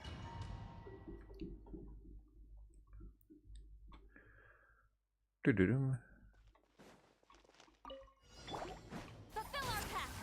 Shine down. Try and stop me. Locked on.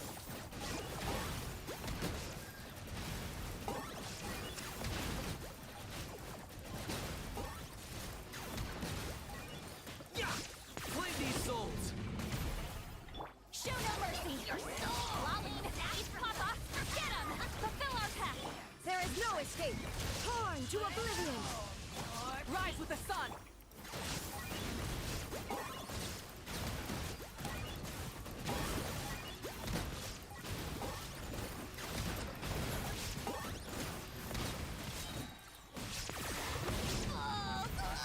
Get to work.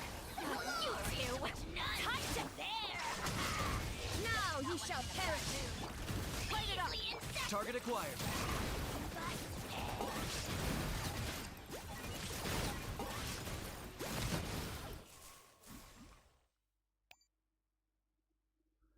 Well,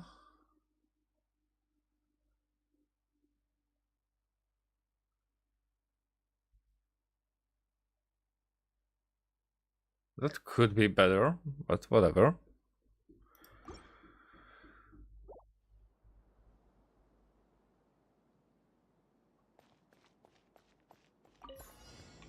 Overrule.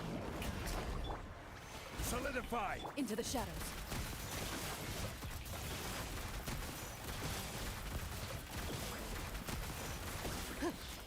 Time to testify.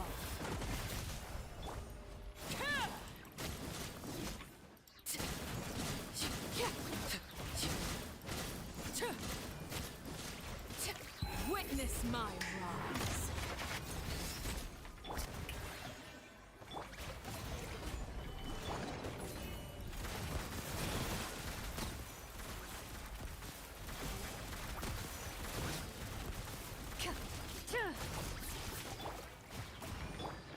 Time to shine.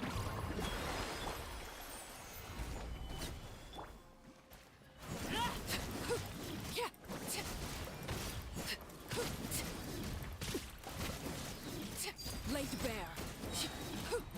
Everlasting as the moon. Overruled. Stabilize. Loaded.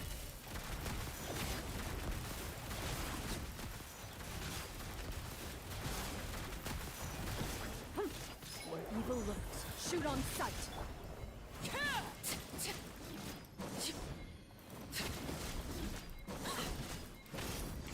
Into the shadows. Yeah, I will not kill it.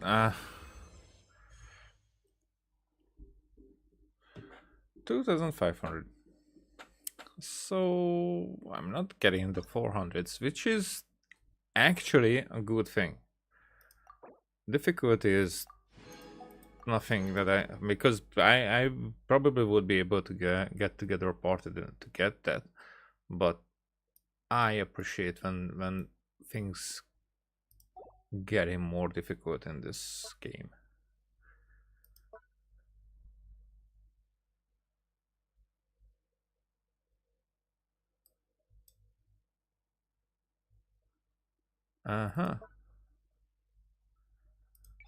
Because I can get 4 times the score.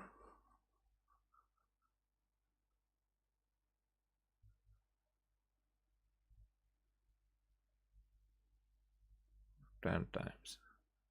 It would be easier that way.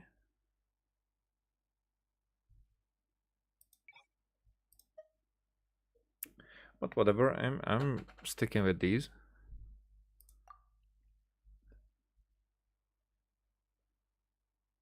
But actually this is just a fight, so what I would do, because it's over midnight now, I would just want to finish the other one. Oh, and yeah, talk to these guys.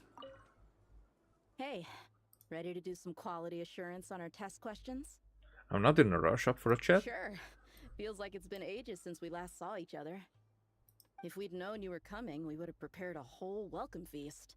All new recipes and everything. All new? It's a funny story, actually. The last time I was in Fontaine, I brought a few cookbooks and some spices back with me. Then, I gave them to Candace, and she went into full chef mode, coming up with all sorts of new things. Like Romero thyme flour meat jerky mixed rice. At first glance, it looks no different than the usual Aru mixed rice. But then, it hits your tongue and you get that delicious meat, the hearty rice, and this super refreshing aftertaste, all without being greasy. It's a great way to refuel, and it's not too dry. Honestly, perfect for camping out in the desert. I'm not against improving traditional cuisine, within the bounds of reason, of course. After all, every ingredient is precious out in the desert. Nothing must go to waste. Why didn't you accept that outfit from me then? Fabrics are a valuable resource too. I mean, I know I'm pretty casual and not the most fashionable, I guess. But I had someone help me pick it out. I'm sure nothing was wrong with the fit.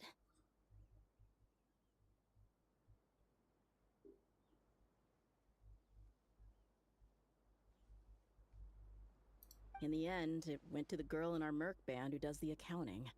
She seemed to appreciate it at least. I did appreciate it, Dia. It was extremely thoughtful.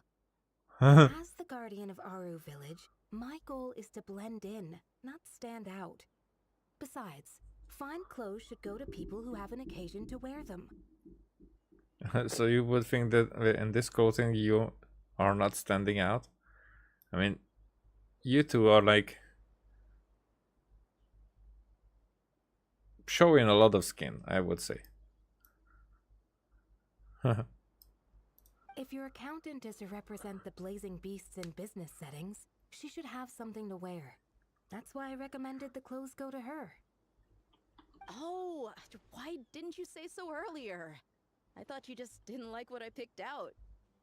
Well, seeing as the blazing beasts will be holing up in Aru Village for the foreseeable future, if you still want to offer something as thanks, you could bring us some bolts of cloth. I'm somewhat familiar with tailoring, and I could use them to fashion sand and dust-resistant cloaks for everyone. The fabric doesn't need to be expensive, just resistant to wear and tear. I trust your judgment on that. You're a real pragmatist, Candace. A cloak is perfect for this environment. Don't worry. I'll think carefully about the shape and pattern when I make one for you. Then all will know that you are an esteemed guest of our village. Oh, so I'm getting one too? Thanks. No need to make it too complicated. Oh man, I'm getting kind of excited. In that case, maybe I'll head to Liyue next. I've heard you can get some really nice fabric there without breaking the bank. Try Inazuma. Oh, and they've got a huge selection of silks as well, if that's what we're going for. But they've also got security in spades, so no merc work for us. We'll just be tourists. Polite, well-behaved travelers. Once we're done here, I'll make a plan with the rest of the beasts. The blazing beast. Alright.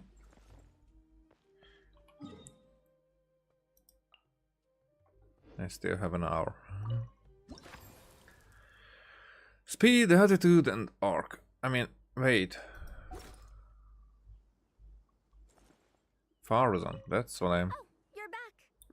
Ready to delve into the art of solving mechanical puzzles? Or did you want to have a chat? I wanted to ask a few questions, actually. As you wish. When it's you doing the asking, I'm an open book. Would you prefer a door that is cute or refined? Which is better, autonomous or manually operated devices? Ah, I want to ask this one. Ah, a classic debate. Yeah. I don't think this is a question that has a definitive answer. Not for me, at least. It depends entirely on the scenario.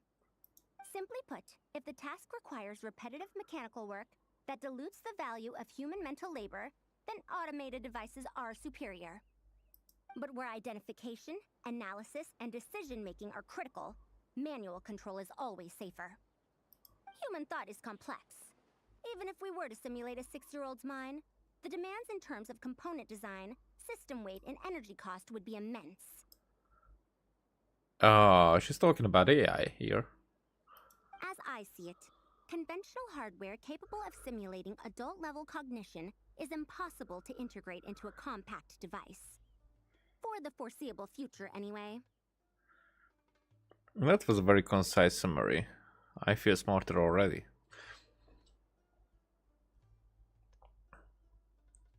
It's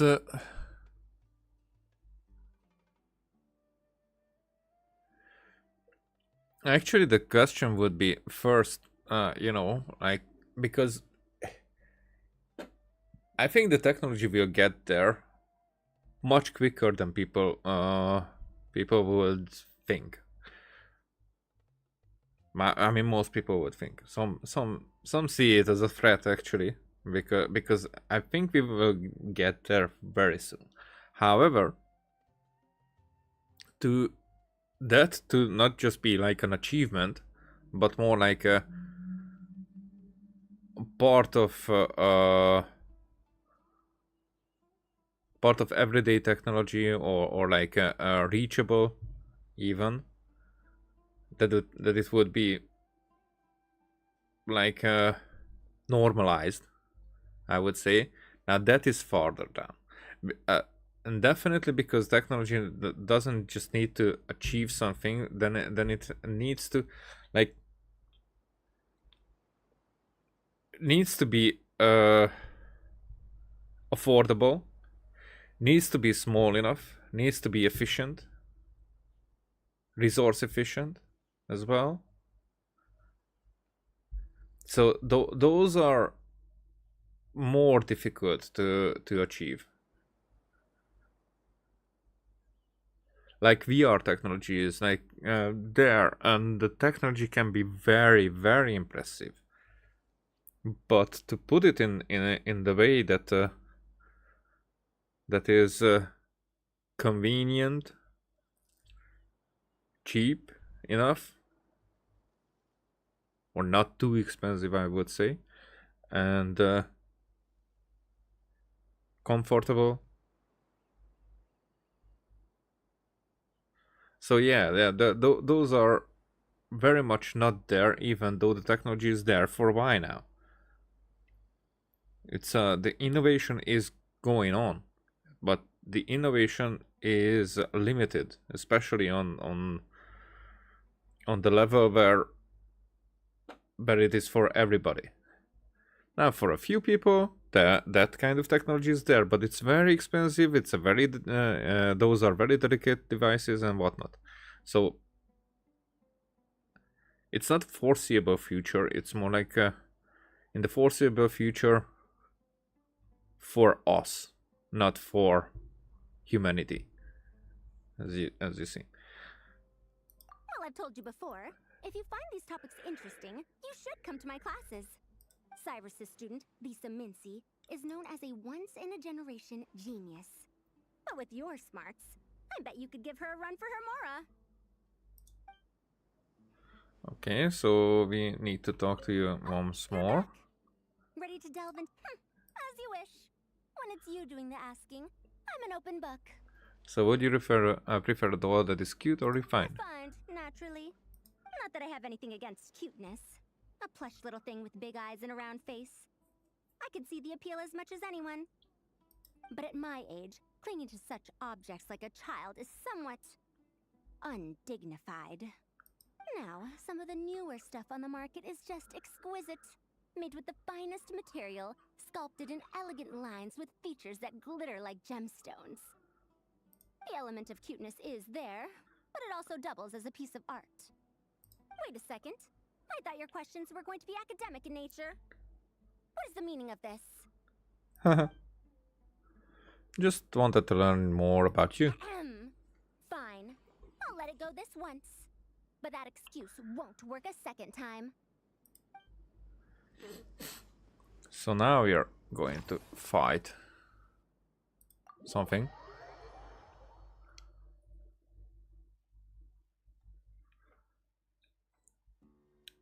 So what are we doing?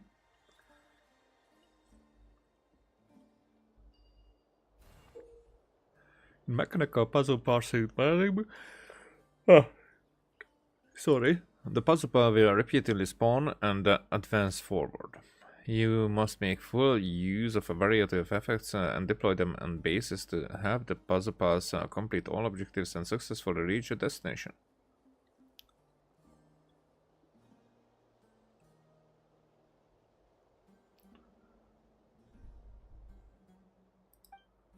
Challenges contain puzzle star badges that puzzle pass need to collect, and try as many ways as you can to have the puzzle pass reach a destination with those puzzle star badges.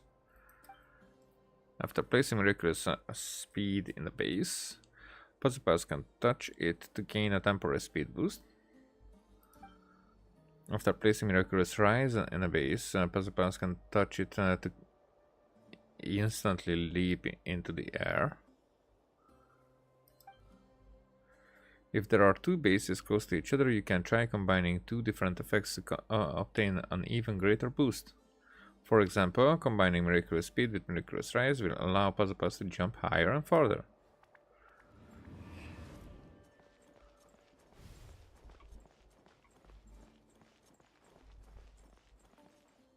What?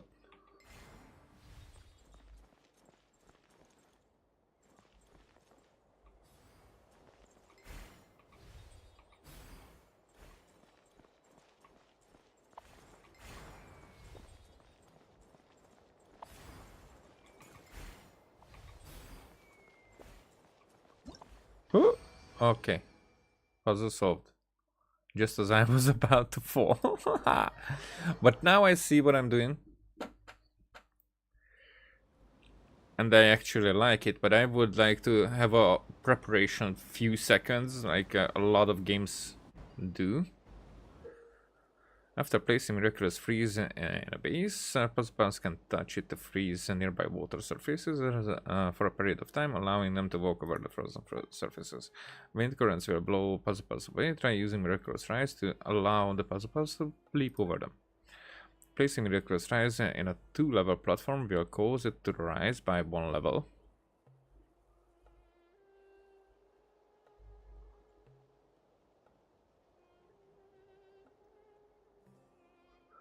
And somehow we'll know that. He who wishes to peer into the abyss needs simply to wander through Nodcry on a misty night. The march of the wild hunt will be sure to drag him into the darkness.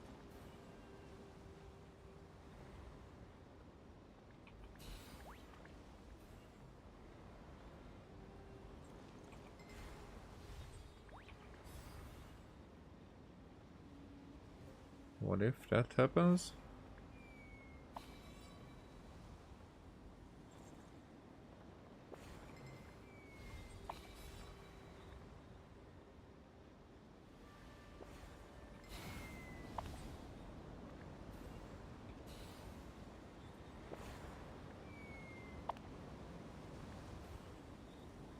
Well, what if I do this?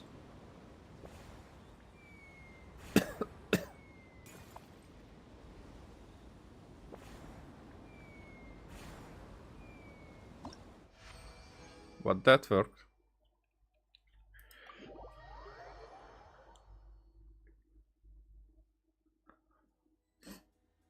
Okie dokie, okie dokie, okie dokie.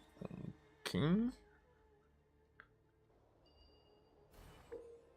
Place miraculous movability in a 2-level platform will cause it to fall by 1 level.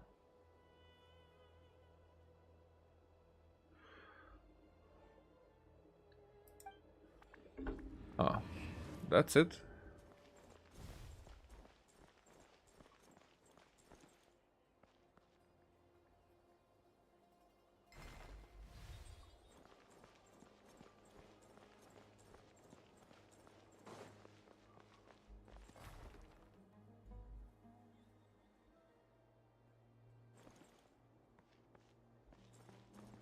Wait a second. So what if I put that there?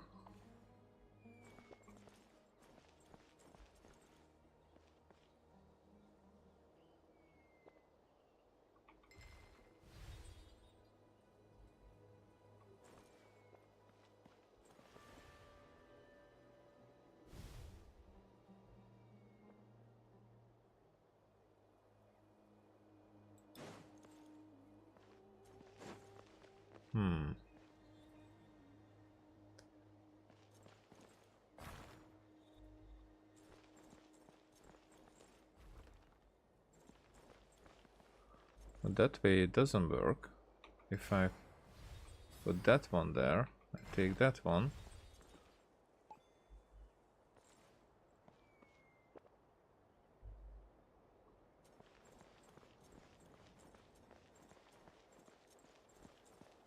Still not good enough, because how would I...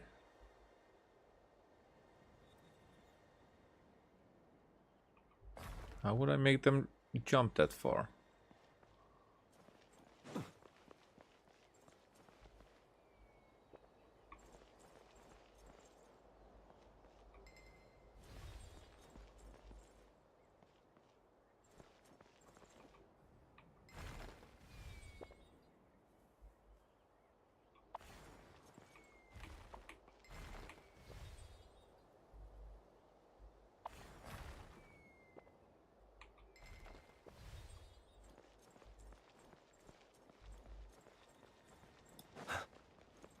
Because they are not jumping.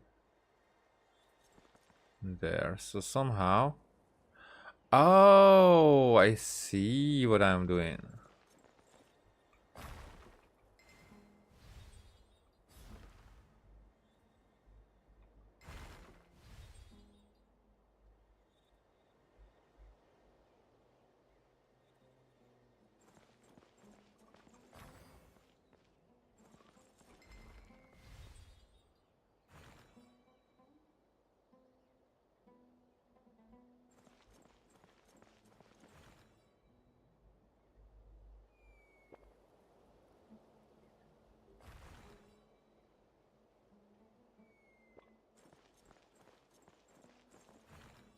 Okay, I need to be quick about this.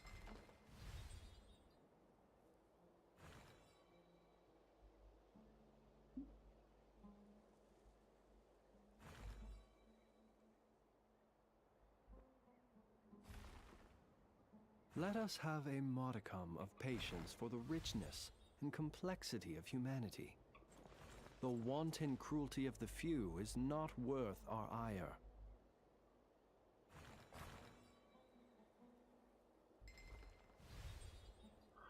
Oh, I can switch them. I always forget that.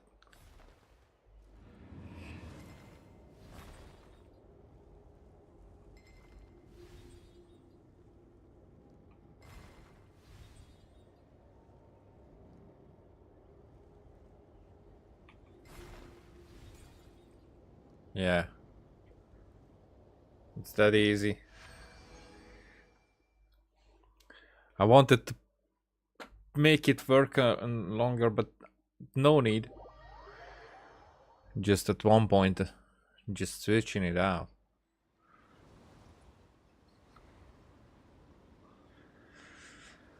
Alright. Wind currents will blow puzzle pass away. Try using miraculous immovability to give puzzle pass immunity to the effects of wind currents. I see.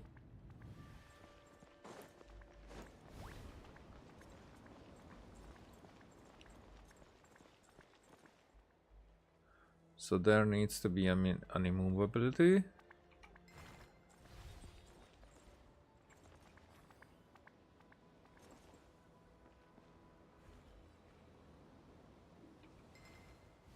Can I do it this way? Yeah, it works. Then I need that. He who there. wishes to peer into the abyss needs simply to wander through Nodcry on a misty night. The march of the wild hunt will be sure to drag him into the darkness.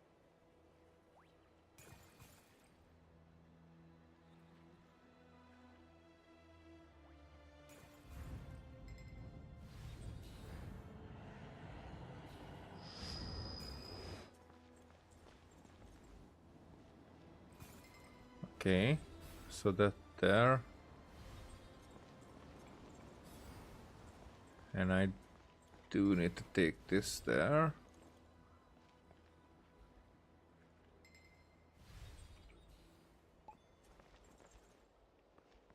That should be alright.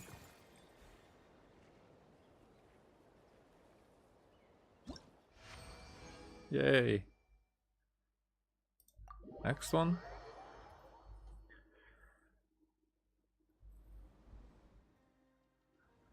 So there needs to be a jump.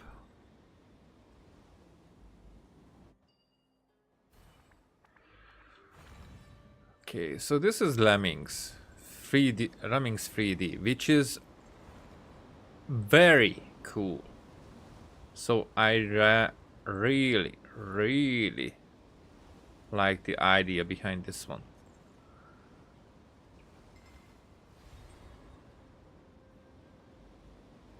So here this needs to be.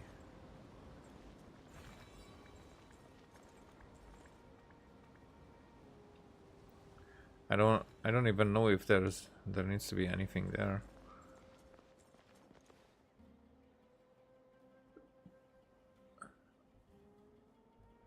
Now I think there has to be that one. Can I? What if I put it there? Nothing.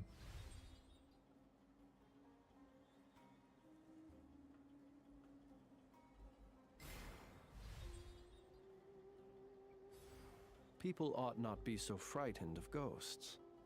They are merely talking shadows, chattering away endlessly about their past affairs. No, that didn't work out.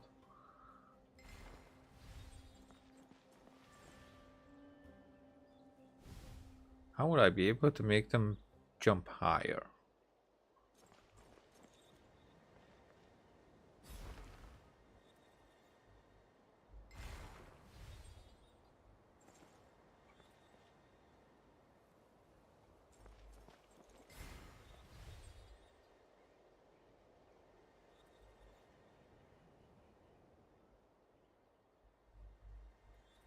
Because if I put that one in... Ah! Okay.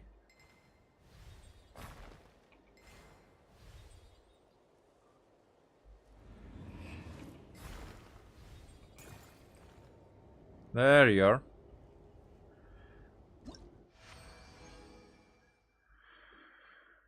Next challenge.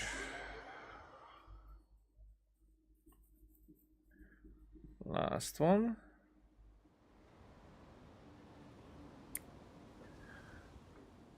What is going on here? Oh, okay. So I need...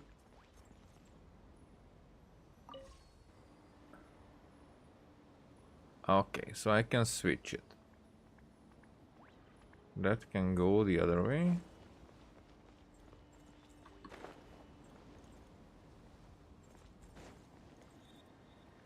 Oh, that's cool. That statue there. For what reason? Why is it hidden? This whole area, actually. Huh. Okay, but what if I...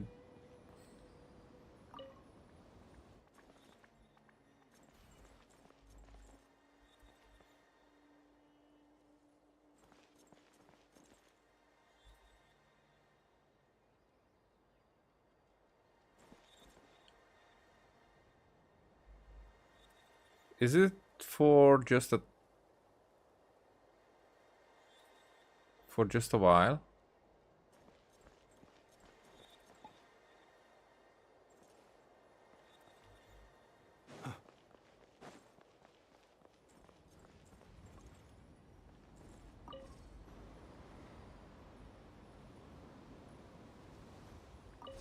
Oh, it's all of them. I see.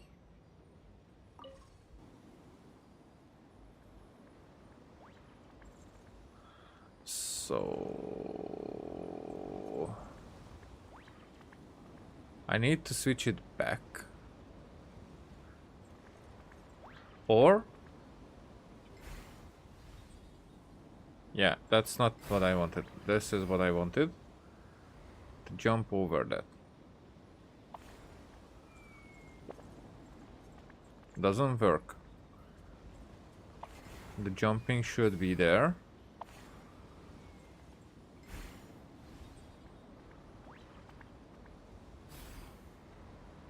Maybe like that.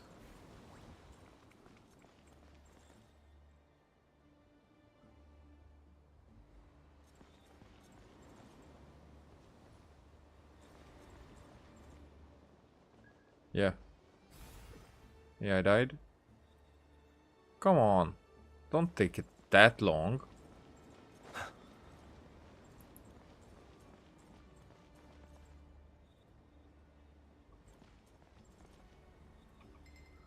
think that would be enough. Or...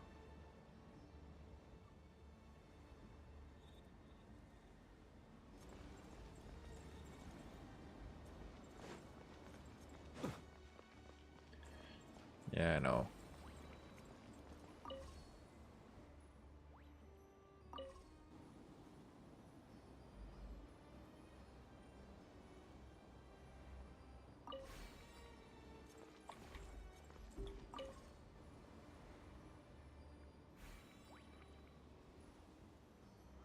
What the...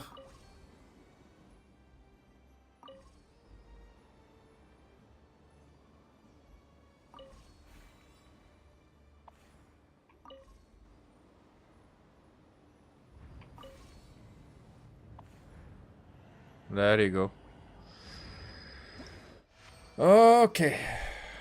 4 minutes. But still, I did it. I did it all by myself. Alright.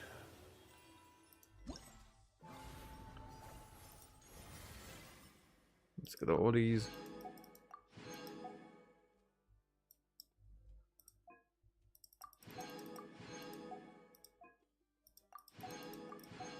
Claymore button would be nice.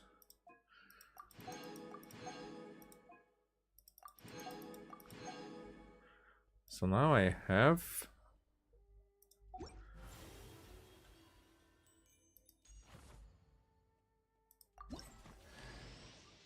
5 masterless targeter.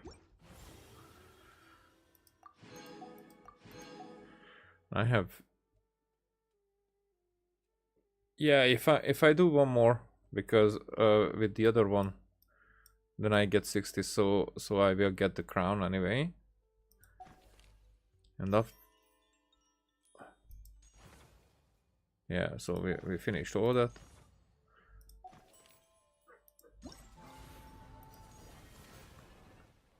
So here I would get 60, 60. Yeah, not here. 60, 60. So I probably will not get the 4,000 points, but I will get. Maybe at one point I will, but I will only lose on these ones.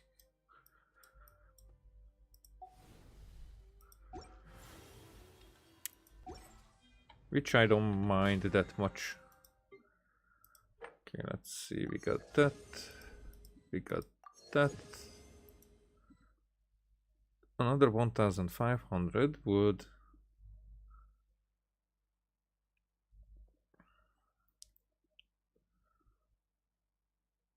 $47, $48.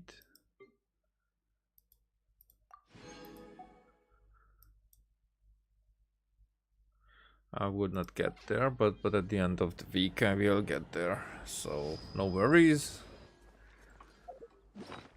I did get this one though.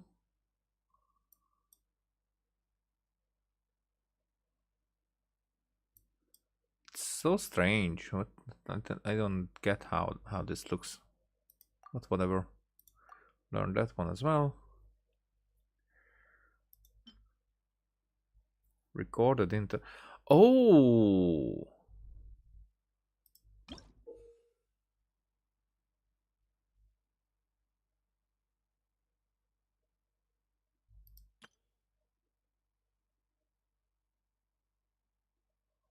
Oh, okay. Okay, I will do that.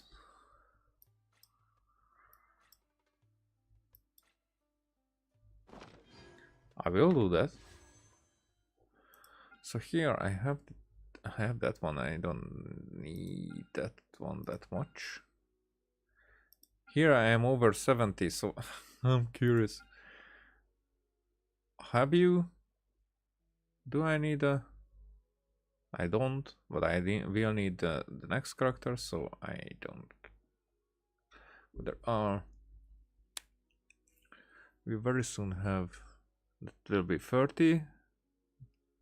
It's another 33. And how far am I right now? 0. With no pity. I mean, no 50-50. Okay.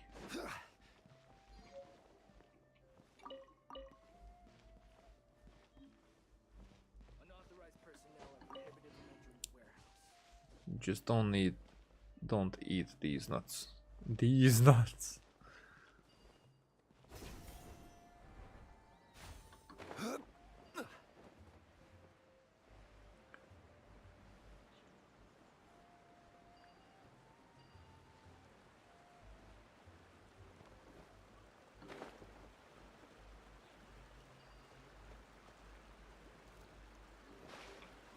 What? Have I never been here?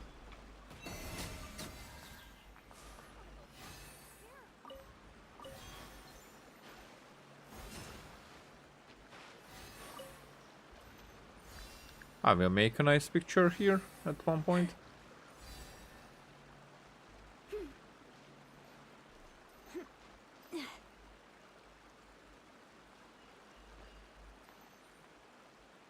This place looks cool. Okay, I need to. So here, there is a chest plate. What I was talking about. I need to use my resin. I mean, well, basically yes.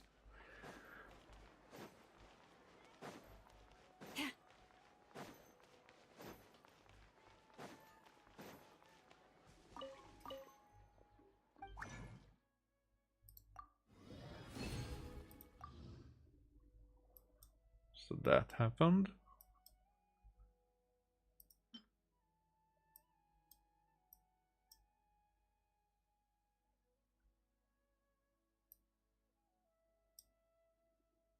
I will need to farm. That's what it is.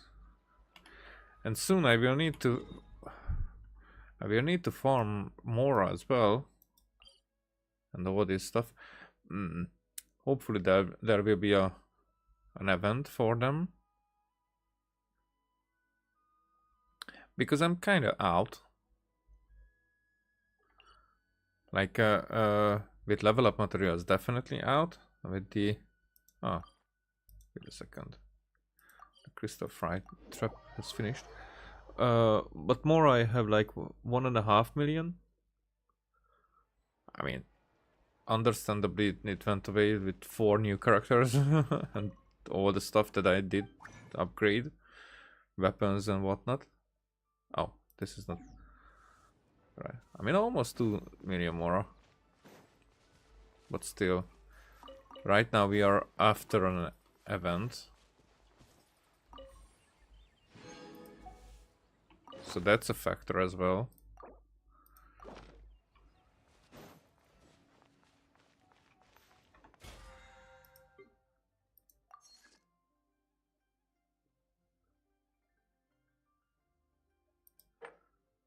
Yeah, so I would go to...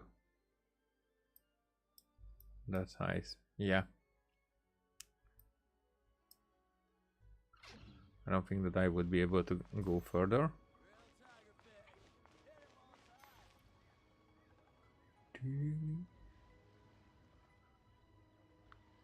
Those antlers are so cool. I mean, I like that we were given the bigger antlers. You know, because first it was like until just this. And even when the sky but we have the big one. Still the moon shines its light upon you. Nowadays, when I see these characters, the chibi characters, their hair is so big compared to... So, if they were chibi... So, when standing next to a normal character, I think they could be...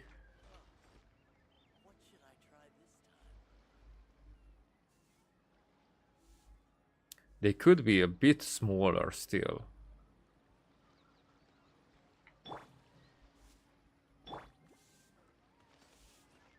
Either small enough, but even then because then they would be very, very, very too small. But still their heads shouldn't be bigger than an adult's head.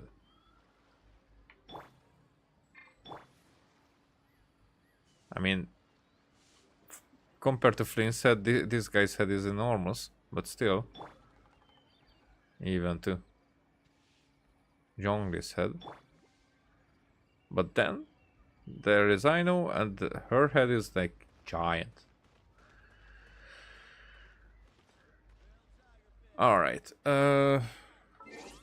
yeah, that's it for now. Almost 5 hours again. What the fuck? But still, I'm glad that I did it. It's just we don't get more interactions, right? Yeah, there will be some tomorrow, as far as I know. We will not have Columbina, so it could be that tomorrow I will be jumping in just for that much to do. There will be 2 or 3, as far as if I remember correctly. Doing those 3 interactions, I'm not sure that I will be able to record all the anecdotes. I mean, able. It's more like, will I jump in for just that? I should have done it this way, that I did Act 1 today and Act 2 tomorrow. Yeah, that would have made more sense. But still, that's how I did. That's what happened, and thank you for watching. See you next time. Bye.